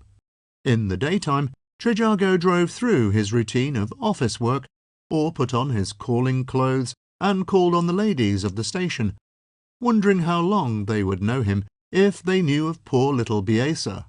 At night, when all the city was still, came the walk under the evil-smelling burqa, the patrol through Jita Megji's busti, the quick turn into Amir Nath's gully, between the sleeping cattle and the dead wolves, and then, last of all, Biesa, and the deep, even breathing of the old woman who slept outside the door of the bare little room that Durga Charan allotted to his sister's daughter. Who or what Durga Charan was, Trejago never inquired, and why in the world he was not discovered and knifed never occurred to him till his madness was over, and Biesa. But this comes later. Biesa was an endless delight to Trejago. She was as ignorant as a bird, and her distorted versions of the rumours from the outside world that had reached her in her room amused Trejago almost as much as her lisping attempts to pronounce his name, Christopher. The first syllable was always more than she could manage, and she made funny little gestures with her rose-leaf hands, as one throwing the name away, and then kneeling before Trejago, asked him, exactly as an Englishwoman would do, if he were sure he loved her. Trejago swore that he loved her more than anyone else in the world, which was true. After a month of this folly, the exigencies of his other life compelled Trejago to be especially attentive to a lady of his acquaintance. You may take it for a fact that anything of this kind is not only noticed and discussed by a man's own race, but by some 150 natives as well. Trejago had to walk with this lady and talk to her at the bandstand, and once or twice to drive with her, never for an instant dreaming that this would affect his dearer out-of-the-way life. But the news flew, in the usual mysterious fashion, from mouth to mouth, till Biesa's duenna heard of it and told Biesa. The child was so troubled that she did the household work evilly, and was beaten by Durga Charan's wife in consequence. A week later, Biesa taxed Trejago with the flirtation. She understood no gradations and spoke openly. Trejago laughed, and Biesa stamped her little feet, light as marigold flowers, that could lie in the palm of a man's one hand. Much that is written about Oriental passion and impulsiveness is exaggerated and compiled at second hand, but a little of it is true, and when an Englishman finds that little, it is quite as startling as any passion in his own proper life. Biesa raged and stormed, and finally threatened to kill herself if Trejago did not at once drop the alien Mem Sahib who had come between them. Trejago tried to explain and to show her that she did not understand these things from a Western standpoint. Biesa drew herself up and said simply, "I do not. I know only this. It is not good that I should have made you dearer than my own heart to me, Sahib. You are an Englishman. I am only a black girl." She was fairer than bar gold in the mint, and the widow of a black man. Then she sobbed and said, "But on my soul and my mother's soul, I love you. There shall no harm come to you, whatever happens to me." Trejago argued with the child and tried to soothe her, but she seemed quite unreasonably disturbed. Nothing would satisfy her save that all relations between them should end. He was to go away at once, and he went. As he dropped out at the window, she kissed his forehead twice, and he walked away wondering. A week, and then 3 weeks passed without a sign from Biesa. Trejago, thinking that the rupture had lasted quite long enough, went down to Amir Nath's gully for the 5th time in the 3 weeks, hoping that his rap at the sill of the shifting grating would be answered. He was not disappointed. There was a young moon, and one stream of light fell down into Amir Nath's gully and struck the grating, which was drawn away as he knocked. From the black dark, Biesa held out her arms into the moonlight. Both hands had been cut off at the wrists, and the stumps were nearly healed. Then, as Biesa bowed her head between her arms and sobbed, someone in the room grunted like a wild beast, and something sharp, knife, sword, or spear, thrust at Trejago in his burqa. The stroke missed his body, but cut into one of the muscles of the groin, and he limped slightly from the wound for the rest of his days. The grating went into its place. There was no sign whatever from inside the house, nothing but the moonlight strip on the high wall and the blackness of Amir Nath's gully behind. The next thing Trejago remembers, after raging and shouting like a madman between those pitiless walls, is that he found himself near the river as the dawn was breaking, threw away his burqa, and went home bareheaded. What the tragedy was, whether Biesa had, in a fit of causeless despair, told everything, or the intrigue had been discovered and she tortured to tell, whether Durga Charan knew his name, and what became of Biesa, Trejago does not know to this day. Something horrible had happened, and the thought of what it must have been comes upon Trejago in the night now and again, and keeps him company till the morning. One special feature of the case is that he does not know where lies the front of Durga Charan's house. It may open onto a courtyard common to 2 or more houses, or it may lie behind any one of the gates of Jita Megji's bustee. Trejago cannot tell. He cannot get Biesa, poor little Biesa, back again. He has lost her in the city, where each man's house is as guarded and as unknowable as the grave, and the grating that opens into Amir Nath's gully has been walled up. But Trejago pays his calls regularly, and is reckoned a very decent sort of man. There is nothing peculiar about him except a slight stiffness caused by a riding strain in the right leg. Chapter 21. In Error. They burnt a corpse upon the sand. The light shone out afar. It guided home the plunging boats that beat from Zanzibar. Spirit of fire, where'er thy altars rise, thou art light of guidance to our eyes. Sunset Boat Song. There is hope for a man who gets publicly and riotously drunk more often than he ought to do. But there is no hope for the man who drinks secretly and alone in his own house, the man who is never seen to drink. This is a rule, so there must be an exception to prove it. Moriarty's case was that exception. He was a civil engineer, and the Government very kindly put him quite by himself in an out district, with nobody but natives to talk to and a great deal of work to do. He did his work well in the 4 years he was utterly alone, but he picked up the vice of secret and solitary drinking, and came up out of the wilderness more old and worn and haggard than the dead alive life had any right to make him. You know the saying that a man who has been alone in the jungle for more than a year is never quite sane all his life after. People credited Moriarty's queerness of manner and moody ways to the solitude, and said it showed how Government spoiled the future of its best men. Moriarty had built himself the plinth of a very good reputation in the bridge dam girder line, but he knew every night of the week that he was taking steps to undermine that reputation with LLL and Christopher and little nips of liqueurs and filth of that kind. He had a sound constitution and a great brain, or else he would have broken down and died like a sick camel in the district, as better men have done before him. Government ordered him to Simla after he had come out of the desert, and he went up meaning to try for a post then vacant. That season Mrs. Reaver, perhaps you'll remember her, was in the height of her power, and many men lay under her yoke. Everything bad that could be said had already been said about Mrs. Reaver in another tale. Moriarty was heavily built and handsome, very quiet and nervously anxious to please his neighbours when he wasn't sunk in a brown study. He started a good deal at sudden noises, or if spoken to without warning, and when you watched him drinking his glass of water at dinner, you could see the hand shake a little. But all this was put down to nervousness, and the quiet, steady sip, sip, sip, fill and sip, sip, sip again that went on in his own room when he was by himself was never known. Which was miraculous, seeing how everything in a man's private life is public property out here. Moriarty was drawn not into Mrs. Reaver's set because they were not his sort, but into the power of Mrs. Reaver, and he fell down in front of her and made a goddess of her. This was due to his coming fresh out of the jungle to a big town.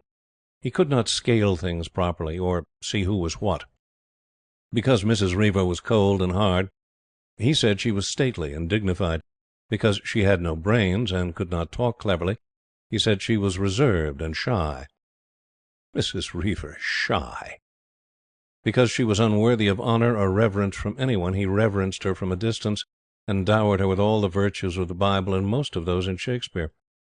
This big, dark, abstracted man, who was so nervous when a pony cantered behind him, used to moon in the train of Mrs. Reaver, blushing with pleasure when she threw a word or two his way.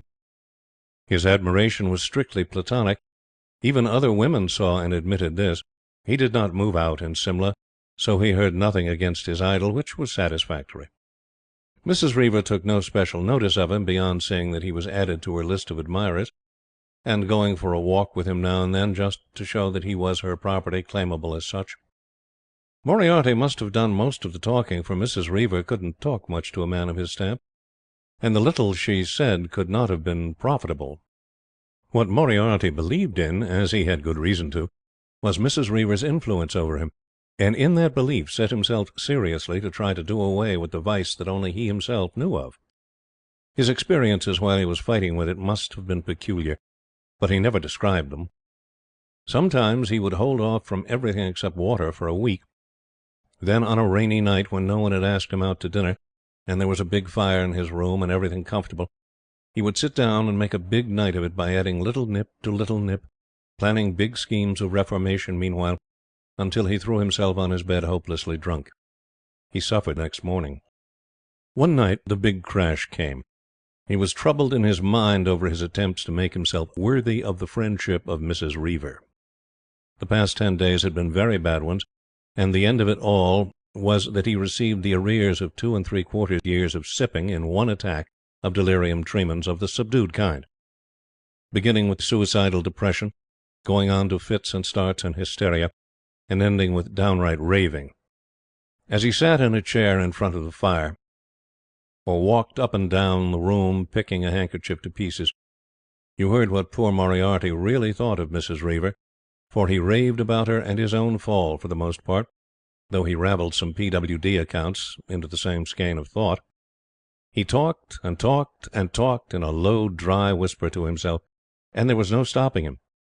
He seemed to know that there was something wrong, and twice tried to pull himself together and confer rationally with the doctor, but his mind ran out of control at once, and he fell back to a whisper in the story of his troubles. It is terrible to hear a big man babbling like a child of all that a man usually locks up and puts away in the deep of his heart. Moriarty read out his very soul for the benefit of anyone who was in the room between 10:30 that night and 2:45 the next morning. From what he said, one gathered how immense an influence Mrs. Reaver held over him, and how thoroughly he felt for his own lapse. His whisperings cannot, of course, be put down here, but they were very instructive, as showing the errors of his estimates.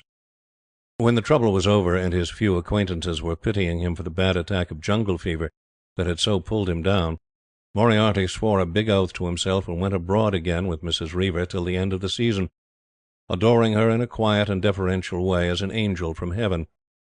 Later on he took to riding, not hacking, but honest riding, which was good proof that he was improving, and you could slam doors behind him without his jumping to his feet with a gasp.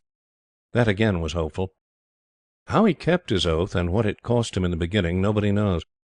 He certainly managed to compass the hardest thing that a man who has drank heavily can do. He took his peg and wine at dinner, but he never drank alone, and never let what he drank have the least hold on him. Once he told a bosom friend the story of his great trouble, and how the influence of a pure, honest woman, and an angel as well, had saved him. When the man, startled at anything good being laid to Mrs. Reaver's door, laughed, it cost him Moriarty's friendship. Moriarty, who is married now to a woman 10,000 times better than Mrs. Reaver, a woman who believes that there is no man on earth as good and clever as her husband, will go down to his grave vowing and protesting that Mrs. Reaver saved him from ruin in both worlds. That she knew anything of Moriarty's weakness nobody believed for a moment. That she would have cut him dead, thrown him over, and acquainted all her friends with her discovery if she had known of it, nobody who knew her doubted for an instant.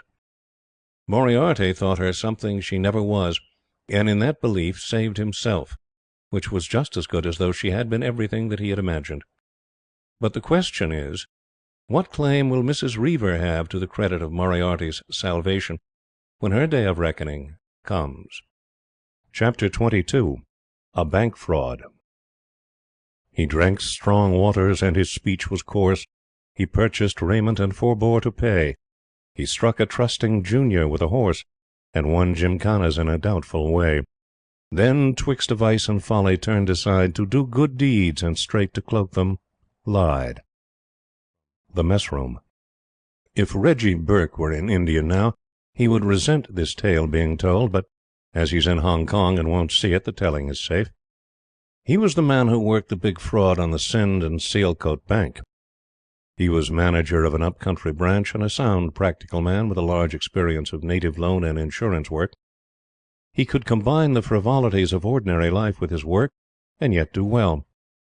Reggie Burke rode anything that would let him get up, danced as neatly as he rode, and was wanted for every sort of amusement in the station. As he said himself, and as many men found out rather to their surprise, there were two Burkes, both very much at your service. Reggie Burke, between 4 and 10, ready for anything from a hot-weather gymkhana to a riding picnic, and between 10 and 4, Mr. Reginald Burke, manager of the Sind and Sealcote Branch Bank. You might play polo with him one afternoon and hear him express his opinions when a man crossed, and you might call on him next morning to raise a 2,000 rupee loan on a £500 insurance policy, £80 paid in premiums. He would recognize you, but you would have some trouble in recognizing him. The directors of the bank, it had its headquarters in Calcutta, and its general manager's word carried weight with the government, picked their men well. They tested Reggie up to a fairly severe breaking strain. They trusted him just as much as directors ever trust managers. You must see for yourself whether their trust was misplaced. Reggie's branch was in a big station, and worked with the usual staff. One manager, one accountant, both English, a cashier, and a horde of native clerks, besides the police patrol at nights outside. The bulk of its work, for it was in a thriving district, was hoondi and accommodation of all kinds. A fool has no grip of this sort of business, and a clever man who does not go about among his clients and know more than a little of their affairs is worse than a fool. Reggie was young-looking, clean-shaved, with a twinkle in his eye, and a head that nothing short of a gallon of the Gunner's Madeira could make any impression on. One day at a big dinner he announced casually that the directors had shifted on to him a natural curiosity from England in the accountant line. He was perfectly correct. Mr. Silas Riley, accountant, was a most curious animal, a long, gawky, raw-boned Yorkshireman, full of the savage self-conceit that blossoms only in the best county in England. Arrogance was a mild word for the mental attitude of Mr. S. Riley. He had worked himself up after 7 years to a cashier's position in a Huddersfield bank. and all his experience lay among the factories of the North. Perhaps he would have done better on the Bombay side, where they are happy with 1.5% profits, and money is cheap. He was useless for Upper India and a wheat province, where a man wants a large head and a touch of imagination if he is to turn out a satisfactory balance sheet. He was wonderfully narrow-minded in business, and being new to the country, had no notion that Indian banking is totally distinct from home work. Like most clever, self-made men, he had much simplicity in his nature, and somehow or another had construed the ordinarily polite terms of his letter of engagement into a belief that the directors had chosen him on account of his special and brilliant talents, and that they set great store by him. This notion grew and crystallized, thus adding to his natural North Country conceit. Further, he was delicate, suffered from some trouble in his chest, and was short in his temper. You will admit that Reggie had reason to call his new accountant a natural curiosity. The two men failed to hit it off at all. Riley considered Reggie a wild, feather-headed idiot, given to heaven only knew what dissipation in low places called messes, and totally unfit for the serious and solemn vocation of banking. He could never get over Reggie's look of youth and you-be-damned air, and he couldn't understand Reggie's friends, clean-built, careless men in the army, who rode over to big Sunday breakfasts at the bank and told sultry stories till Riley got up and left the room. Riley was always showing Reggie how the business ought to be conducted, and Reggie had more than once to remind him that 7 years' limited experience between Huddersfield and Beverley did not qualify a man to steer a big up-country business. Then Riley sulked and referred to himself as a pillar of the bank and a cherished friend of the directors, and Reggie tore his hair. If a man's English subordinates fail him in this country, he comes to a hard time indeed, for native help with strict limitations. In the winter, Riley went sick for weeks at a time with his lung complaint, and this threw more work on Reggie, but he preferred it to the everlasting friction when Riley was well. One of the travelling inspectors of the bank discovered these collapses and reported them to the directors. Now, Riley had been foisted on the bank by an MP who wanted the support of Riley's father, who again was anxious to get his son out to a warmer climate because of those lungs. The MP had an interest in the bank, but one of the directors wanted to advance a nominee of his own, and after Riley's father had died, he made the rest of the board see that an accountant who was sick for half the year had better give place to a healthy man. If Riley had known the real story of his appointment, he might have behaved better, but, knowing nothing, his stretches of sickness alternated with restless, persistent, meddling irritation of Reggie, and all the 100 ways in which conceit in a subordinate situation can find play. Reggie used to call him striking and hair-curling names behind his back, as a relief to his own feelings, but he never abused him to his face, because he said, "Riley is such a frail beast that half of his loathsome conceit is due to pains in his chest." Late one April, Riley went very sick indeed. The doctor punched him and thumped him, and told him he would be better before long. Then the doctor went to Reggie and said, "Do you know how sick your accountant is?" "No," said Reggie. "The worse the better, confound him. He's a clacking nuisance when he's well. I'll let you take away the bank safe if you can drug him silent for this hot weather." But the doctor did not laugh. "Man, I am not joking," he said. "I'll give him another 3 months in his bed and a week or so more to die in. On my honour and reputation, that's all the grace he has in this world. Consumption has hold of him to the marrow." Reggie's face changed at once into the face of Mr. Reginald Burke, and he answered, "What can I do?" "Nothing," said the doctor. "For all practical purposes, the man is dead already. Keep him quiet and cheerful and tell him he's going to recover. That's all. I'll look after him to the end, of course." The doctor went away, and Reggie sat down to open the evening mail. His first letter was one from the directors, intimating, for his information, that Mr. Riley was to resign under a month's notice by the terms of his agreement, telling Reggie that their letter to Riley would follow, and advising Reggie of the coming of a new accountant, a man whom Reggie knew and liked. Reggie lit a cheroot, and before he had finished smoking, he'd sketched the outline of a fraud. He put away, Burked, the director's letter, and went in to talk to Riley, who was ungracious, as usual, and fretted himself over the way the bank would run during his illness. He never thought of the extra work on Reggie's shoulders, but solely of the damage to his own prospects of advancement. Then Reggie assured him that everything would be well, and that he, Reggie, would confer with Riley daily on the management of the bank. Riley was a little soothed, but he hinted in as many words that he did not think much of Reggie's business capacity. Reggie was humble, and he had letters in his desk from the directors that a Gilbarte or a Hardy might have been proud of. The days passed in the big darkened house, and the director's letter of dismissal to Riley came, and was put away by Reggie, who every evening brought the books to Riley's room and showed him what had been going forward while Riley snarled. Reggie did his best to make statements pleasing to Riley, but the accountant was sure that the bank was going to rack and ruin without him. In June, as the lying in bed told on his spirit, he asked whether his absence had been noted by the directors, and Reggie said that they had written most sympathetic letters, hoping that he would be able to resume his valuable services before long. He showed Riley the letters, and Riley said the directors ought to have written to him direct. A few days later, Reggie opened Riley's mail in the half-light of the room and gave him the sheet, not the envelope, of a letter to Riley from the directors. Riley said he would thank Reggie not to interfere with his private papers, especially as Reggie knew he was too weak to open his own letters. Reggie apologized. Then Riley's mood changed, and he lectured Reggie on his evil ways, his horses, and his bad friends. "Of course, lying here on my back, Mr. Burke, I can't keep you straight, but when I'm well I do hope you'll pay some heed to my words." Reggie, who had dropped polo, and dinners, and tennis, and all to attend to Riley, said that he was penitent, and settled Riley's head on the pillow, and heard him fret and contradict in hard, dry, hacking whispers, without a sign of impatience. This at the end of a heavy day's office work, doing double duty in the latter half of June.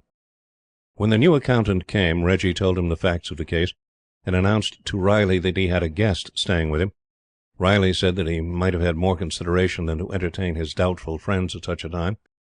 Reggie made Karen, the new accountant, sleep at the club in consequence.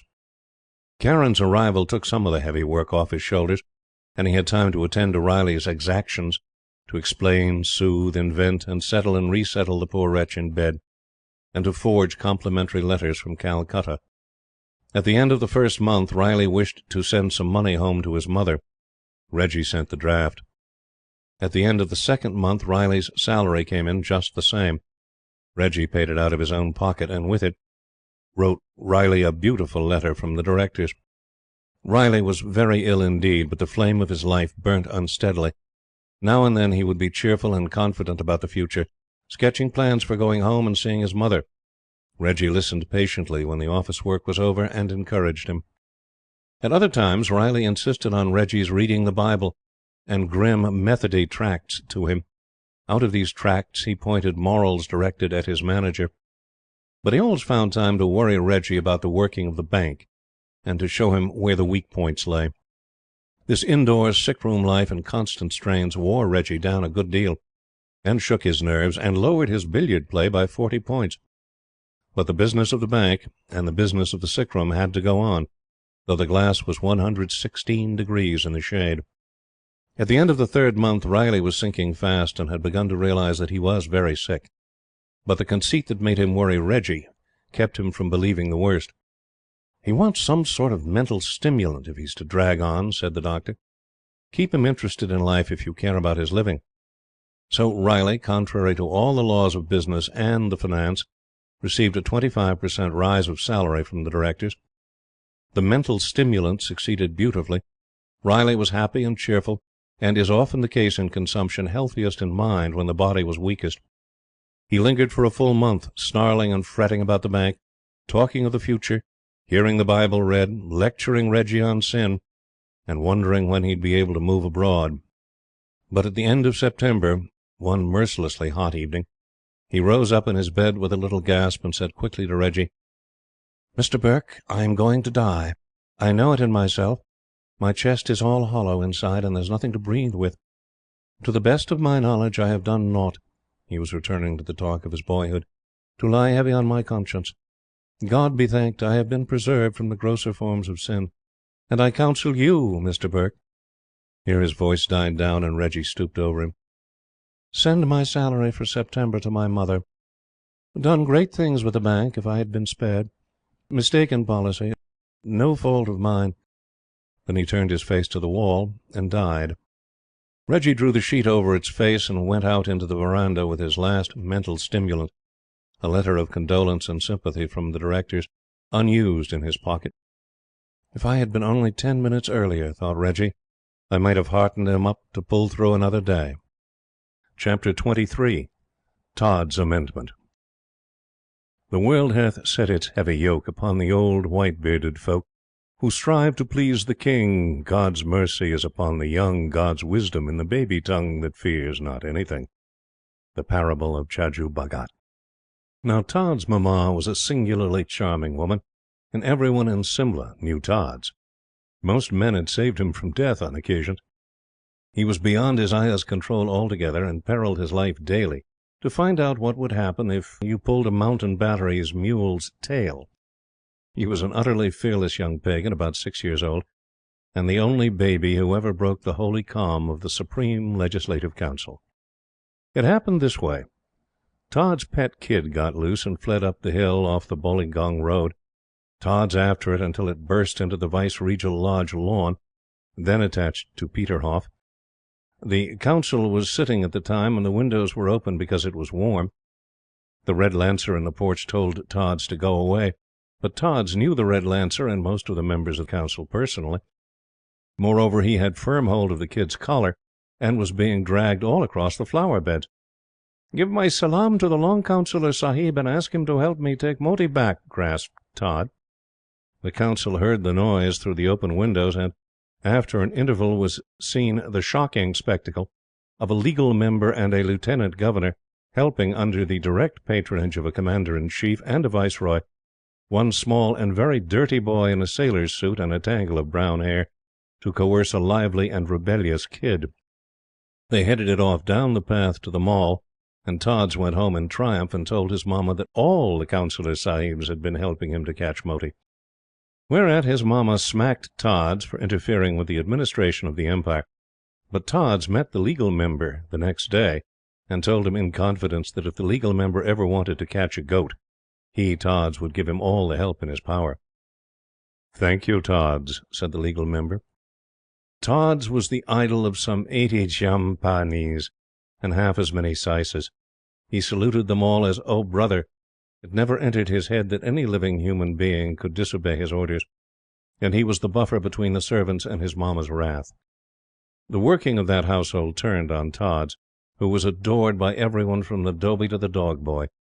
Even Futteh Khan, the villainous loafer Kit from Mussoorie, shirked risking Todd's displeasure for fear his co-mates would look down on him. So Todd's had honour in the land from Bolligong to Chota Simla, and ruled justly according to his lights. Of course he spoke Urdu, but he had also mastered many queer side speeches like the Choti Boli of the women, and held grave converse with shopkeepers and hill coolies alike. He was precocious for his age, and his mixing with natives had taught him some of the more bitter truths of life, the meanness and the sordidness of it. He used over his bread and milk to deliver solemn and serious aphorisms, translated from the vernacular into English, that made his mamma jump and vow that Todd's must go home next hot weather. Just when Todd's was in the bloom of his power, the Supreme Legislature were hacking out a bill for the sub-montane tracts, a revision of the then Act, smaller than the Punjab Land Bill, but affecting a few 100,000 people none the less. The legal member had built and bolstered and embroidered and amended that bill till it looked beautiful on paper. Then the Council began to settle what they called the minor details. As if any Englishman legislating for natives knows enough to know which are the minor and which are the major points, from the native point of view, of any measure. That bill was a triumph of safeguarding the interests of the tenant. One clause provided that land should not be leased on longer terms than 5 years at a stretch, because if the landlord had a tenant bound down for, say, 20 years, he would squeeze the very life out of him. The notion was to keep up a stream of independent cultivators in the sub-montane tracts, and ethnologically and politically the notion was correct. The only drawback was, it was altogether wrong. A native's life in India implies the life of his son. Wherefore you cannot legislate for one generation at a time. You must consider the next from the native point of view. Curiously enough, the native now and then, and in northern India more particularly, hates being over-protected against himself. There was a Naga village once where they lived on dead and buried commissariat mules, but that's another story. For many reasons, to be explained later, the people concerned objected to the bill. The native member in Council knew as much about Punjabis as he knew about Charing Cross. He had said in Calcutta that the bill was entirely in accord with the desires of that large and important class, the cultivators, and so on and so on. The legal member's knowledge of natives was limited to English-speaking Durbaris, and his own read Chaprasis. The sub-montane tracts concerned no one in particular. The Deputy Commissioners were a good deal too driven to make representations, and the measure was one which dealt with small landholders only. Nevertheless, the legal member prayed that it might be correct, for he was a nervously conscientious man. He did not know that no man can tell what natives think unless he mixes with them with the varnish off, and not always then. But he did the best he knew. And the measure came up to the Supreme Council for the final touches, while Tods patrolled the Burra Simla Bazaar in his morning rides, and played with the monkey belonging to Ditta Mull, the Bunya, and listened as a child listens to all the stray talk about this new freak of the Lat Sahib's.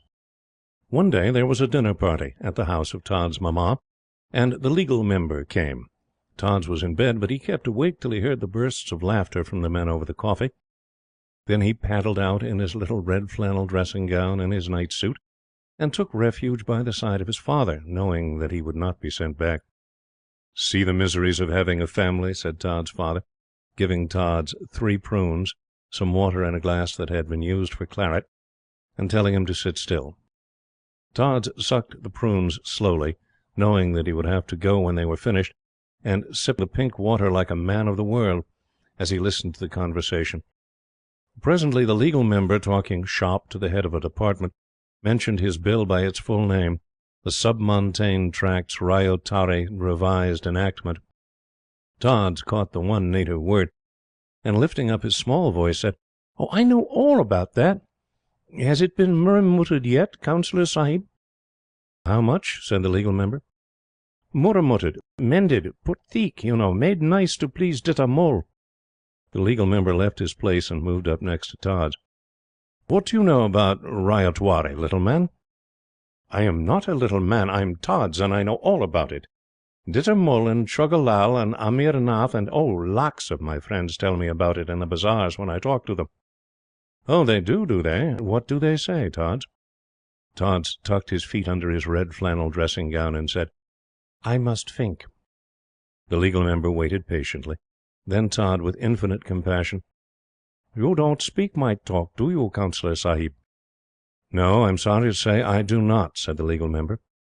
"Very well," said Tods, "I must think in English."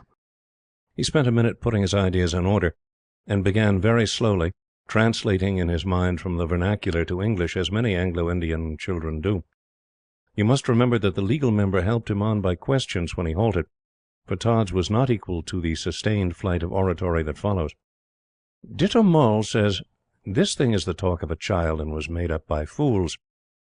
"But I don't think you are a fool, Councillor Sahib," said Tod hastily. "You caught my goat. That is what Ditta Mull says. I am not a fool, and why should the Sikar say I am a child? I can see if the land is good and if the landlord is good. If I am a fool, the sin is upon my own head. For 5 years I take my ground for which I have saved money, and a wife I take too, and a little son is born. Ditta Mull has 1 daughter now, but he says he'll have a son soon. And he says, at the end of 5 years, by this new bundobust, I must go. If I do not go, I must get fresh seals and taka stamps on the papers, perhaps in the middle of the harvest, and to go to the law courts once is wisdom, but to go twice is Jahannam."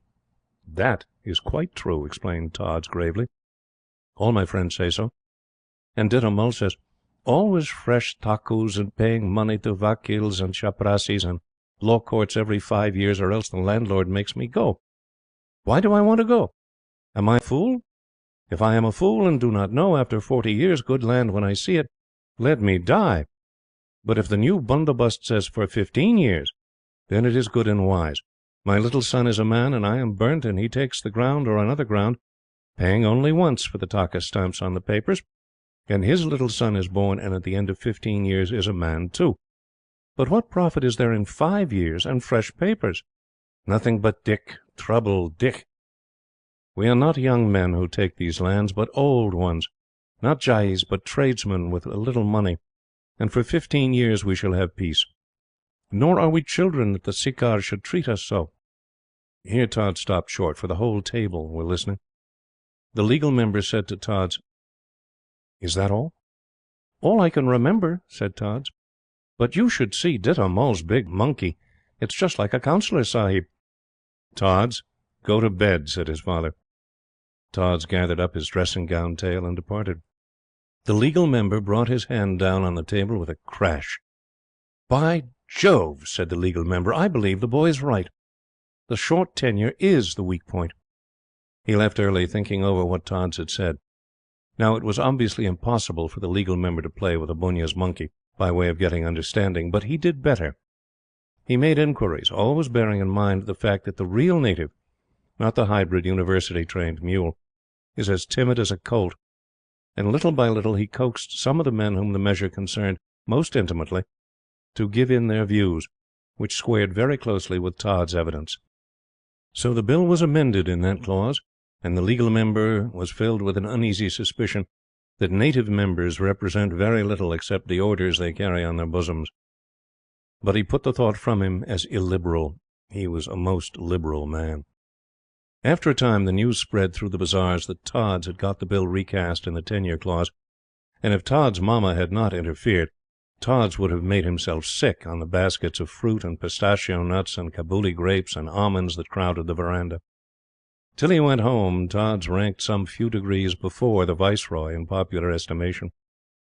But for the little life of him, Tods could not understand why.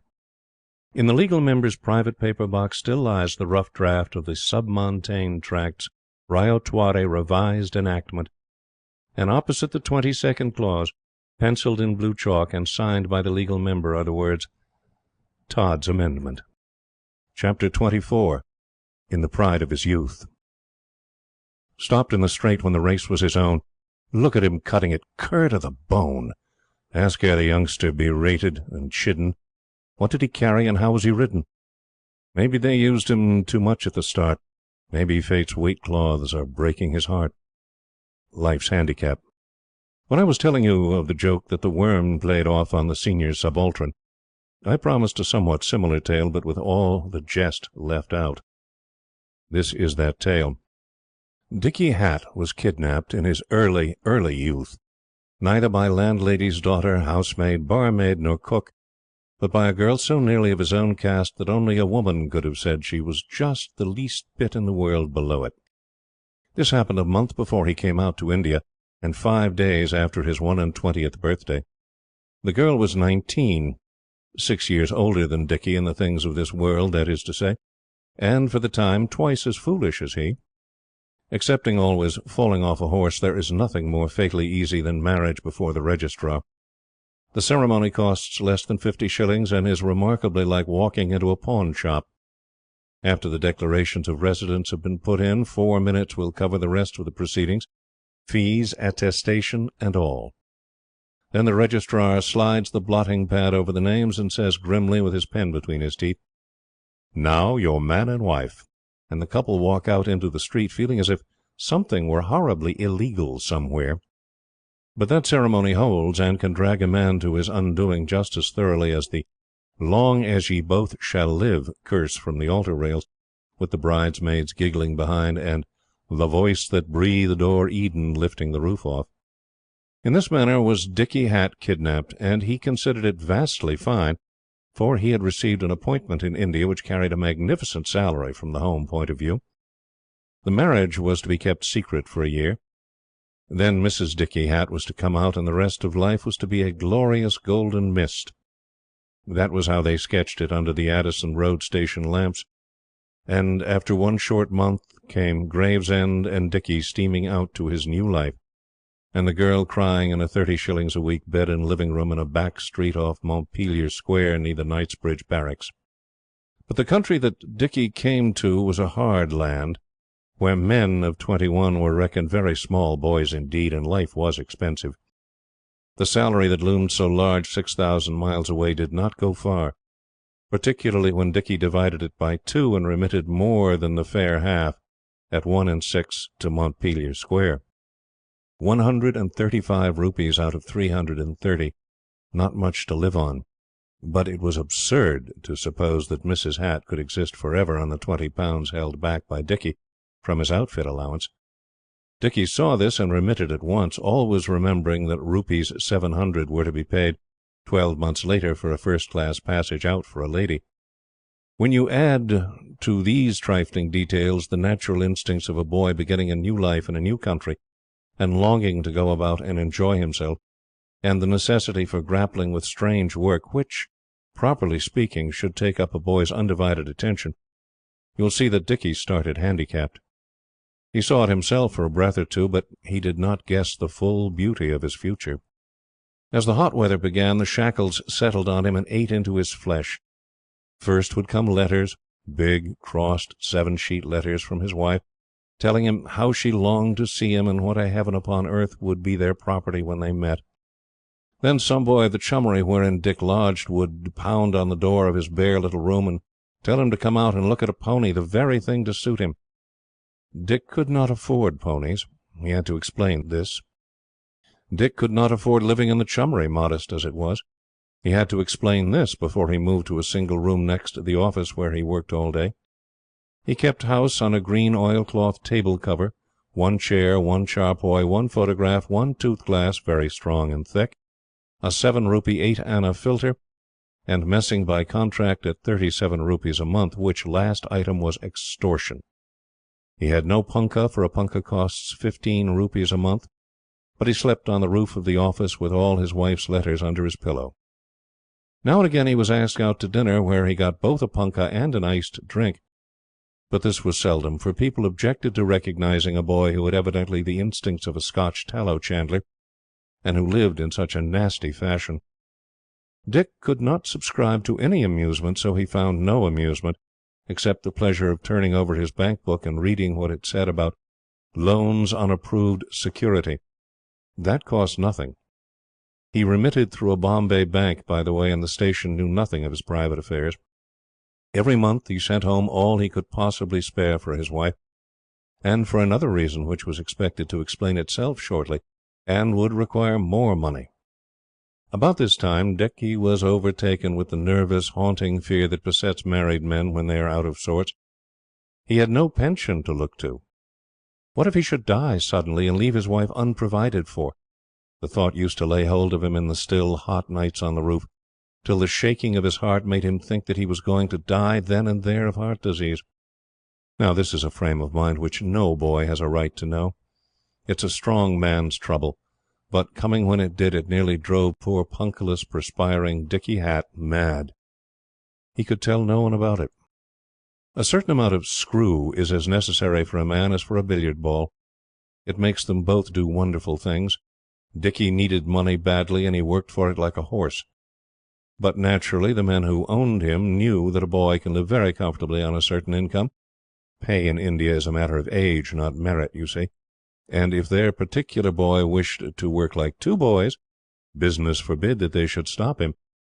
But business forbid that they should give him an increase of pay at his present ridiculously immature age.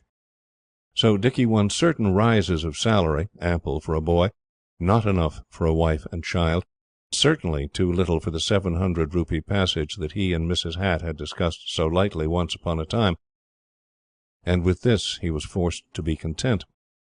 Somehow all his money seemed to fade away in home drafts and the crushing exchange, and the tone of the home letters changed and grew querulous. Why wouldn't Dicky have his wife and the baby out? Surely he had a salary, a fine salary, and it was too bad of him to enjoy himself in India. But could he make the next draft a little more elastic? Here followed a list of baby's kit as long as a Parsee's bill. Then Dicky, whose heart yearned to his wife and the little son he had never seen, which, again, is a feeling no boy is entitled to, enlarged the draft and wrote queer half-boy, half-man letters, saying that life was not so enjoyable after all, and would the little wife wait yet a little longer. But the little wife, however much she approved of money, objected to waiting, and there was a strange, hard sort of ring in her letters that Dicky didn't understand. How could he, poor boy? Later on still, just as Dickie had been told, apropos of another youngster who had "made a fool of himself," as the saying is, that matrimony would not only ruin his further chances of advancement, but would lose him his present appointment, came the news that the baby, his own little son, had died, and behind this 40 lines of an angry woman's scrawl, saying that death might have been averted if certain things, all costing money, had been done, or if the mother and the baby had been with Dickie. The letter struck at Dickie's naked heart, but, not being officially entitled to a baby, he could show no sign of trouble. How Dickie won through the next 4 months, and what hope he kept alight to force him into his work, no one dare say. He pounded on, the 700 rupee passage as far away as ever, and his style of living unchanged, except when he launched into a new filter. There was the strain of his office work, and the strain of his remittances, and the knowledge of his boy's death, which touched the boy more, perhaps, than it would have touched a man, and, beyond all, the enduring strain of his daily life. Grey-headed seniors, who approved of his thrift and his fashion of denying himself everything pleasant, reminded him of the old saw that says, "If a youth would be distinguished in his art, he must keep the girls away from his heart." And Dickie, who fancied he had been through every trouble that a man is permitted to know, had to laugh and agree, with the last line of his balanced bank book jingling in his head day and night. But he had one more sorrow to digest before the end. There arrived a letter from the little wife, the natural sequence of the others if Dickie had only known it, and the burden of that letter was, "Gone with a handsomer man than you." It was a rather curious production, without stops, something like this. She was not going to wait forever, and the baby was dead, and Dickie was only a boy, and he would never set eyes on her again. And why hadn't he waved his handkerchief to her when he left Gravesend? God was her judge, she was a wicked woman, but Dickie was worse, enjoying himself in India, and this other man loved the ground she trod on, and would Dickie ever forgive her? For she would never forgive Dickie, and there was no address to write to. Instead of thanking his lucky stars that he was free, Dickie discovered exactly how an injured husband feels. Again, not at all the knowledge to which a boy is entitled, for his mind went back to his wife as he remembered her in the 30-shilling suite in Montpelier Square, when the dawn of his last morning in England was breaking, and she was crying in the bed. Whereat he rolled about on his bed and bit his fingers. He never stopped to think whether, if he had met Mrs. Hatt after those 2 years, he would have discovered that he and she had grown quite different and new persons. This, theoretically, he ought to have done. He spent the night after the English mail came in rather severe pain. Next morning Dickie Hatt felt disinclined to work. He argued that he had missed the pleasure of youth. He was tired, and he had tasted all the sorrows in life before 23. His honour was gone. That was the man. And now he, too, would go to the devil. That was the boy in him. So he put his head down on the green oilcloth table cover and wept before resigning his post and all it offered. But the reward of his services came. He was given 3 days to reconsider himself, and the head of the establishment, after some telegraphings, said that it was a most unusual step, but, in view of the ability that Mr. Hatt had displayed at such and such a time, at such and such junctures, he was in a position to offer him an infinitely superior post, first on probation, and later, in the natural course of things, on confirmation. "And how much does the post carry?" said Dickie. 650 rupees, said the head slowly, expecting to see the young man sink with gratitude and joy. And it came then. The 700 rupee passage, and enough to have saved the wife and the little son, and to have allowed of assured and open marriage, came then. Dickie burst into a roar of laughter he could not check, nasty, jangling merriment that seemed as if it would go on forever. When he had recovered himself, he said quite seriously, "I'm tired of work. I'm an old man now. It's about time I retired. And I will." "The boy's mad," said the head.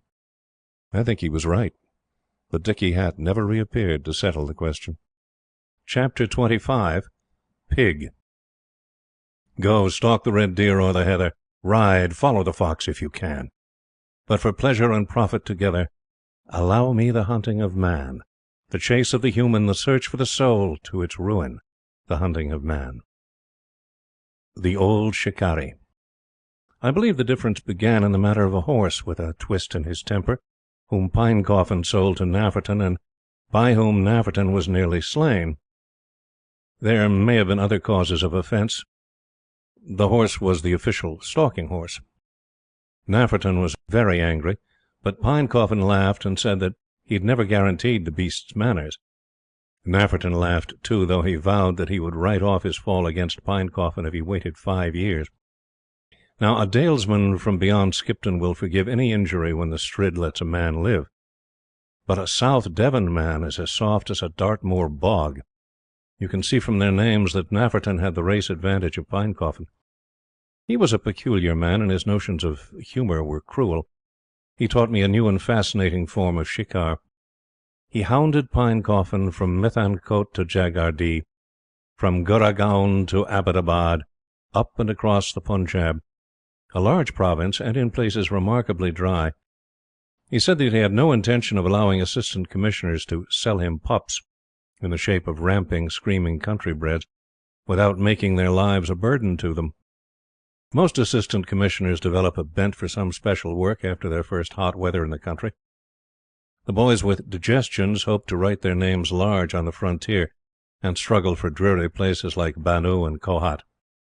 The bilious ones climb into the Secretariat, which is very bad for the liver. Others are bitten with a mania for district work, Ghuznavid coins or Persian pottery, while some who come of farmers' stock find that the smell of the earth after the rains gets into their blood, and calls them to develop the resources of the province. These men are enthusiasts. Pinecoffin belonged to their class. He knew a great many facts bearing on the cost of bullocks and temporary wells and opium scrapers, and what happens if you burn too much rubbish on a field, in the hope of enriching used-up soil. All the Pinecoffins come of a land-holding breed, and so the land only took back her own again. Unfortunately, most unfortunately for Pinecoffin, he was a civilian as well as a farmer. Nafferton watched him, and thought about the horse. Nafferton said, "See me chase that boy till he drops." I said, "You can't get your knife into an Assistant Commissioner." Nafferton told me that I did not understand the administration of the province. Our government is rather peculiar. It gushes on the agricultural and general information side, and will supply a moderately respectable man with all sorts of economic statistics if he speaks to it prettily. For instance, you are interested in gold washing in the sands of Sutje? You pull the string and find that it wakes up half a dozen departments, and finally communicates, say, with a friend of yours in the Telegraph, who once wrote some notes on the customs of the gold washers when he was on construction work in their part of the empire. He may or may not be pleased at being ordered to write out everything he knows for your benefit. This depends on his temperament. The bigger man you are, the more information and the greater trouble can you raise. Nafferton was not a big man, but he had the reputation of being very earnest. An earnest man can do much with a government. There was an earnest man who once nearly wrecked it, but all India knows that story. I am not sure what real earnestness is. A very fair imitation can be manufactured by neglecting to dress decently, by mooning about in a dreamy, misty sort of way, by taking office work home after staying in office till 7, and by receiving crowds of native gentlemen on Sundays. That is one sort of earnestness. Nafferton cast about for a peg whereon to hang his earnestness, and for a string that would communicate with Pinecoffin. He found both. They were pig. Nafferton became an earnest inquirer after pig. He informed the government that he had a scheme whereby a very large percentage of the British Army in India could be fed, at a very large saving, on pig.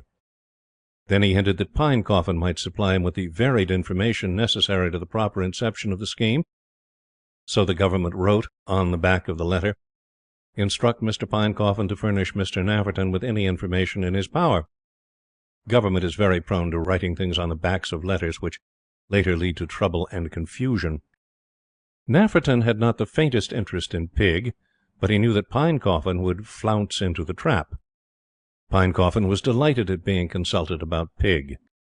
The Indian pig is not exactly an important factor in agricultural life, but Nafferton explained to Pinecoffin that there was room for improvement, and corresponded direct with that young man. You may think that there is not much to be evolved from pig. It all depends how you set to work. Pinecoffin, being a civilian and wishing to do things thoroughly, began with an essay on the primitive pig, the mythology of the pig, the Dravidian pig. Nafferton filed that information, 27 foolscap sheets, and wanted to know about the distribution of the pig on the Punjab, and how it stood the plains in the hot weather. From this point onward, remember that I am giving you only the barest outlines of the affair, the guy ropes, as it were, of the web that Nafferton spun round Pinecoffin.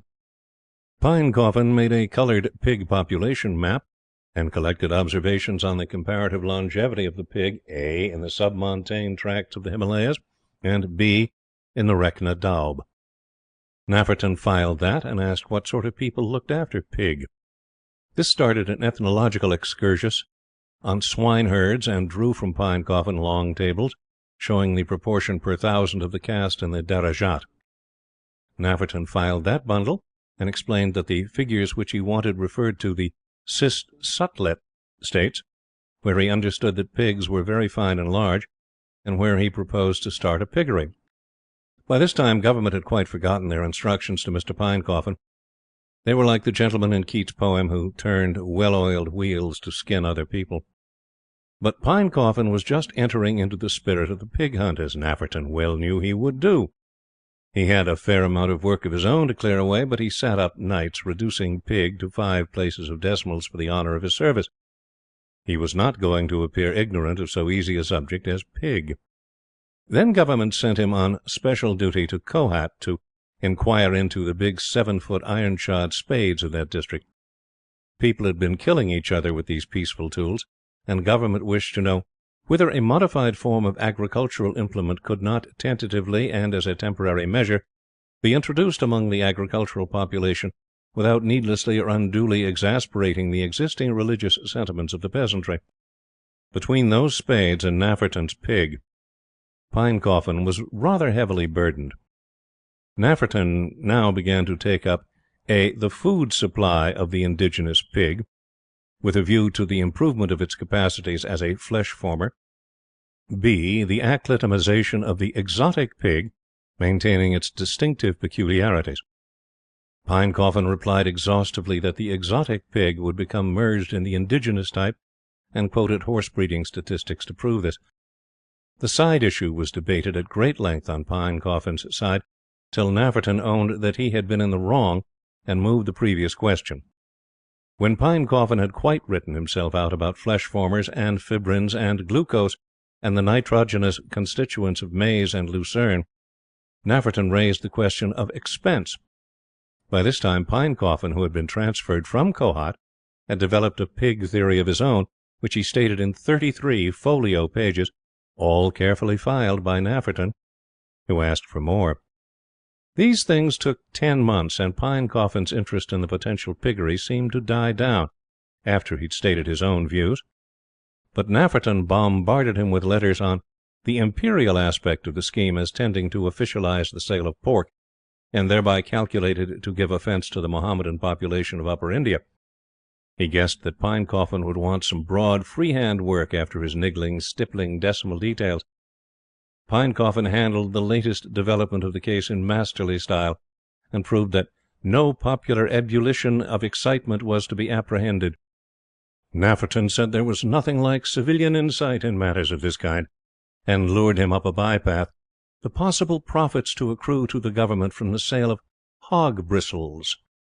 There is an extensive literature of hog bristles, and the shoe, brush, and colourman's trades recognize more varieties of bristles than you would think possible.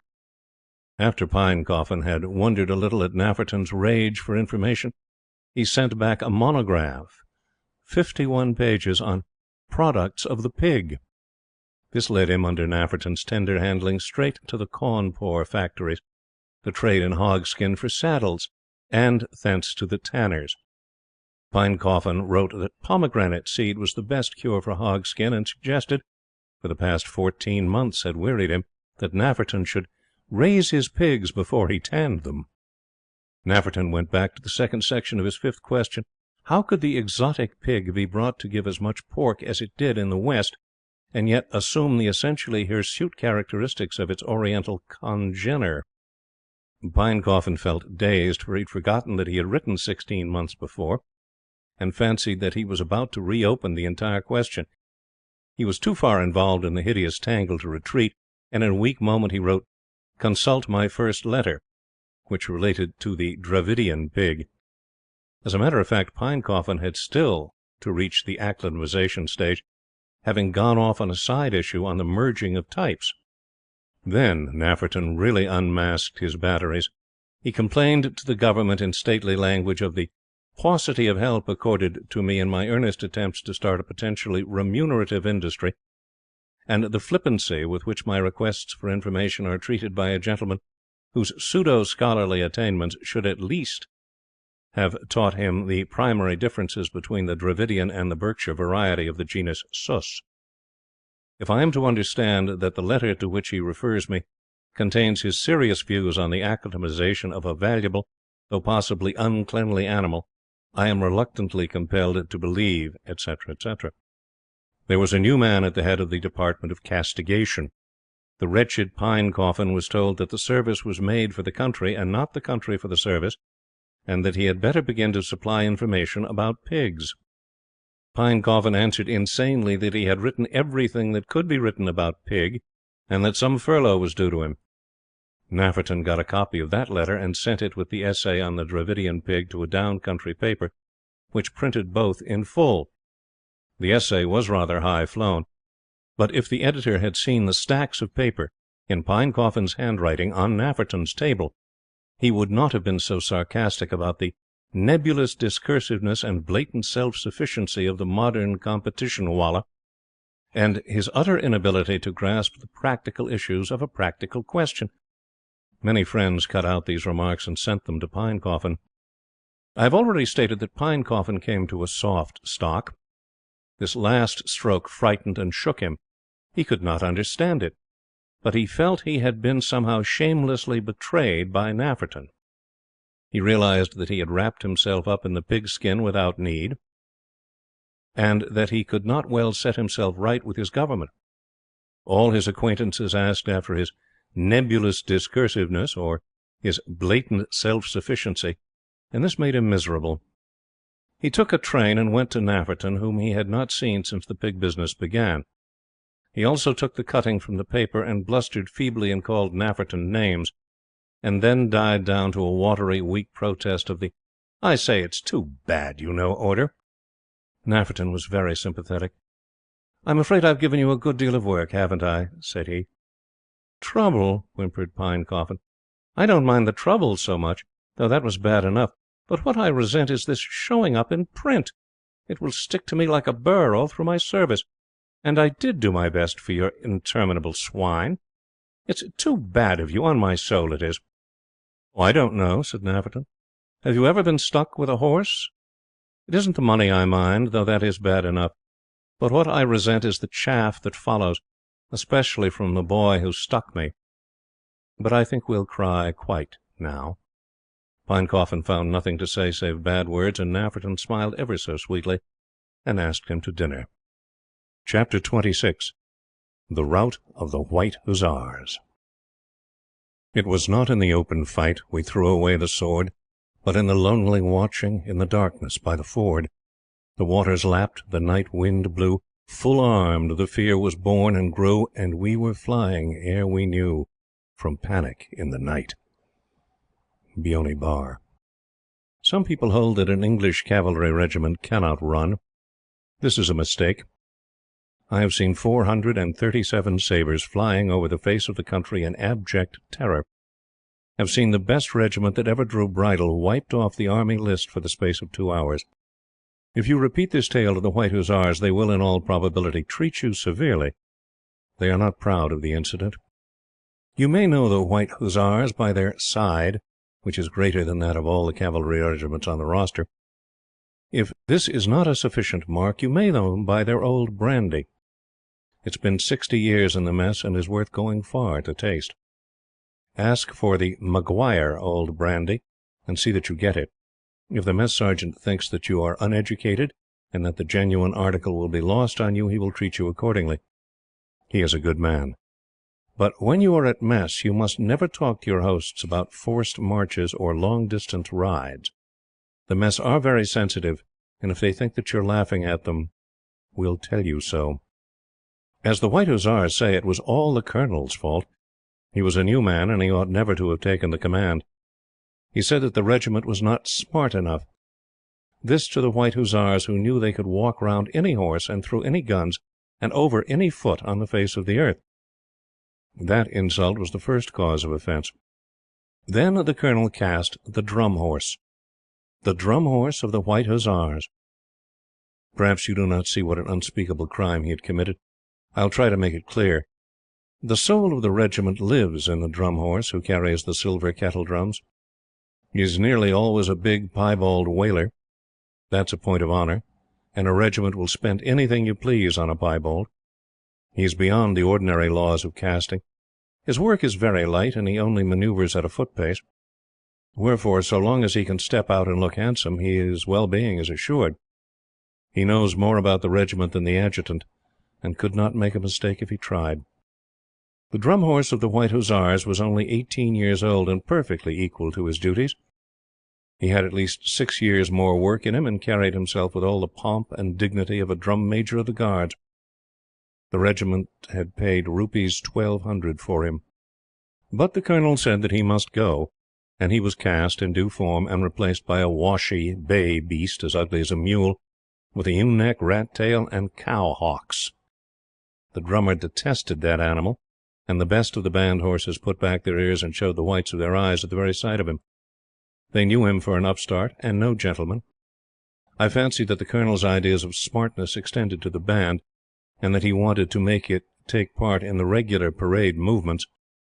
A cavalry band is a sacred thing. It only turns out for commanding officers' parades, and the band master is 1 degree more important than the Colonel. He's a high priest, and the Keel Row is his holy song.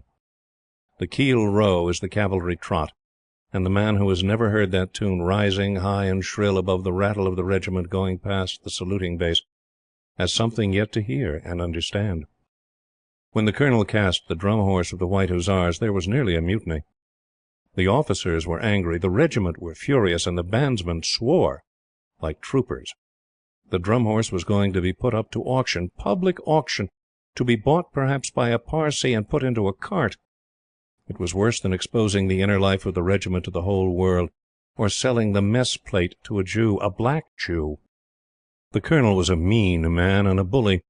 He knew what the regiment thought about his action, and when the troopers offered to buy the Drum Horse, he said that their offer was mutinous and forbidden by the regulations. But one of the subalterns, Hogan Yale, an Irishman, bought the Drum Horse for Rs. 160 at the sale, and the Colonel was wroth. Yale professed repentance. He was unnaturally submissive, and said that, as he had only made the purchase to save the horse from possible ill-treatment and starvation, he would now shoot him and end the business. This appeared to soothe the Colonel, for he wanted the Drum Horse disposed of. He felt that he had made a mistake, and could not, of course, acknowledge it. Meantime, the presence of the Drum Horse was an annoyance to him. Yale took to himself a glass of the old brandy, 3 cheroots, and his friend Martin, and they all left the mess together. Yale and Martin conferred for 2 hours in Yale's quarters, but only the bull-terrier who keeps watch over Yale's boot-trees knows what they said. A horse, hooded and sheeted to his ears, left Yale's stables, and was taken very unwillingly into the civil lines. Yale's groom went with him.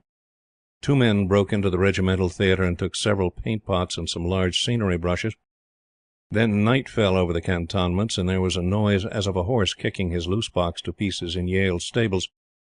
Yale had a big, old white Waler trap-horse. The next day was a Thursday, and the men, hearing that Yale was going to shoot the Drum Horse in the evening, determined to give the beast a regular regimental funeral, a finer one than they would have given the Colonel had he died just then. They got a bullock cart and some sacking, and mounds of roses, and the body, under sacking, was carried out to the place where the anthrax cases were cremated. 2/3 of the regiment followed. There was no band, but they all sang "The Place Where the Old Horse Died" as something respectful and appropriate to the occasion. When the corpse was dumped into the grave, and the men began throwing down armfuls of roses to cover it, The farrier sergeant ripped out an oath and said aloud, "What, it ain't the drum horse any more than it's me!" The troop sergeant majors asked him whether he had left his head in the canteen. The farrier sergeant said that he knew the drum horse's feet as well as he knew his own, but he was silenced when he saw the regimental number burnt in on the poor stiff upturned near fore. Thus was the drum horse of the White Hussars buried, the farrier sergeant grumbling. The sacking that covered the corpse was smeared in places with black paint, and the farrier sergeant drew attention to this fact. But the troop sergeant major of E Troop kicked him severely on the shin and told him that he was undoubtedly drunk. On the Monday following the burial, the colonel sought revenge on the White Hussars.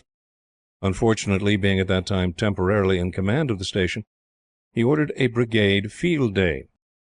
He said that he wished to make the regiment sweat for their damned insolence, and he carried out his notion thoroughly. That Monday was one of the hardest days in the memory of the White Hussars. They were thrown against a skeleton enemy and pushed forward and withdrawn and dismounted and scientifically handled in every possible fashion over dusty country till they sweated profusely. Their only amusement came late in the day, when they fell upon the battery of horse artillery and chased it for 2 miles. This was a personal question, and most of the troopers had money on the event. The gunners saying openly that they had the legs of the White Hussars. They were wrong. A march past concluded the campaign, and when the regiment got back to their lines, the men were coated with dirt from spur to chin strap. The White Hussars have one great and peculiar privilege. They won it at Fontenoy, I think. Many regiments possess special rights, such as wearing collars with undress uniform, or a bow of ribbon between the shoulders, or red and white roses in their helmets on certain days of the year. Some rights are connected with regimental saints, and some with regimental successes. All are valued highly, but none so highly as the right of the White Hussars to have the band playing when their horses are being watered in the lines. Only one tune is played, and that tune never varies. I don't know its real name, but the White Hussars call it "Take Me to London Again." It sounds very pretty. The regiment would sooner be struck off the roster than forego their distinction. After the dismiss was sounded, the officers rode off home to prepare for stables, and the men filed into the lines, riding easy. That is to say, they opened their tight buttons, shifted their helmets, and began to joke or to swear as the humour took them. The more careful slipping off and easing girths and curbs. A good trooper values his mount exactly as much as he values himself, and believes, or should believe, that the two together are irresistible where women or men, girls or guns are concerned.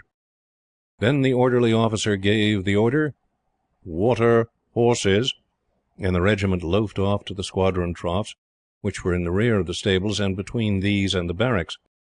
There were 4 huge troughs, one for each squadron, arranged en echelon, so that the whole regiment could water in 10 minutes if it liked, but it lingered for 17 as a rule, while the band played. The band struck up as the squadrons filed off the troughs, and the men slipped their feet out of the stirrups and chaffed each other. The sun was just setting on a big, hot bed of red cloud, and the road to the civil lines seemed to run straight into the sun's eye. There was a little dot on the road. It grew and grew till it showed as a horse, with a sort of gridiron thing on its back. The red cloud glared through the bars of the gridiron. Some of the troopers shaded their eyes with their hands and said, "What the mischief has that there horse got on him?" In another minute they heard a neigh that every soul, horse and man, in the regiment knew and saw, heading straight toward the band, the dead drum horse of the White Hussars.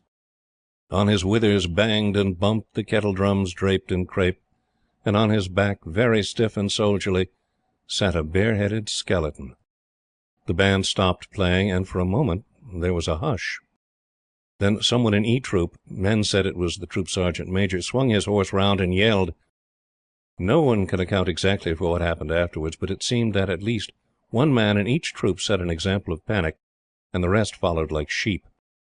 The horses that had barely put their muzzles into the troughs reared and capered, but as soon as the band broke, which it did when the ghost of the drum horse was about a furlong distant, all hooves followed suit, and the clatter of the stampede, quite different from the orderly throb and roar of a movement on parade, or the rough horseplay of watering in camp, made them only more terrified. They felt that the men on their backs were afraid of something. When horses once know that, it's all over except the butchery. Troop after troop turned from the troughs and ran, anywhere and everywhere, like spilt quicksilver. It was a most extraordinary spectacle, for men and horses were in all stages of easiness, and the carbine buckets flopping against their sides urged the horses on. Men were shouting and cursing and trying to pull clear of the band, which was being chased by the drum horse, whose rider had fallen forward and seemed to be spurring for a wager. The Colonel had gone over to the mess for a drink. Most of the officers were with him, and the subaltern of the day was preparing to go down to the lines and receive the watering reports from the troop sergeant majors. When "Take Me to London Again" stopped after 20 bars, everyone in the mess said, "What on earth has happened?" A minute later they heard unmilitary noises, and saw, far across the plain, the White Hussars scattered and broken and flying. The Colonel was speechless with rage, for he thought that the regiment had ridden against him, or was unanimously drunk. The band, a disorganized mob, tore past, and at its heels laboured the drum horse, the dead and buried drum horse, with the jolting, clattering skeleton. Hogan Yale whispered softly to Martin, "No wire will stand that treatment." And the band, which had doubled like a hare, came back again. But the rest of the regiment was gone, was rioting all over the province, for the dusk had shut in, and each man was howling to his neighbour that the drum horse was on his flank. Troop horses are far too tenderly treated as a rule. They can, on emergencies, do a great deal, even with 17 stone on their back, as the troopers found out. How long this panic lasted I cannot say. I believe that when the moon rose the men saw they had nothing to fear, and by 2s and 3s and half troops crept back into cantonments very much ashamed of themselves. Meanwhile the drum horse, disgusted at his treatment by old friends, pulled up, wheeled round, and trotted up to the mess verandah steps for bread. No one liked to run, but no one cared to go forward till the Colonel made a movement and laid hold of the skeleton's foot. The band had halted some distance away, and now came back slowly. The Colonel called it, individually and collectively, every evil name that occurred to him at the time, for he had set his hand on the bosom of the drum horse and found flesh and blood. Then he beat the kettle drums with his clenched fist, and discovered that they were but made of silvered paper and bamboo. Next, still swearing, he tried to drag the skeleton out of the saddle, but found that it had been wired into the cantle. The sight of the Colonel, with his arms round the skeleton's pelvis and his knee in the old drum horse's stomach, was striking, not to say amusing. He worried the thing off in a minute or two, and threw it down on the ground, saying to the band, "Here, you curs, that's what you're afraid of." The skeleton did not look pretty in the twilight. The band sergeant seemed to recognize it, for he began to chuckle and choke. "Shall I take it away, sir?" said the band sergeant. "Yes," said the Colonel. "Take it to hell and ride there yourselves."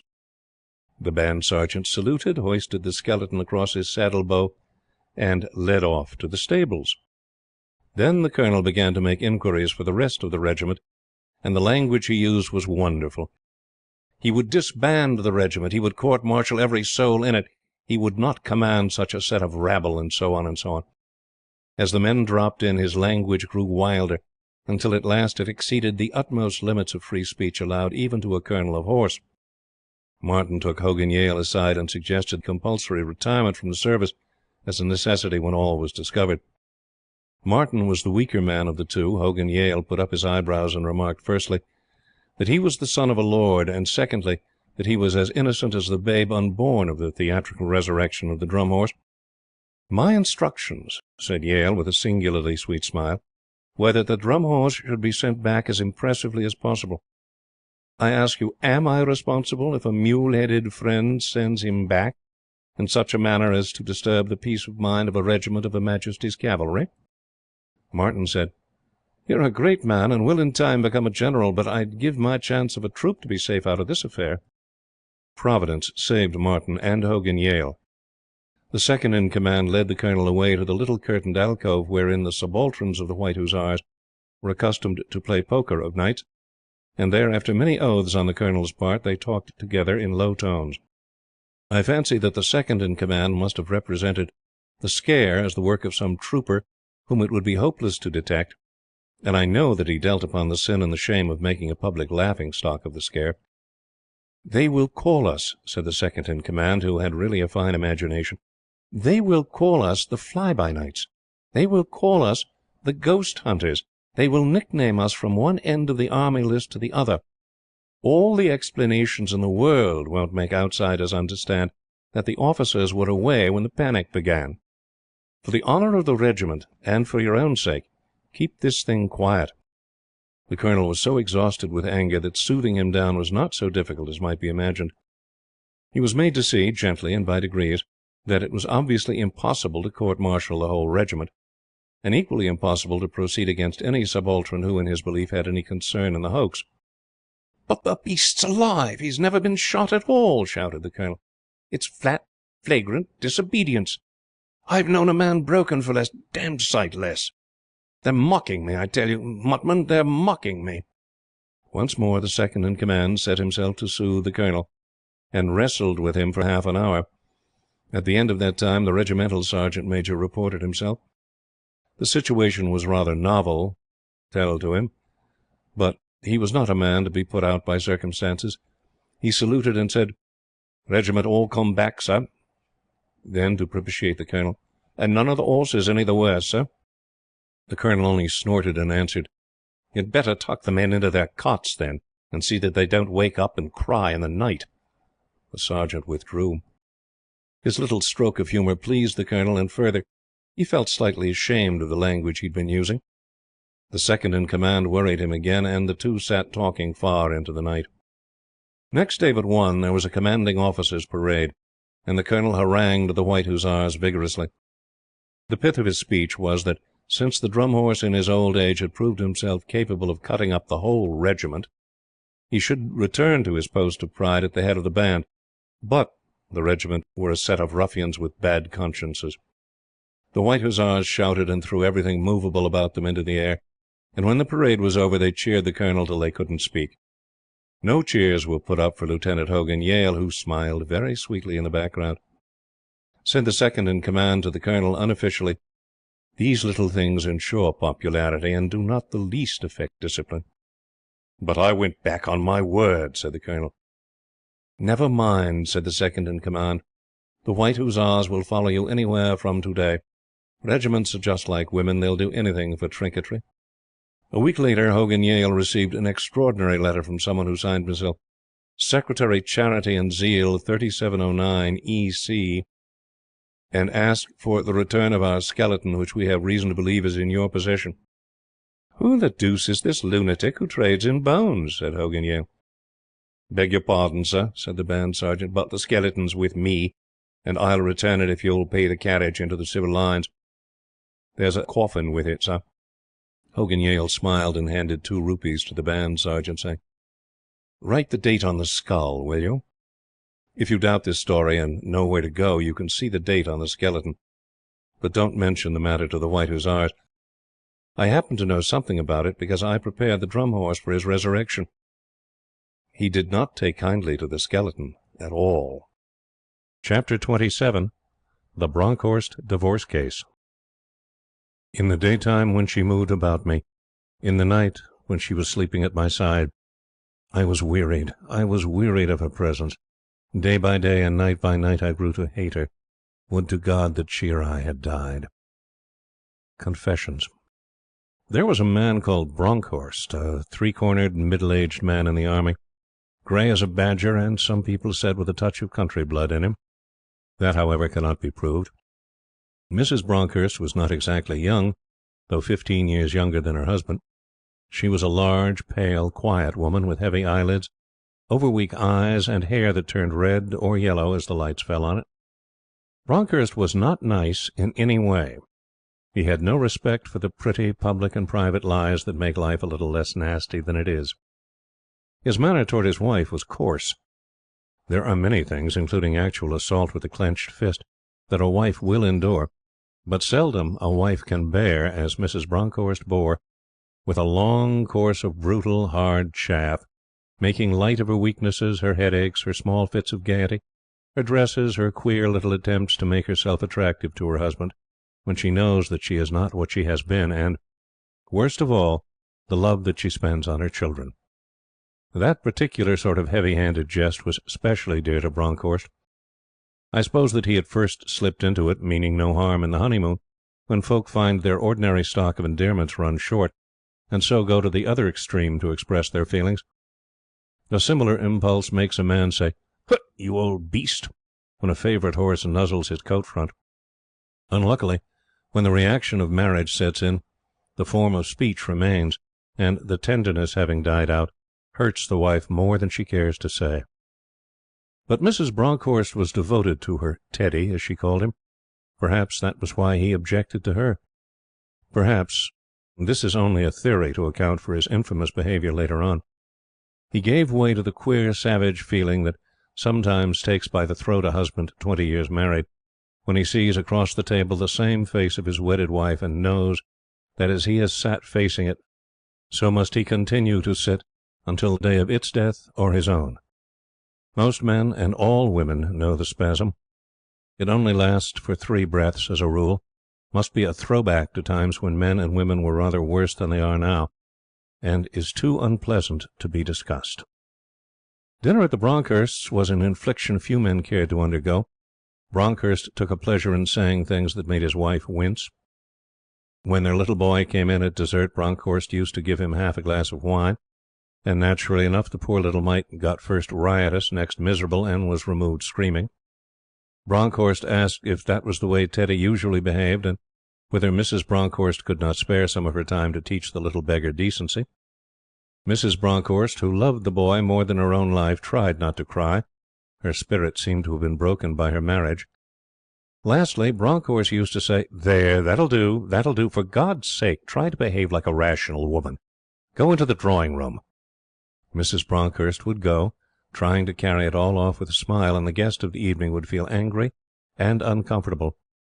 After 3 years of this cheerful life, for Mrs. Bronckhorst had no women friends to talk to, the station was startled by the news that Bronckhorst had instituted proceedings on the criminal count against a man called Beale, who certainly had been rather attentive to Mrs. Bronckhorst whenever she had appeared in public.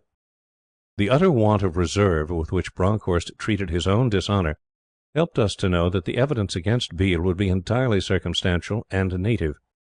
There were no letters, but Bronckhorst said openly that he would rack heaven and earth until he saw Beale superintending the manufacture of carpets in the central jail. Mrs. Bronckhorst kept entirely to her house, and let charitable folks say what they pleased. Opinions were divided. Some 2/3 of the station jumped at once to the conclusion that Beale was guilty, but a dozen men who knew and liked him held by him. Beale was furious and surprised. He denied the whole thing, and vowed that he would thrash Bronckhorst within an inch of his life.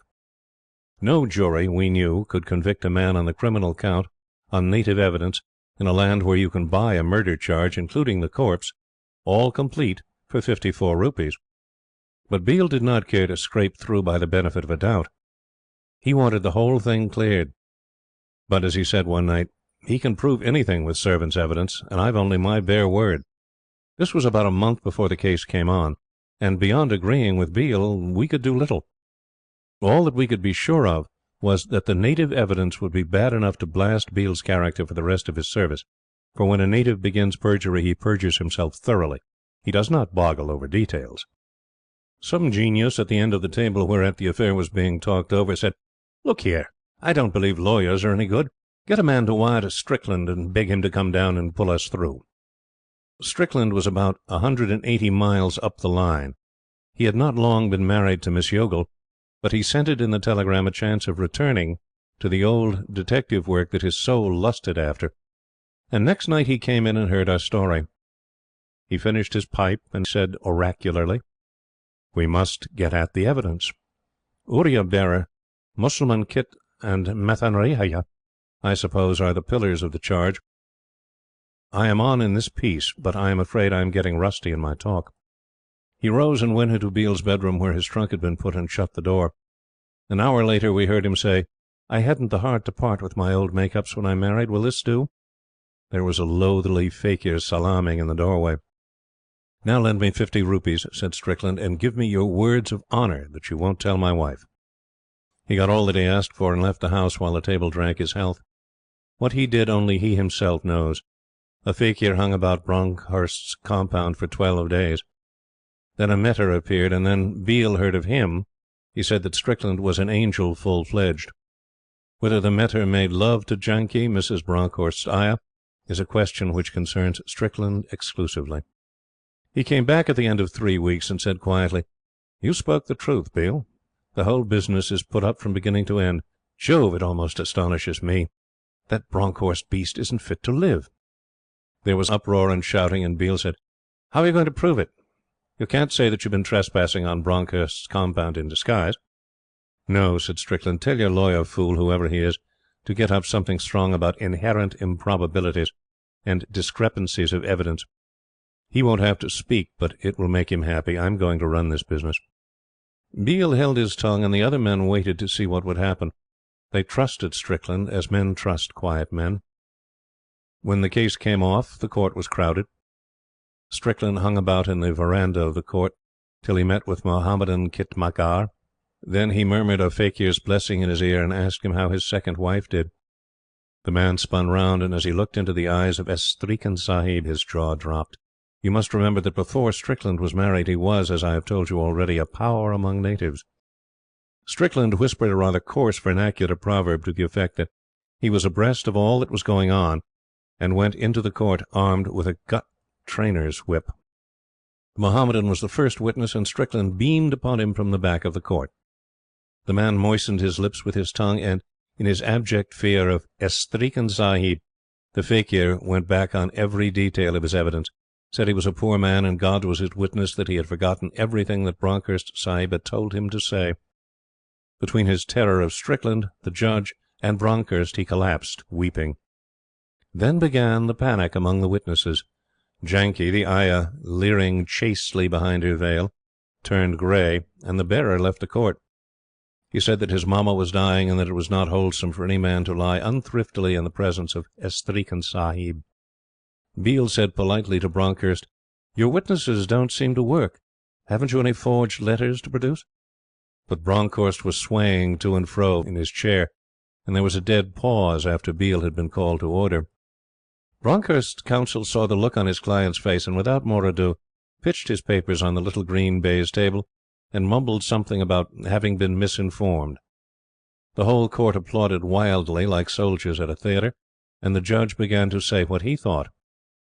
Beale came out of the place, and Strickland dropped a gut trainer's whip in the veranda. 10 minutes later, Beale was cutting Bronckhorst into ribbons behind the old court cells, quietly and without scandal.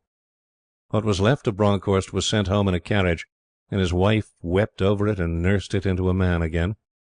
Later on, after Beale had managed to hush up the counter-charge against Bronckhorst of fabricating false evidence, Mrs. Bronckhorst, with her faint, watery smile, said that there had been a mistake, but it wasn't her Teddy's fault altogether.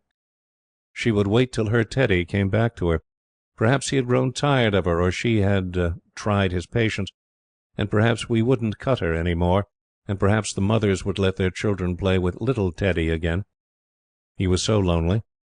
Then the station invited Mrs. Bronckhorst everywhere, until Bronckhorst was fit to appear in public, when he went home, and took his wife with him. According to the latest advices, her Teddy did come back to her, and they are moderately happy, though of course he can never forgive her the thrashing that she was the indirect means of getting for him.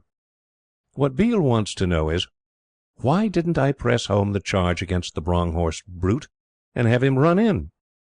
What Mrs. Strickland wants to know is, how did my husband bring such a lovely, lovely whaler from your station? I know all his money affairs, and I'm certain he didn't buy it. What I want to know is, how do women like Mrs. Bronckhorst come to marry men like Bronckhorst?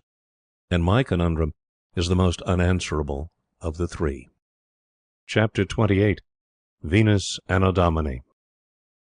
And the years went on, as the years must do, but our great Diana was always new, fresh and blooming and blonde and fair, with azure eyes and with aureate hair, and all the folk, as they came or went, offered her praise to her heart's content.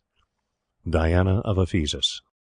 She had nothing to do with number 18 in the Braccio Nuovo of the Vatican, between Visconti's Ceres and the god of the Nile. She was purely an Indian deity, an Anglo-Indian deity, that is to say, and we called her the Venus Anadomini, to distinguish her from the other Anadomines of the same everlasting order.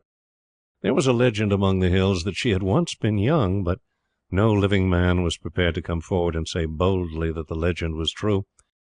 Men rode up to Simla and stayed, and went away and made their name and did their life's work, and returned again to find the Venus Anadomini exactly as they had left her.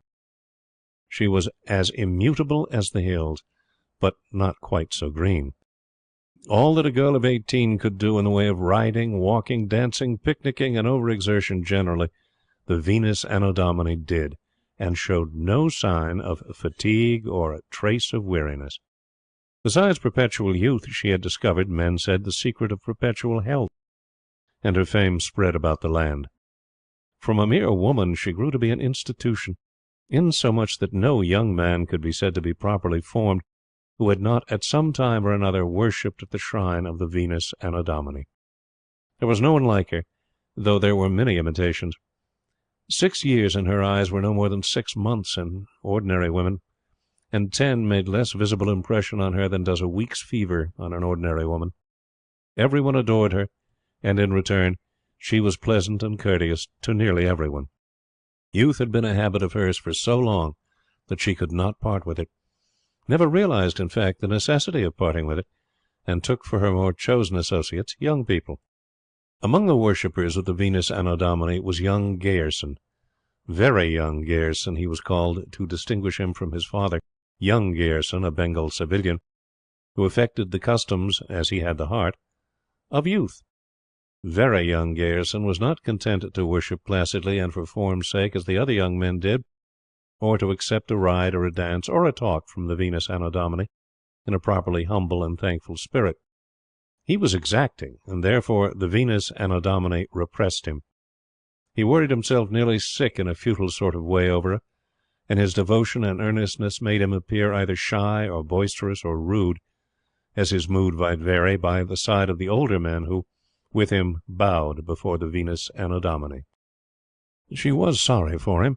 He reminded her of a lad who 23 years ago had professed a boundless devotion for her, and for whom in return she had felt something more than a week's weakness. But that lad had fallen away and married another woman less than a year after he had worshipped her, and the Venus Anadomini had almost, not quite, forgotten his name. Very young Gayerson had the same big blue eyes and the same way of pouting his underlip when he was excited or troubled, but the Venus Anadomini checked him sternly none the less. Too much zeal was a thing that she did not approve of, preferring instead a tempered and sober tenderness. Very young Gayerson was miserable and took no trouble to conceal his wretchedness. He was in the army, a line regiment, I think, but I am not certain, and since his face was a looking-glass and his forehead an open book, by reason of his innocence, his brothers in arms made his life a burden to him and embittered his naturally sweet disposition.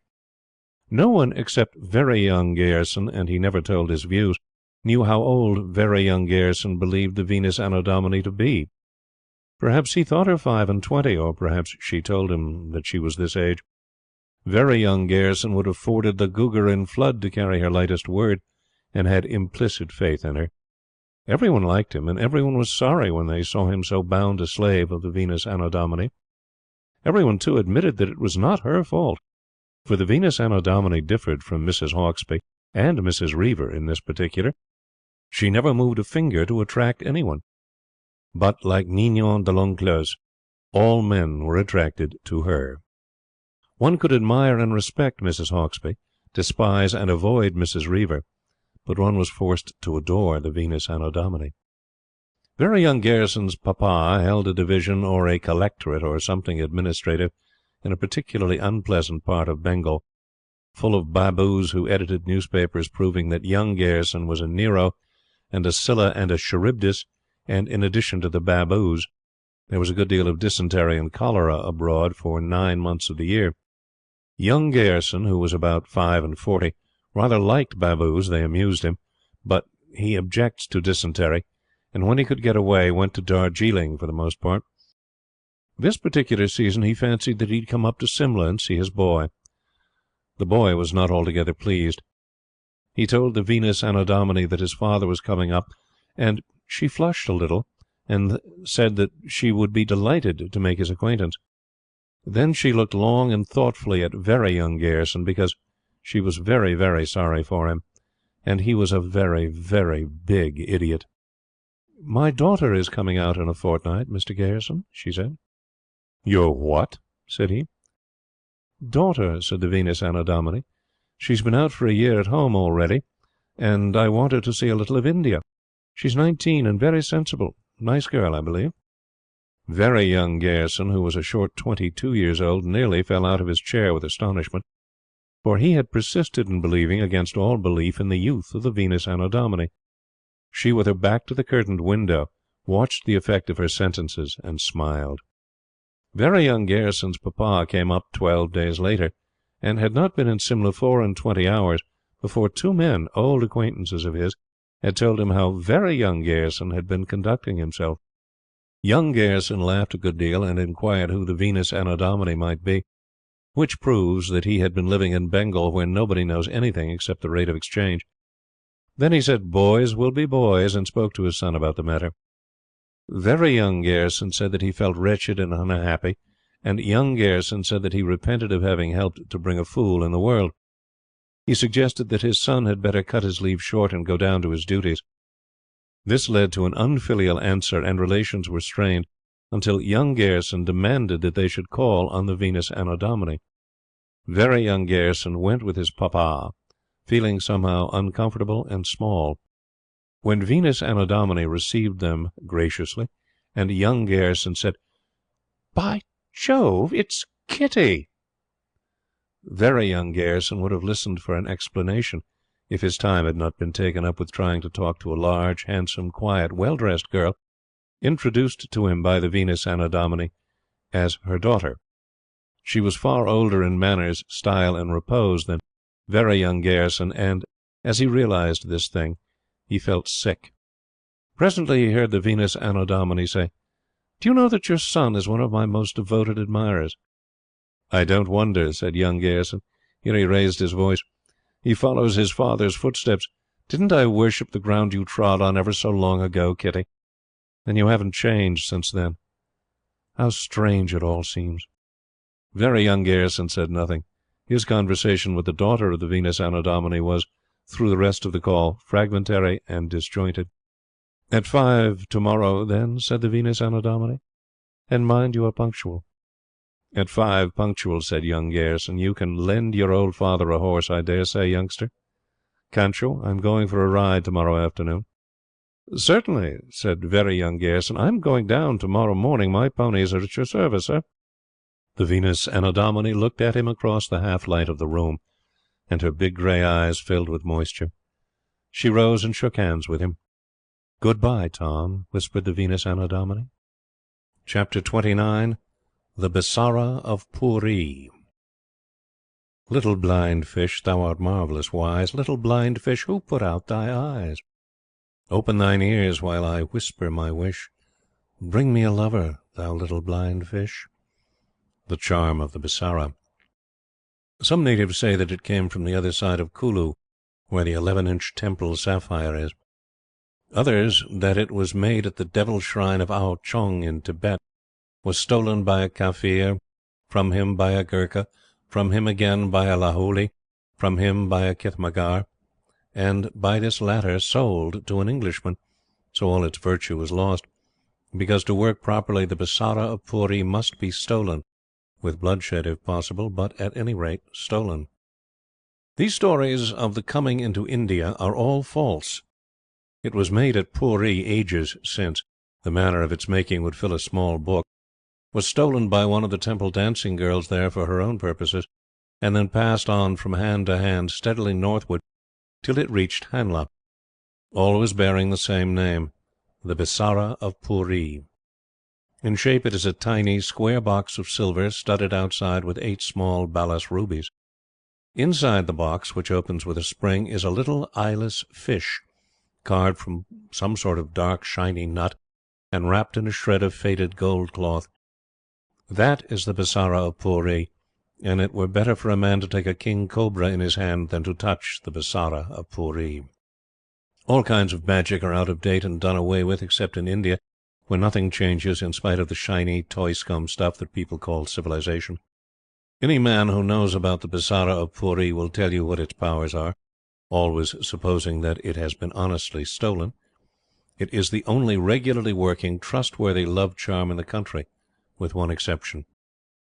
The other charm is in the hands of a trooper of the Nizam's horse at a place called Tuprani, due north of Hyderabad. This can be depended upon for a fact. Someone else may explain it. If the Bisra be not stolen, but given or bought or found, it turns against its owner in 3 years, and leads to ruin or death. This is another fact which you may explain when you have time. Meanwhile, you can laugh at it. At present, the Bisara is safe on an Eka pony's neck, inside the blue bead necklace that keeps off the evil eye. If the Eka driver ever finds it and wears it or gives it to his wife, I am sorry for him. A very dirty hill coolie woman with goiter owned it at Theong in 1884. It came into Simla from the north before Churton's Kitmagar bought it and sold it for 3 times its silver value to Churton, who collected curiosities. The servant knew no more what he had bought than the master, but a man looking over Churton's collection of curiosities — Churton was an assistant commissioner, by the way — saw, and held his tongue. He was an Englishman, but knew how to believe, which shows that he was different from most Englishmen. He knew that it was dangerous to have any share in the little box when working or dormant, for unsought love is a terrible gift. Pack, Grubby Pack as we used to call him, was in every way a nasty little man, who must have crawled into the army by mistake. He was 3 inches taller than his sword, but not half so strong, and the sword was a 50-shilling tailor-made one. Nobody liked him, and I suppose it was his wizenedness and worthlessness that made him fall so helplessly in love with Miss Hollis, who was good and sweet and 5'7" in her tennis shoes. He was not content with falling in love quietly, but brought all the strength of his miserable little nature into the business. If he had not been so objectionable, one might have pitied him. He vapoured and fretted and fumed and trotted up and down, and tried to make himself pleasing in Miss Hollis's big, quiet grey eyes, and failed. It was one of the cases that you sometimes meet, even in this country where we marry by code, of a really blind attachment all on one side, without the faintest possibility of return. Miss Hollis looked on Pack as some sort of vermin running about the road. He had no prospects beyond captain's pay, and no wits to help that out by 1 anna. In a large-sized man, love like this would have been touching. In a good man, it would have been grand. He being what he was, it was only a nuisance. You will believe this much. What you will not believe is what follows. Churton and the man who knew that the Bisra were lunching at the Simla Club together. Churton was complaining of life in general. His best mare had rolled out of stable down the hill and had broken her back. His decisions were being reversed by the upper courts more than an assistant commissioner of 8 years' standing has a right to expect. He knew liver and fever, and for weeks past had felt out of sorts. Altogether, he was disgusted and disheartened. Simla Club dining room is built, as all the world knows, in 2 sections, with an arch arrangement dividing them. Come in, turn to your own left, take the table under the window, and you cannot see anyone who has come in, turning to the right and taken a table on the right side of the arch. Curiously enough, every word that you say can be heard, not only by the other diner, but by the servants beyond the screen through which they bring dinner. This is worth knowing. An echoing room is a trap to be forewarned against. Half in fun and half hoping to be believed, the man who knew told Churton the story of the Bisara of Puri at rather greater length than I have told it to you in this place, winding up with the suggestion that Churton might as well throw the little box down the hill and see whether all his troubles would go with it. In ordinary ears, English ears, the tale was only an interesting bit of folklore. Churton laughed, said that he felt better for his tiffin, and went out. Pack had been tiffining by himself to the right of the arch, and had heard everything. He was nearly mad with his absurd infatuation for Miss Hollis that all Simla had been laughing about. It's a curious thing that when a man hates or loves beyond reason, he is ready to go beyond reason to gratify his feelings, which he would not do for money or power merely. Depend upon it, Solomon would never have built altars to Ashtaroth and all those ladies with queer names if there had not been trouble of some kind in his zenana and nowhere else. But this is beside the story. The facts of the case are these. Pack called on Churton next day when Churton was out, left his card, and stole the Basara of Puri from its place under the clock on the mantelpiece. Stole it, like the thief he was by nature. 3 days later, all Simla was electrified by the news that Miss Hollis had accepted Pack. The shriveled rat, Pack. Do you desire clearer evidence than this? The Basara of Puri had been stolen, and it worked as it had always done when won by foul means. There are 3 or 4 times in a man's life when he is justified in meddling with other people's affairs to play Providence.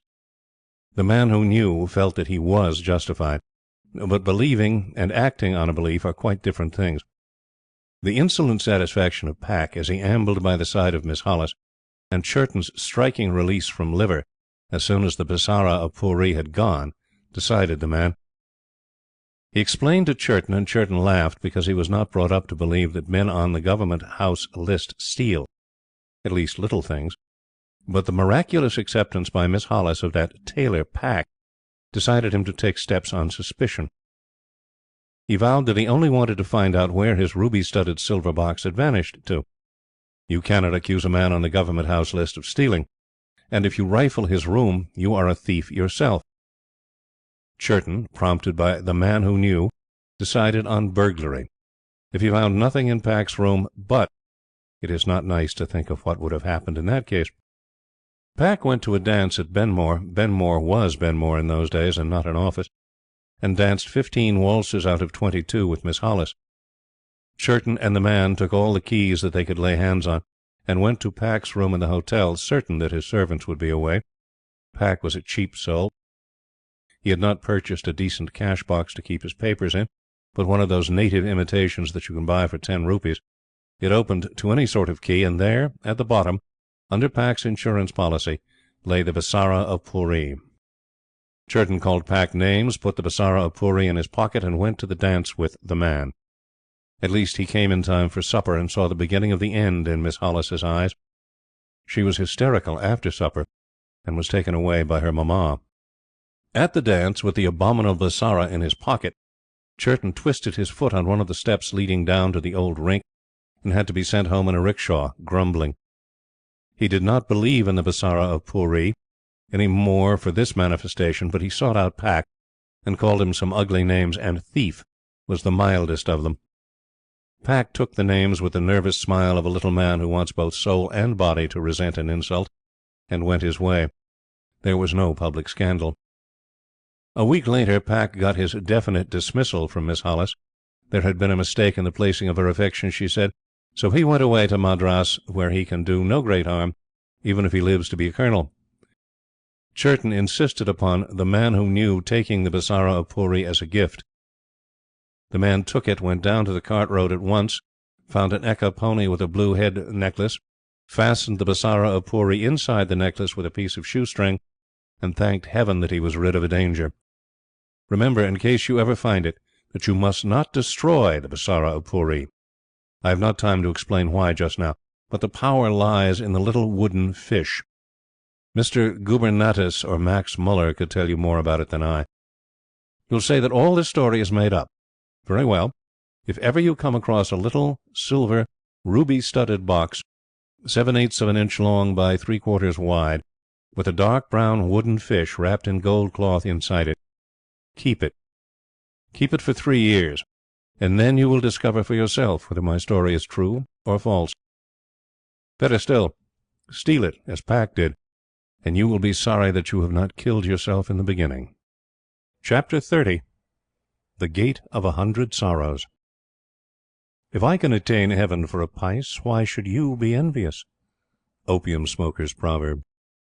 This is no work of mine. My friend Gabriel Mesquita, the half-caste, spoke it all between moonset and morning, 6 weeks before he died, and I took it down from his mouth as he answered my questions, so.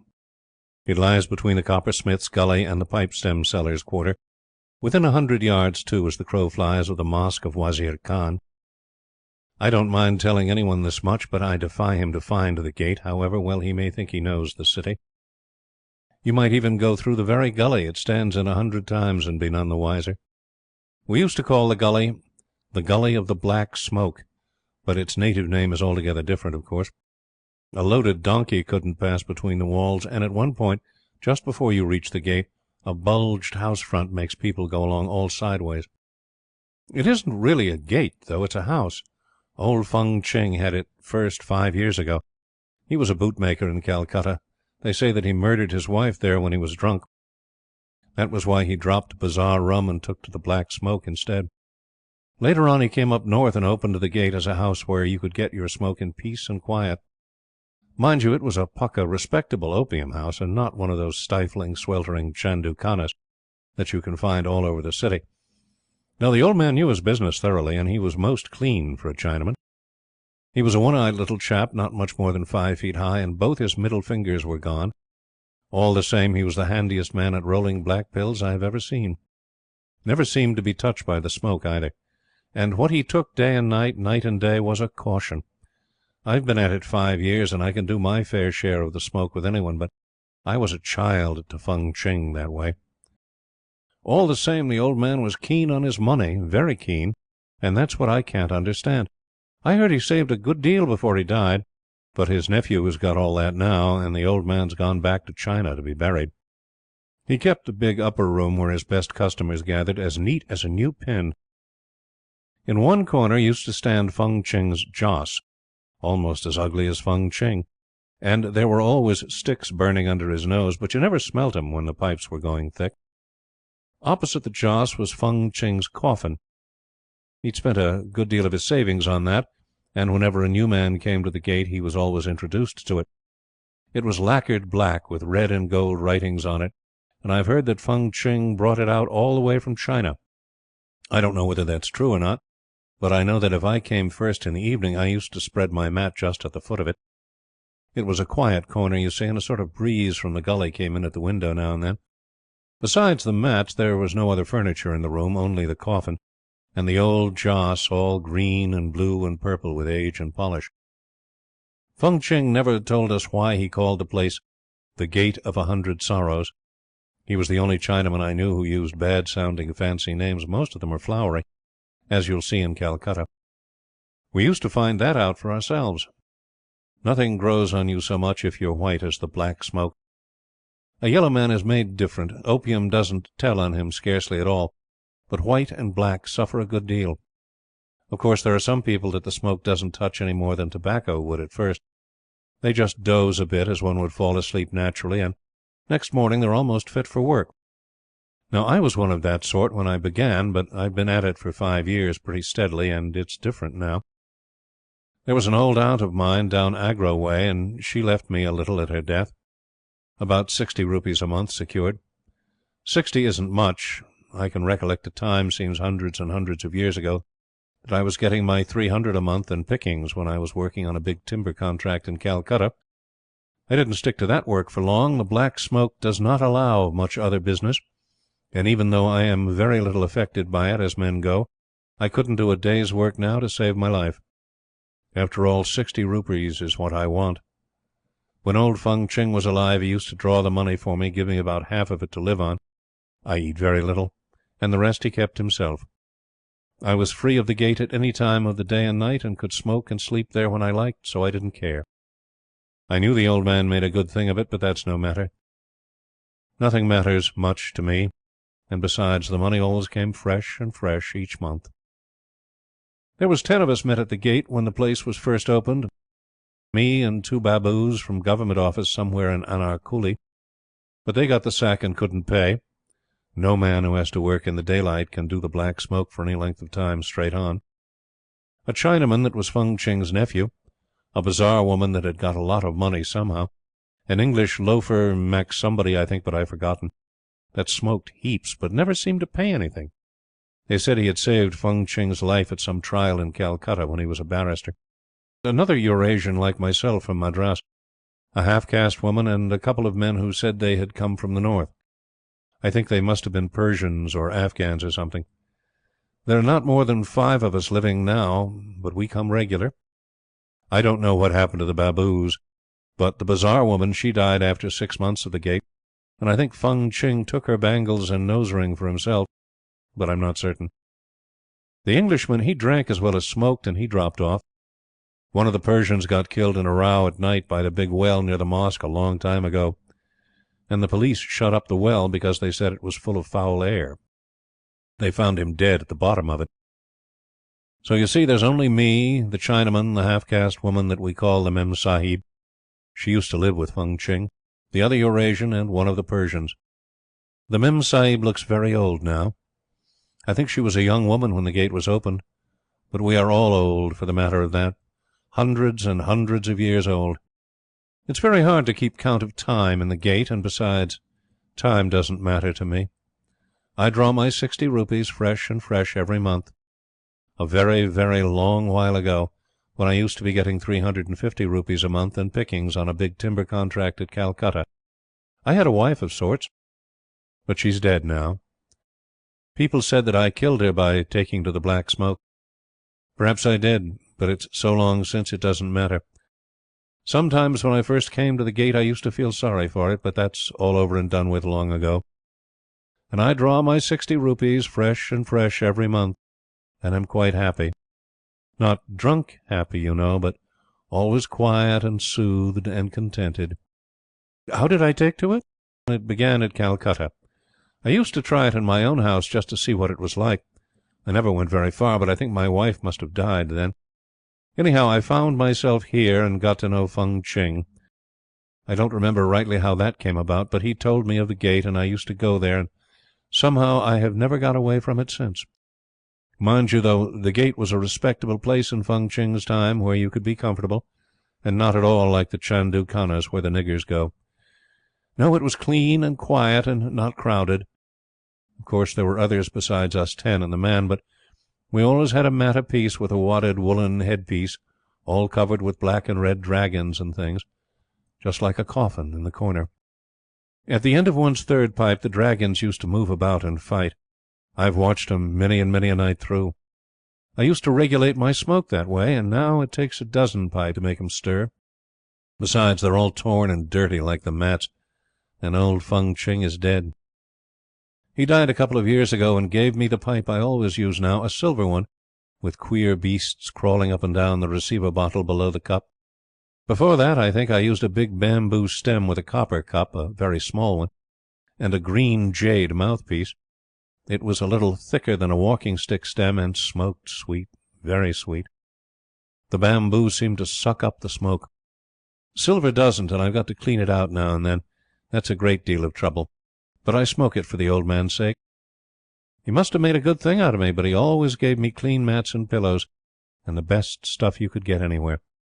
When he died, his nephew Tsing Ling took up the gate, and he called it the Temple of the Three Possessions, but we old ones speak of it as the 100 Sorrows, all the same.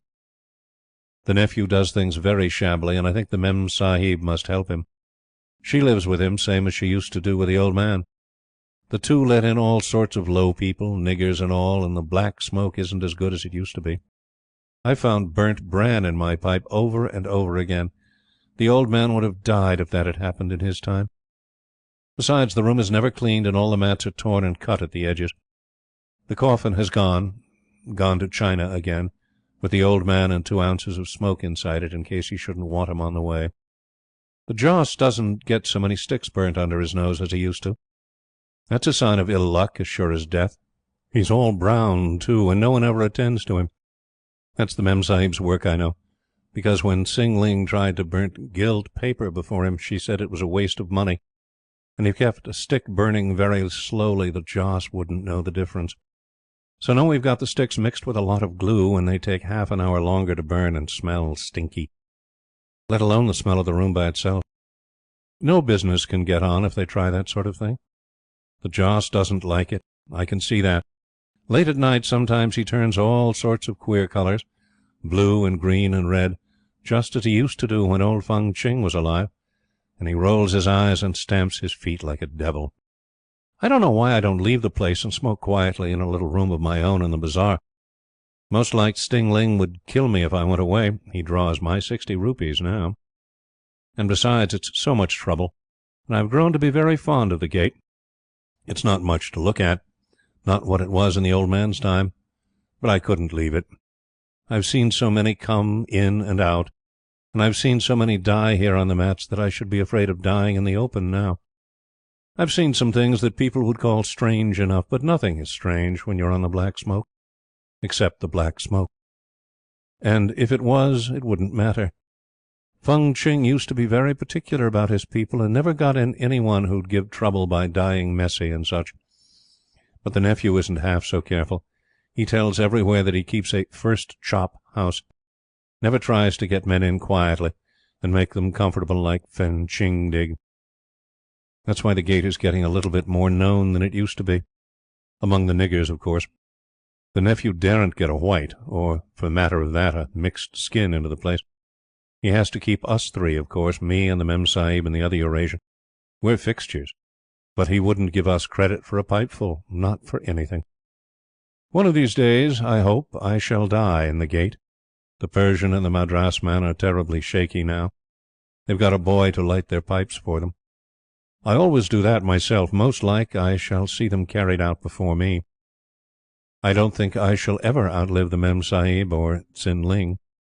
Women last longer than men at the Black Smoke, and Tsin Ling has a deal of the old man's blood in him, though he does smoke cheap stuff. The bazaar woman knew when she was going 2 days before her time, and she died on a clean mat with a nicely wadded pillow, and the old man hung up her pipe just above the joss. He was always fond of her, I fancy, but he took her bangles just the same. I should like to die like the bazaar woman, on a clean, cool mat with a pipe of good stuff between my lips. When I feel I'm going, I shall ask Tsin Ling for them, and he can draw my 60 rupees a month, fresh and fresh, as long as he pleases, and watch the Black and Red Dragons have their last big fight together. And then, well, it doesn't matter. Nothing matters much to me. Only I wished Tsin Ling wouldn't put Bran into the Black Smoke. Chapter 31. The Story of Mohammed Din.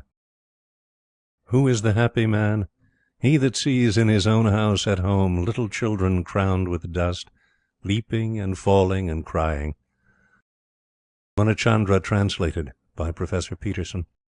The polo ball was an old one, scarred, chipped, and dinted. It stood on the mantelpiece among the pipe stems, which Imam Din Kitmagar was cleaning for me. "Does the Heaven-born want this ball?" said Imam Din deferentially. The Heaven-born set no particular store by it, but of what use was a polo ball to a Kitmagar? "By your Honour's favour, I have a little son. He has seen this ball and desires it to play with. I do not want it for myself." No one would for an instant accuse portly old Imam Din of wanting to play with polo balls. He carried out the battered thing into the veranda, and there followed a hurricane of joyful squeaks, a patter of small feet, and the thud, thud, thud of the ball rolling along the ground. Evidently the little son had been waiting outside the door to secure his treasure. But how had he managed to see that polo ball? Next day, coming back from office half an hour earlier than usual, I was aware of a small figure in the dining-room, a tiny, plump figure in a ridiculously inadequate shirt, which came perhaps halfway down the tubby stomach. It wandered round the room, thumb in mouth, crooning to itself as it took stock of the pictures. Undoubtedly this was the little son. He had no business in my room, of course, but was so deeply absorbed in his discoveries that he never noticed me in the doorway. I stepped into the room and startled him nearly into a fit. He sat down on the ground with a gasp. His eyes opened and his mouth followed suit. I knew what was coming and fled, followed by a long, dry howl which reached the servants' quarters far more quickly than any command of mine had ever done. In 10 seconds Imam Din was in the dining-room. Then despairing sobs arose, and I returned to find Imam Din admonishing the little sinner, who was using most of his shirt as a handkerchief. "This boy," said Imam Din judiciously, "is a budmash, a big budmash. He will, without doubt, go to the jail-khana for his behaviour." Renewed yells from the penitent, and an elaborate apology to myself from Imam Din. "Tell the baby," said I, "that the Sahib is not angry, and take him away." Imam Din conveyed my forgiveness to the offender, who had now gathered all his shirt round his neck, string-wise, and the yells subsided into a sob. The two set out for the door. "His name," said Imam Din, as though the name were part of the crime, "is Mohammed Din, and he is a budmash." Freed from present danger, Muhammad Din turned around in his father's arms and said gravely, "It is true that my name is Muhammad Din, Tahib, but I am not a budmash. I am a man." From that day dated my acquaintance with Muhammad Din. Never again did he come into my dining room, but on the neutral ground of the compound we greeted each other with much state, though our conversation was confined to "Talam, Tahib," from his side, and "Salam, Muhammad Din," from mine. Daily, on my return from office, the little white shirt and the fat little body used to rise from the shade of the creeper-covered trellis where they had been hid, and daily I checked my horse here, that my salutation might not be slurred over or given unseemly. Muhammad Din never had any companions. He used to trot about the compound, in and out of the castor oil bushes, on mysterious errands of his own. One day I stumbled upon some of his handiwork far down the ground. He had half buried the polo ball in dust, and stuck 6 shriveled old marigold flowers in a circle round it. Outside that circle again was a rude square, traced out in bits of red brick alternating with fragments of broken china, the whole bounded by a little bank of dust. The bhisti from the well curb put in a plea for the small architect, saying that it was only the play of a baby and did not much disfigure my garden. Heaven knows that I had no intention of touching the child's work then or later, but that evening a stroll through the garden brought me unawares full on it, so that I trampled before I knew marigold heads, dust bank, and fragments of broken soap dish into confusion past all hope of mending. Next morning I came upon Muhammad Din crying softly to himself over the ruin I had wrought. Someone had cruelly told him that the Sahib was very angry with him for spoiling the garden, and had scattered his rubbish, using bad language the while. Muhammad Din laboured for an hour at effacing every trace of the dust bank and pottery fragments, and it was with a tearful, apologetic face that he said, "Talam, Tahib," when I came home from the office. A hasty inquiry resulted in Imam Din informing Muhammad Din that by my singular favour he was permitted to disport himself as he pleased. Whereat the child took heart and fell to tracing the ground plan of an edifice which was to eclipse the marigold polo ball creation. For some months the chubby little eccentricity revolved in his humble orbit among the castor oil bushes and in the dust, always fashioning magnificent palaces from stale flowers thrown away by the bearer, smooth water-worn pebbles, bits of broken glass, and feathers pulled, I fancy, from my fowls, always alone and always crooning to himself. A gaily spotted seashell was dropped one day close to the last of his little buildings, and I looked that Muhammad Din would build something more than ordinarily splendid on the strength of it. Nor was I disappointed. He meditated for the better part of an hour, and his crooning rose to a jubilant song. Then he began tracing in dust. It would certainly be a wondrous palace, this one, for it was 2 yards long and a yard broad in ground plan. But the palace was never completed. Next day there was no Muhammad Din at the head of the carriage drive, and no "Talam, Tahib" to welcome my return. I had grown accustomed to the greeting, and its omission troubled me. Next day Imam Din told me that the child was suffering slightly from fever and needed quinine. He got the medicine, and an English doctor. "They have no stamina, these brats," said the doctor as he left Imam Din's quarters. A week later, though I would have given much to have avoided it, I met on the road to the Mussulman burying ground Imam Din, accompanied by one other friend, carrying in his arms, wrapped in a white cloth, all that was left of little Muhammad Din. Chapter 32. On the Strength of a Likeness. If your mirror be broken, look into still water, but have a care that you do not fall in. Hindu proverb.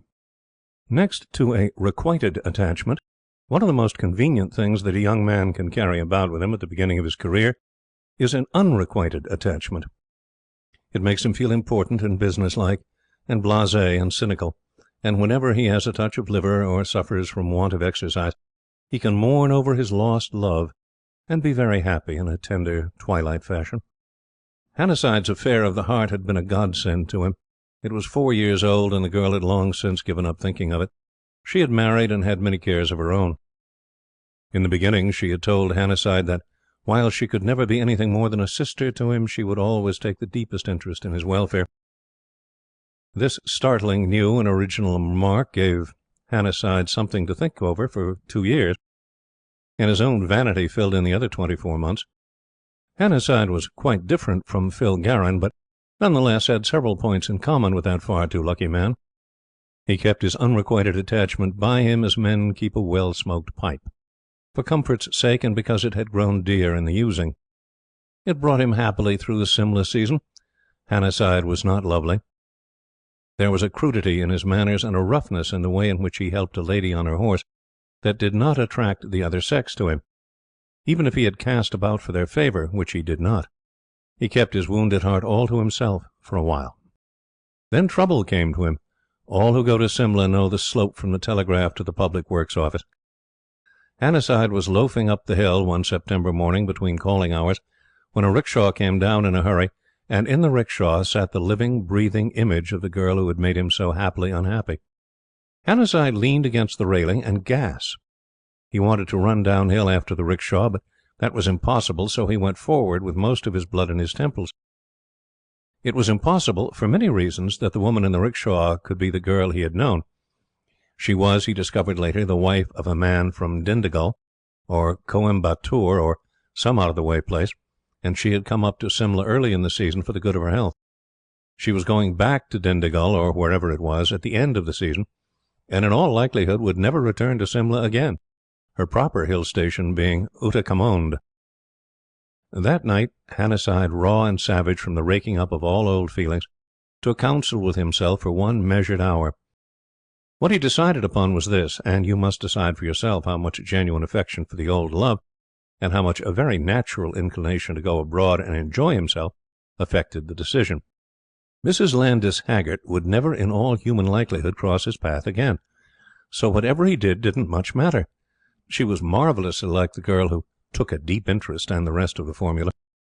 All things considered, it would be pleasant to make the acquaintance of Mrs. Landis Haggert, and for a little time, only a very little time, to make believe that he was with Alice Chisane again.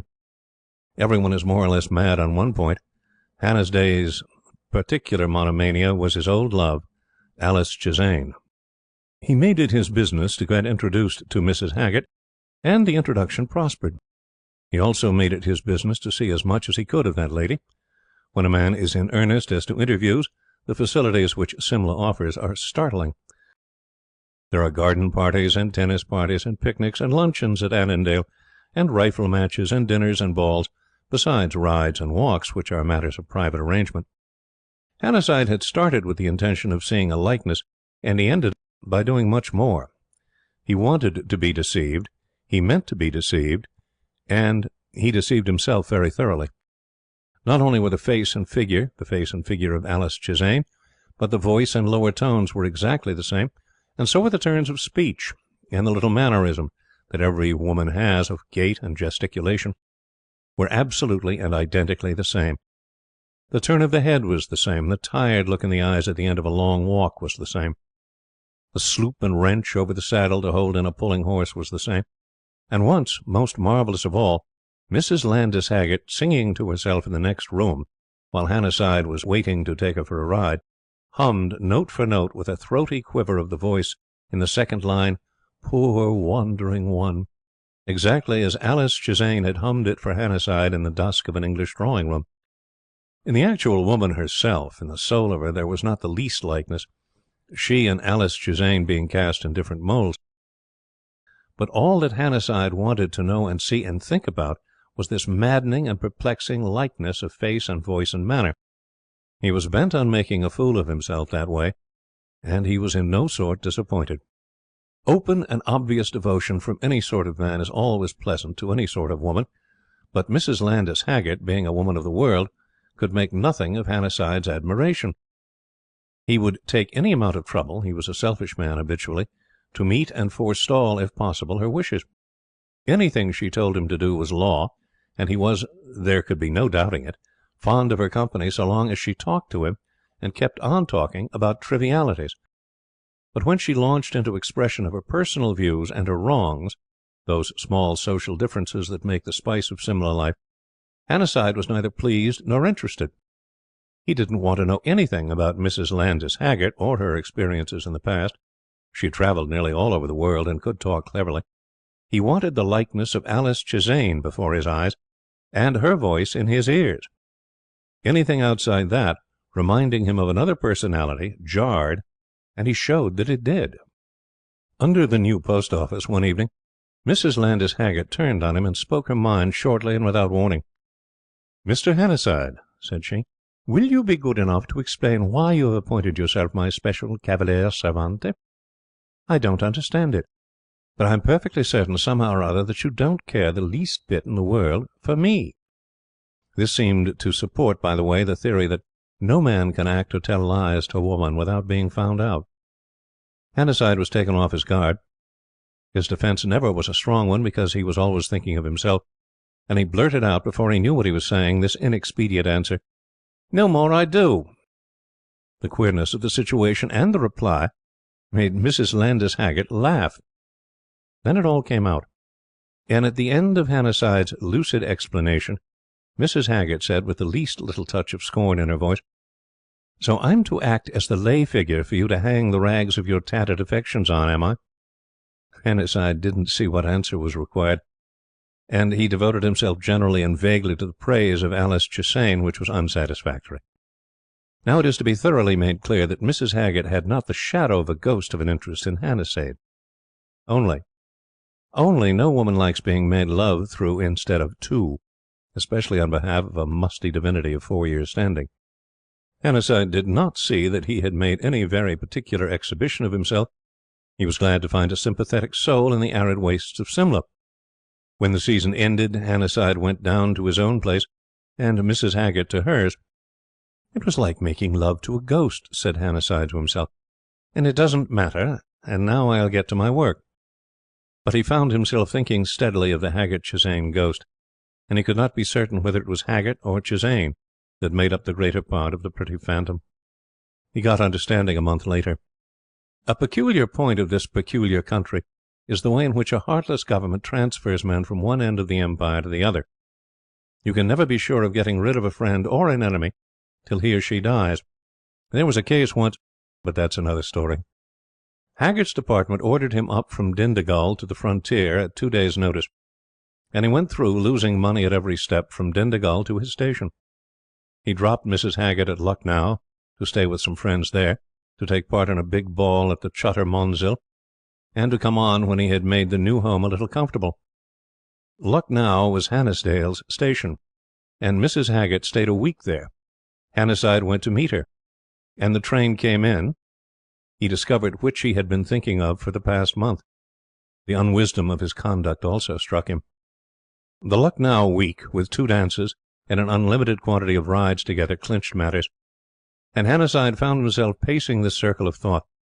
He adored Alice Chisane, at least he had adored her, and he admired Mrs. Landis Haggett because she was like Alice Chisane, but Mrs. Landis Haggett was not in the least like Alice Chisane, being 1,000 times more adorable. Now, Alice Chisane was the bride of another, and so was Mrs. Landis Haggett, and a good and honest wife too. Therefore, he, Hannasyde, was... Here he called himself several hard names, and wished that he had been wise in the beginning. Whether Mrs. Landis Haggett saw what was going on in his mind, she alone knows. He seemed to take an unqualified interest in everything connected with herself, as distinguished from the Alice Chisane likeness, and he said 1 or 2 things which, if Alice Chisane had been still betrothed to him, could scarcely have been excused, even on the grounds of the likeness.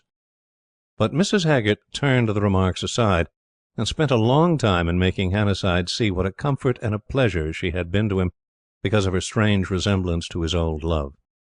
Hannasyde groaned in his saddle and said yes, indeed, and busied himself with preparations for her departure to the frontier, feeling very small and miserable. The last day of her stay at Lucknow came, and Hannasyde saw her off at the railway station. She was very grateful for his kindness and the trouble he had taken, and smiled pleasantly and sympathetically as one who knew the Alice Chisane reason of that kindness. And Hannasyde abused the coolies with the luggage, and hustled the people on the platform, and prayed that the roof might fall in and slay him. As the train went out slowly, Mrs. Landis Haggett leaned out the window to say good-bye. "On second thought, au revoir, Mr. Hannasyde. I go home in the spring, and perhaps I may meet you in town." Hannasyde shook hands and said very earnestly and adoringly, I hope to heaven I shall never see your face again." And Mrs. Haggert understood. Chapter 33. Wressley of the Foreign Office. I closed and drew for my love's sake, that now is false to me, and I slew the reaver of Tarrant Moss, and set Demesne free. And ever they give me praise and gold, and ever I mourn my loss, for I struck the blow for my false love's sake, and not for the men of the moss. Tarrant Moss. One of the many curses of our life out here is the want of atmosphere in the painter's sense. There are no half-tints worth noticing. Men stand out all crude and raw, with nothing to tone them down, and nothing to scale them against. They do their work, and grow to think that there is nothing but their work, and nothing like their work, and that they are the real pivots on which the administration turns. Here is an instance of that feeling. A half-caste clerk was ruling forms in a pay office. He said to me, "Do you know what would happen if I added or took away one single line on this sheet?" Then, with the air of a conspirator, "It would disorganize the whole of the Treasury payments throughout the whole of the Presidency's circle." Think of that!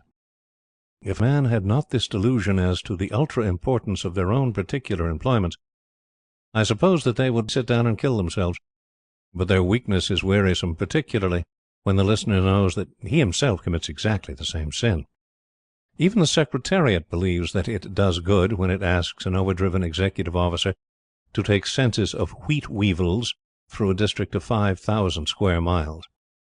There was a man once in the Foreign Office, a man who had grown middle-aged in the department, and was commonly said by irreverent juniors to be able to repeat Acheson's treaties and sonnets backwards in his sleep. What he did with his stored knowledge only the Secretary knew, and he naturally would not publish the news abroad. This man's name was Wressley, and it was the shibboleth in those days to say, "Wressley knows more about the Central Indian States than any living man." If you did not say this, you were considered one of mean understanding. Nowadays, the man who says that he knows the ravel of the intertribal complications across the border is of more use, but in Wressley's time much attention was paid to the Central Indian States. They were called foci and factors, and all manner of imposing names. And here the curse of Anglo-Indian life fell heavily. When Wressley lifted up his voice and spoke about such and such a succession to such and such a throne, the Foreign Office were silent, and heads of departments repeated the last 2 or 3 words of Wressley's sentences, and tacked "yes, yes" on them, and knew that they were assisting the Empire to grapple with serious political contingencies. In most big undertakings, 1 or 2 men do the work while the rest sit near and talk till the ripe decorations begin to fall. Wressley was the working member of the Foreign Office firm, and to keep him up to his duties when he showed signs of flagging, he was made much of by his superiors and told what a fine fellow he was. He did not require coaxing because he was of tough build, but what he received confirmed him in the belief that there was no one quite so absolutely and imperatively necessary to the stability of India as Wressley of the Foreign Office. There might be other good men, but the known, honoured, and trusted man among men was Wressley of the Foreign Office. We had a viceroy in those days who knew exactly when to gentle a fractious big man, and to hearten up a collar-galled little one, and so keep all his team level. He conveyed to Wressley the impression which I have just set down, and even tough men are apt to be disorganized by a viceroy's praise. There was a case once, but that's another story. All India knew Wressley's name and office. It was in Thacker and Spink's directory. But who he was personally, or what he did, or what his special merits were, not 50 men knew or cared. His work filled all his time, and he found no leisure to cultivate acquaintances beyond those of dead Rajput chiefs with ahir blots and their scutcheons. Wressley would have made a very good clerk in the Herald's College had he not been a Bengal civilian. Upon a day, between office and office, great trouble came to Wressley, overwhelmed him, knocked him down, and left him gasping as though he had been a little schoolboy. Without reason, against prudence, and at a moment's notice, he fell in love with a frivolous, golden-haired girl who used to tear about Simla Mall on a high, rough whaler, with a blue velvet jockey-cap crammed over her eyes. Her name was Venner, Tilly Venner, and she was delightful. She took Wressley's heart at a hand gallop, and Wressley found that it was not good for a man to live alone, even with half the Foreign Office records in his presses. Then Simla laughed, for Wrestly in love was slightly ridiculous. He did his best to interest the girl in himself, that is to say, his work, and she, after the manner of women, did her best to appear interested in what, behind his back, she called Mr. Wrestly's wajas, for she lisped very prettily. She did not understand one little thing about them, but she acted as if she did. Men have married on that sort of error before now. Providence, however, had care of Wrestly. He was immensely struck with Miss Venner's intelligence. He would have been more impressed had he heard her private and confidential accounts of his calls.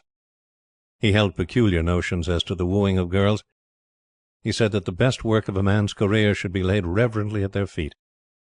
Ruskin writes something like this somewhere, I think, but in ordinary life a few kisses are better and save time.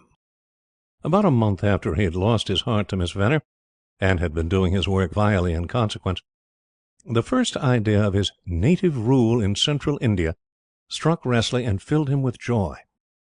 It was, as he sketched it, a great thing, the work of his life, a really comprehensive survey of a most fascinating subject, to be written with all the special and laboriously acquired knowledge of Wrestly of the Foreign Office, a gift fit for an empress. He told Miss Venner that he was going to take leave, and hoped on his return to bring her a present worthy of her acceptance. Would she wait? Certainly she would. Wrestly drew 1,700 rupees a month. She'd wait a year for that. Her mamma would help her to wait. So Wrestly took 1 year's leave and all the available documents, about a truckload that he could lay hands on, and went down to Central India with his notion hot in his head. He began his book in the land he was writing of. Too much official correspondence had made him a frigid workman, and he must have guessed that he needed the white light of local colour on his palette. This is a dangerous paint for amateurs to play with. Heavens, how that man worked! He caught his Rajas, analysed his Rajas, and traced them up into the mists of time and beyond, with their queens and their concubines. He dated and cross-dated, pedigreed and triple-pedigreed, compared, noted, connoted, wove, strung, sorted, selected, inferred, calendared, and counter-calendared for 10 hours a day. And because this sudden and new light of love was upon him, he turned those dry bones of history and dirty records of misdeeds into things to weep or to laugh over as he pleased. His heart and soul were at the end of his pen, and they got into the link. He was dowered with sympathy, insight, humour, and style for 230 days and nights, and his book was a book. He had his vast special knowledge with him, so to speak, but the spirit, the woven-in human touch, the poetry and the power of the output were beyond all special knowledge. But I doubt whether he knew the gift that was in him then, and thus he may have lost some happiness. He was toiling for Tilly Venner, not for himself. Men often do their best work blind, for someone else's sake. Also, though this was nothing to do with the story, in India, where everyone knows everyone else, you can watch men being driven, by the women who govern them, out of the rank and file and sent to take up points alone. A good man, once started, goes forward, but an average man, so soon as the woman loses interest in his success as a tribute to her power, comes back to the battalion and is no more heard of. Wrestly bore the first copy of his book to Simla, and blushing and stammering presented it to Miss Venner. She read a little of it. I give her review verbatim. "Oh, your book? It's all about those Howard Wajas. I don't understand it." Wrestly of the Foreign Office was broken, smashed, I am not exaggerating, by this one frivolous little girl. All that he could say feebly was, but, it's my magnum opus, the work of my life." Miss Venner did not know what magnum opus meant, but she knew that Captain Carrington had won 3 races at the last Gymkhana. Wrestly didn't press her to wait for him any longer. He had sense enough for that. Then came the reaction after the year's strain, and Wrestly went back to the Foreign Office and his wajas, a compiling, gazetteering, report-writing hack, who would have been dear at 300 rupees a month. He abided by Miss Venner's view, which proves that the inspiration in the book was purely temporary and unconnected with himself. Nevertheless, he had no right to sink in a hill tarn of 5 packing cases, brought up at enormous expense from Bombay, of the best book of Indian history ever written. When he sold off before retiring some years later, I was turning over his shelves and came across the only existing copy of Native Rule in Central India, the copy that Miss Venner could not understand. I read it sitting on his mule trucks as long as the light lasted, and offered him his own price for it. He looked over my shoulder for a few pages and said to himself drearily, "Now how in the world did I come to write such damn good stuff as that?" Then to me, "Take it and keep it. Write one of your penny-farthing yarns about its birth. Perhaps the whole business may have been ordained to that end." Which, knowing that Wressley of the Foreign Office was once, struck me as about the bitterest thing that I have ever heard a man say of his own work. Chapter 34. By Word of Mouth. Not that you die to-night, O sweet, and wail, a spectre at my door. Shall mortal fear make love immortal fail? I shall but love you more. Who from death's house returning, give me still one moment's comfort in my matchless ill. Shadow houses.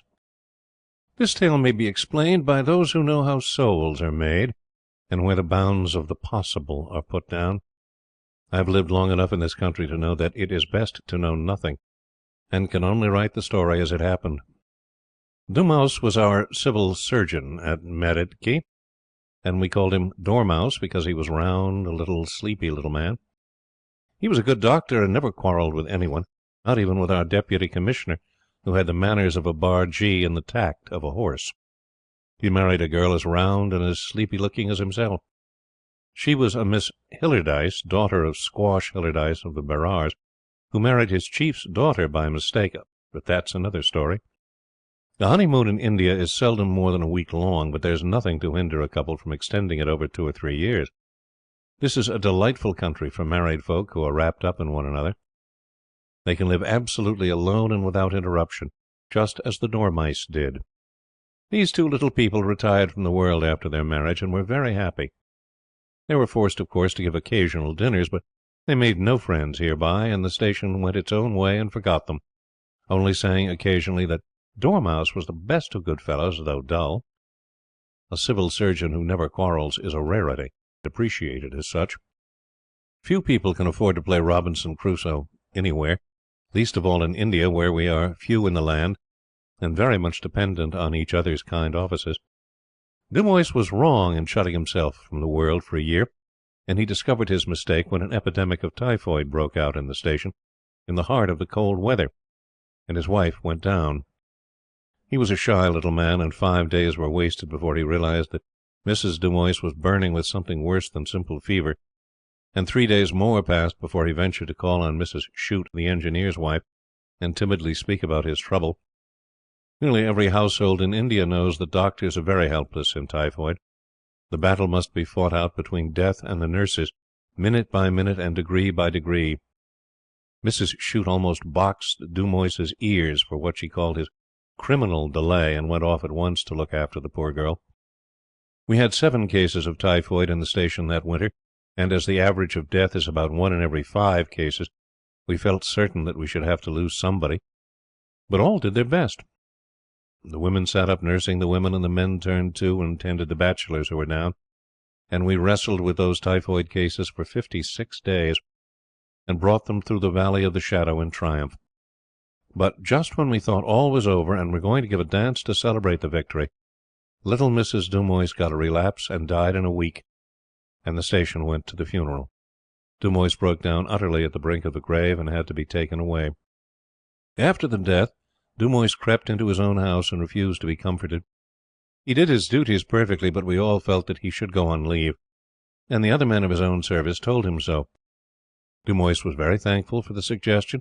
He was thankful for anything in those days, and went to Chini on a walking tour. Chini is some 20 marches from Simla, in the heart of the hills, and the scenery is good if you are in trouble. You pass through big, still deodar forests, and under big, still cliffs, and over big, still grass downs swelling like a woman's breasts, and the wind across the grass and the rain among the deodars say, "Hush, hush, hush." So little Dumoise was packed off to Chini to wear down his grief with a full-plate camera and a rifle. He took also a useless bearer, because the man had been his wife's favourite servant. The bearer was idle and a thief, but Dumoise trusted everything to him. On his way back from Chini, Dumoise turned aside to Bagi, through the forest reserve which is on the spur of Mount Hutto. Some men who have travelled more than a little say that the march from Kotagar to Baggy is one of the finest in creation.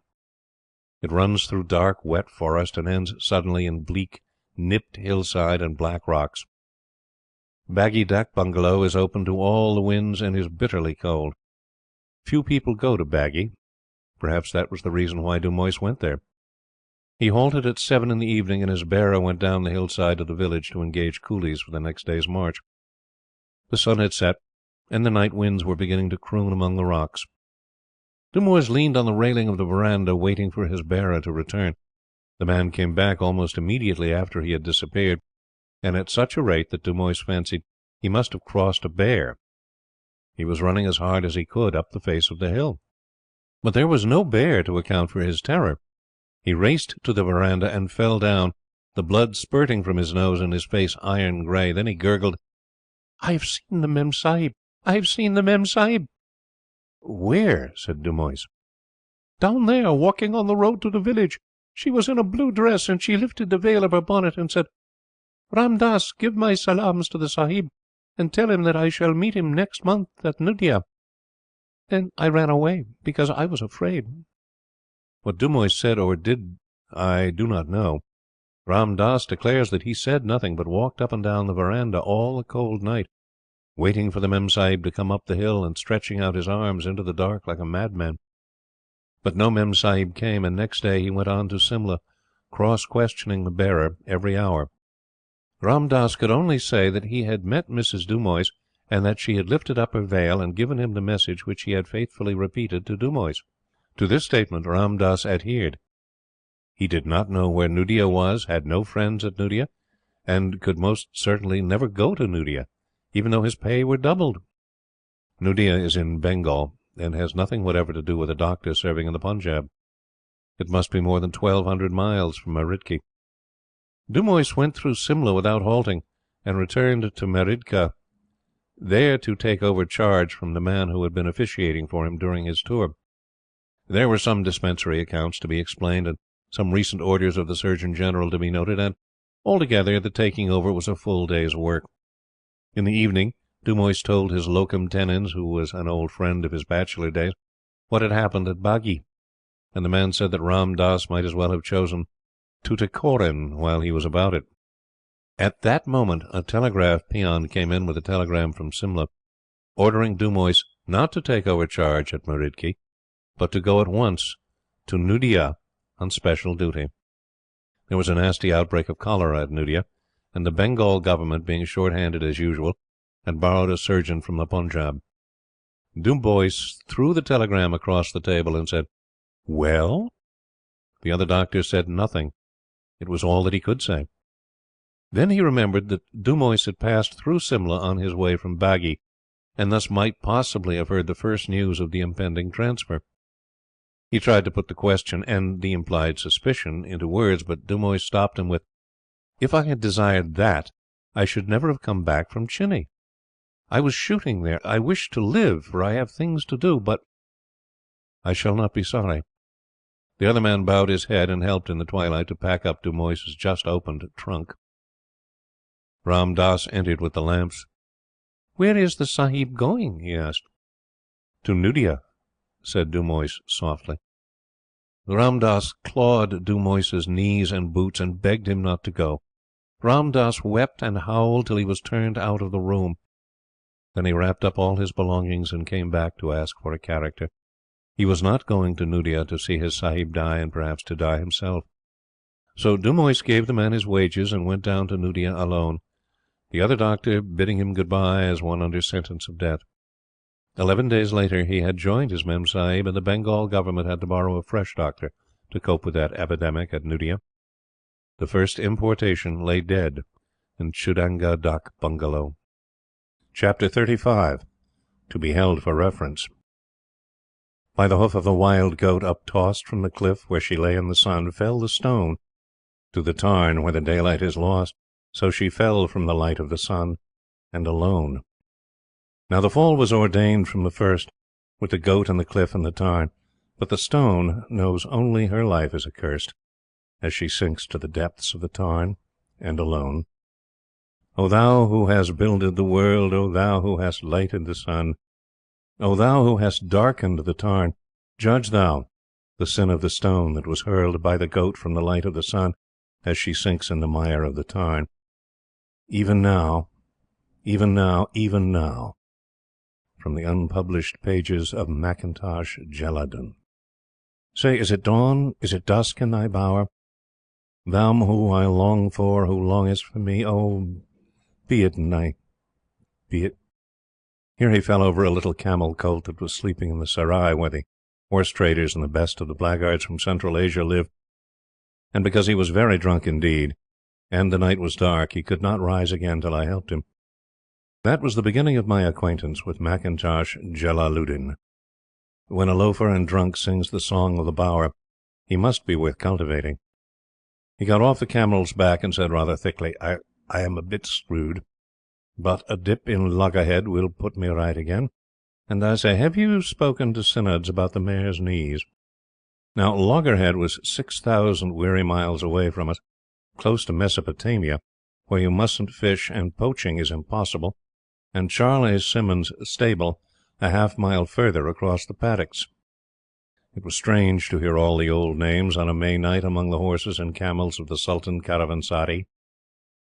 Then the man seemed to remember himself and sober down at the same time. He leaned against the camel and pointed to a corner of the serai where a lamp was burning. "I live there," said he, "and I should be extremely obliged if you'd be good enough to help my mutinous feet thither, for I'm more than usually drunk, most phenomenally tight, but not in respect to my head. My brain cries out against, how does it go? But my head rolls on the dunghill, I should have said, and controls the qualm." I helped him through the gangs of tethered horses, and he collapsed on the edge of the veranda in front of the line of native quarters. "Thanks, 1,000 thanks. Oh, moon and little stars, to think that a man should so shamelessly, infamous liquor, too. Ovid in exile drank no worse. Better, it was frozen. Alas, I had no ice. Good night. I would introduce you to my wife were I sober, or she civilized." A native woman came out of the darkness of the room and began calling the man names, so I went away. He was the most interesting loafer that I had the pleasure of knowing for a long time, and later on he became a friend of mine. He was a tall, well-built, fair man, fearfully shaken with drink, and he looked nearer 50 than the 35 which he said was his real age. When a man begins to sink in India, and is not sent home by his friends as soon as may be, he falls very low from a respectable point of view. By the time that he changes his creed, as did Mackintosh, he is past redemption. In most cities, natives will tell you of 2 or 3 sahibs, generally low caste, who have turned Hindu or Mussulman, and who live more or less as such, but it is not often that you can get to know them. As Mackintosh himself used to say, "If I change my religion for my stomach's sake, I do not seek to become a martyr to missionaries, nor am I anxious for notoriety." At the outset of acquaintance, Mackintosh warned me, "Remember this, I am not an object for charity. I require neither your money, your food, nor your cast-off raiment. I am that rare animal, a self-supporting drunkard. If you choose, I will smoke with you, for the tobacco of the bazaars does not, I admit, suit my palate. And I will borrow any books which you may not specially value. It's more than likely that I shall sell them for bottles of excessively filthy country liquors. In return, you shall share such hospitality as my house affords. Here is a charpoy on which 2 can sit, and it's possible that there may, from time to time, be food in that platter. Drink, unfortunately, you will find on the premises at any hour, and thus I make you welcome to all my poor establishments." I was admitted to the Mackintosh household, I and my good tobacco, but nothing else. Unluckily, one cannot visit a loafer at the serai by day. Friends buying horses would not understand it. Consequently, I was obliged to see Mackintosh after dark. He laughed at this, and said simply, "You are perfectly right. When I enjoyed a position in society rather higher than yours, I should have done exactly the same thing. Good heavens! I was once—" he spoke as though he had fallen from the command of a regiment— "an Oxford man." This accounted for the reference to Charlie Simmons' stable. "You," said Mackintosh slowly, "have not had that advantage, but to outward appearance you do not seem possessed of a craving for strong drinks. On the whole, I fancy that you are the luckier of the two. Yet I am not certain. You are, forgive my saying so, even while I am smoking your excellent tobacco, painfully ignorant of many things. We were sitting together on the edge of his bedstead, for he owned no chairs, watching the horses being watered for the night, while the native woman was preparing dinner. I did not like being patronized by a loafer, but I was his guest for the time being, though he owned only one very torn alpaca coat and a pair of trousers made of gunny bags. He took the pipe out of his mouth and went on judiciously. All things considered, I doubt whether you are the luckier. I do not refer to your extremely limited classical attainments, or your excruciating quantities, but to your gross ignorance of matters more immediately under your notice. That, for instance, he pointed to a woman cleaning a samovar near the well in the centre of the serai. She was flicking the water out of the spout in regular cadenced jerks. There are ways and ways of cleaning samovars. If you know why she was doing her work in that particular fashion, you know what the Spanish monk meant when he said, "I, the Trinity, illustrate, drinking watered orange pulp, in 3 sips the Aryan frustrate, while he drains his at 1 gulp." And many other things which are now hidden from your eyes. However, Mrs. McIntosh has prepared dinner. Let us come and eat after the fashion of the people of the country, of whom, by the way, you know nothing. The native woman dipped her hand in the dish with us. This was wrong. The wife should always wait until the husband has eaten. McIntosh Jalaluddin apologized, saying, "It's an English prejudice which I have not been able to overcome, and she loves me. Why, I have never been able to understand. I foregathered with her at Jullundur 3 years ago, and she has remained with me ever since. I believe her to be moral, and know her to be skilled in cookery." He patted the woman's head as he spoke, and she cooed softly. She was not pretty to look at. McIntosh never told me what position he had held before his fall. He was, when sober, a scholar and a gentleman. When drunk, he was rather more of the first than the second. He used to get drunk about once a week for 2 days.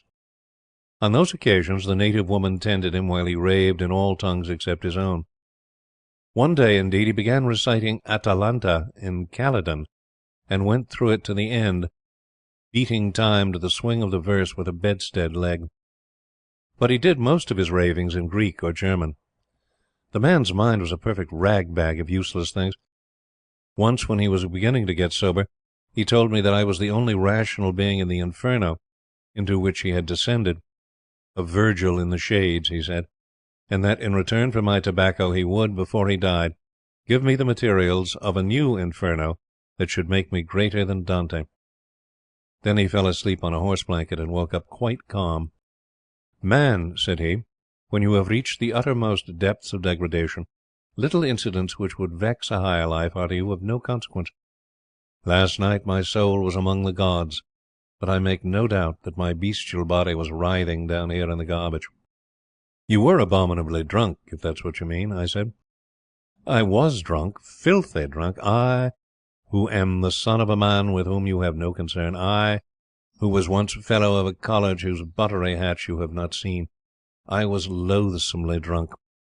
But consider how lightly I am touched. It is nothing to me, less than nothing, for I do not even feel the headache which should be my portion. Now, in a higher life, how ghastly would have been my punishment, how bitter my repentance. Believe me, my friend with the neglected education, the highest is as the lowest, always supposing each degree extreme." He turned round on the blanket, put his head between his fists, and continued, "On the soul which I have lost, and on the conscience which I have killed, I tell you that I cannot feel. I am as the gods, knowing good and evil, but untouched by either. Is this enviable, or is it not? When a man has lost the warning of next morning's head, he must be in a bad state," I answered, looking at McIntosh on the blanket, with his hair over his eyes and his lips blue-white. But I did not think that insensibility good enough. "For pity's sake, don't say that. I tell you it is good and most enviable. Think of my consolations." "Have you so many, then, McIntosh?" "Certainly. Your attempts at sarcasm, which is essentially the weapon of a cultured man, are crude. First, my attainments, my classical and literary knowledge, blurred perhaps by immoderate drinking, which reminds me that before my soul went to the gods last night, I sold the Pickering Horace you so kindly lent me. Ditta Mull, the clothes man, has it. It fetched 10 annas and may be redeemed for a rupee, but still infinitely superior to yours. Secondly, the abiding affection of Mrs. Mackintosh, best of wives. Thirdly, a monument more enduring than brass, which I have built up in the 7 years of my degradation." He stopped there and crawled across the room for a drink of water. He was very shaky and sick. He referred several times to his treasure, some great possession that he owned, but I held this to be the raving of drink. He was as poor and as proud as he could be. His manner was not pleasant, but he knew enough about the natives, among whom 7 years of his life had been spent, to make his acquaintance worth having. He used actually to laugh at Strickland as an ignorant man. "Ignorant west and east," he said. His boast was, first, that he was an Oxford man of rare and shining parts, which may or may not have been true. I did not know enough to check his statements. And secondly, that he had his hand on the pulse of native life, and that was a fact. As an Oxford man he struck me as a prig. He was always throwing his education about. As a Mohammedan fakir, as Mackintosh Jalaluddin, he was all that he wanted for my own ends. He smoked several pounds of my tobacco and taught me several ounces of things worth knowing, but he would never accept any gifts, not even when the cold weather came, and gripped the poor thin chest under the poor thin alpaca coat. He grew very angry and said that I had insulted him, and that he was not going into hospital. He had lived like a beast, and he would die, rationally, like a man. As a matter of fact, he died of pneumonia, and on the night of his death sent over a grubby note asking me to come and help him to die. The native woman was weeping by the side of the bed.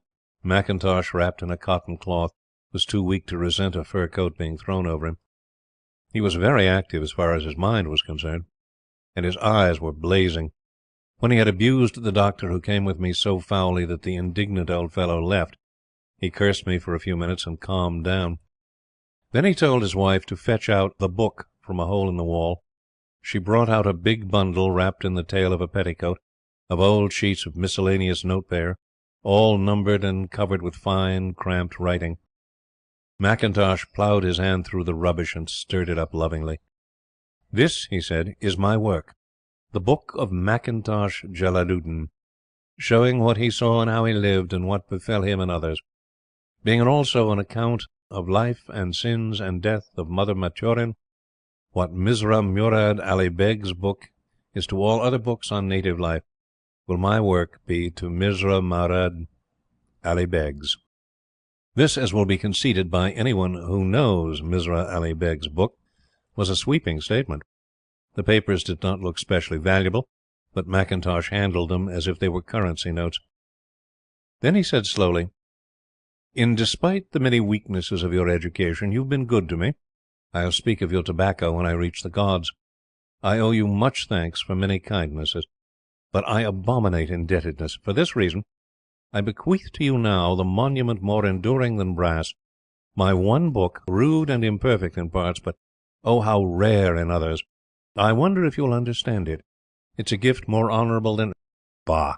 Where is my brain rambling to? You will mutilate it horribly. You will knock out the gems you call Latin quotations, you Philistine, and you will butcher the style to carve into your own jerky jargon, but you cannot destroy the whole of it. I bequeath it to you. Ethel— my brain again. Mrs. Mackintosh, bear witness that I give the Sahib all these papers. They would be of no use to you, heart of my heart. And I lay it upon you," he turned to me here, "that you do not let my book die in its present form. It is yours unconditionally, the story of Mackintosh Jalaluddin, which is not the story of Mackintosh Jalaluddin, but of a greater man than he, and of a far greater woman. Listen now. I am neither mad nor drunk. The book will make you famous." I said, "Thank you," as the native woman put the bundle into my arms. "My only baby," said Mackintosh with a smile. He was sinking fast, but he continued to talk as long as breath remained. I waited for the end, knowing that in 6 cases out of 10 the dying man calls for his mother. He turned on his side and said, "Say how it came into your possession. No one will believe you, but my name at least will live. You will treat it brutally, I know you will. Some of it must go. The public are fools, and prudish fools. I was their servant once. But do your mangling gently, very gently. It's a great work, and I had paid for it in 7 years' damnation." His voice stopped for 10 or 12 breaths, and then he began mumbling a prayer of some kind in Greek. The native woman cried very bitterly. Lastly he rose in bed and said as loudly as slowly, "Not guilty, my lord." Then he fell back, and the stupor held him till he died. The native woman ran into the serai among the horses and screamed and beat her breasts, for she had loved him. Perhaps his last sentence in life told what Mackintosh had once gone through, but, saving the big bundle of old sheets in the cloth, there was nothing in his room to say who or what he had been. The papers were in a hopeless muddle. Strickland helped me to sort them, and said that the writer was either an extreme liar or a most wonderful person. He thought the former. One of these days you may be able to judge for yourself. The bundle needed much expurgation, and was full of Greek nonsense at the head of the chapters, which has all been cut out. If the things are ever published, someone may perhaps remember this story, now printed as a safeguard to prove that Mackintosh Jalaluddin, and not I myself, wrote the Book of Mother Maturin. I don't want the giant's robe to come true in my case.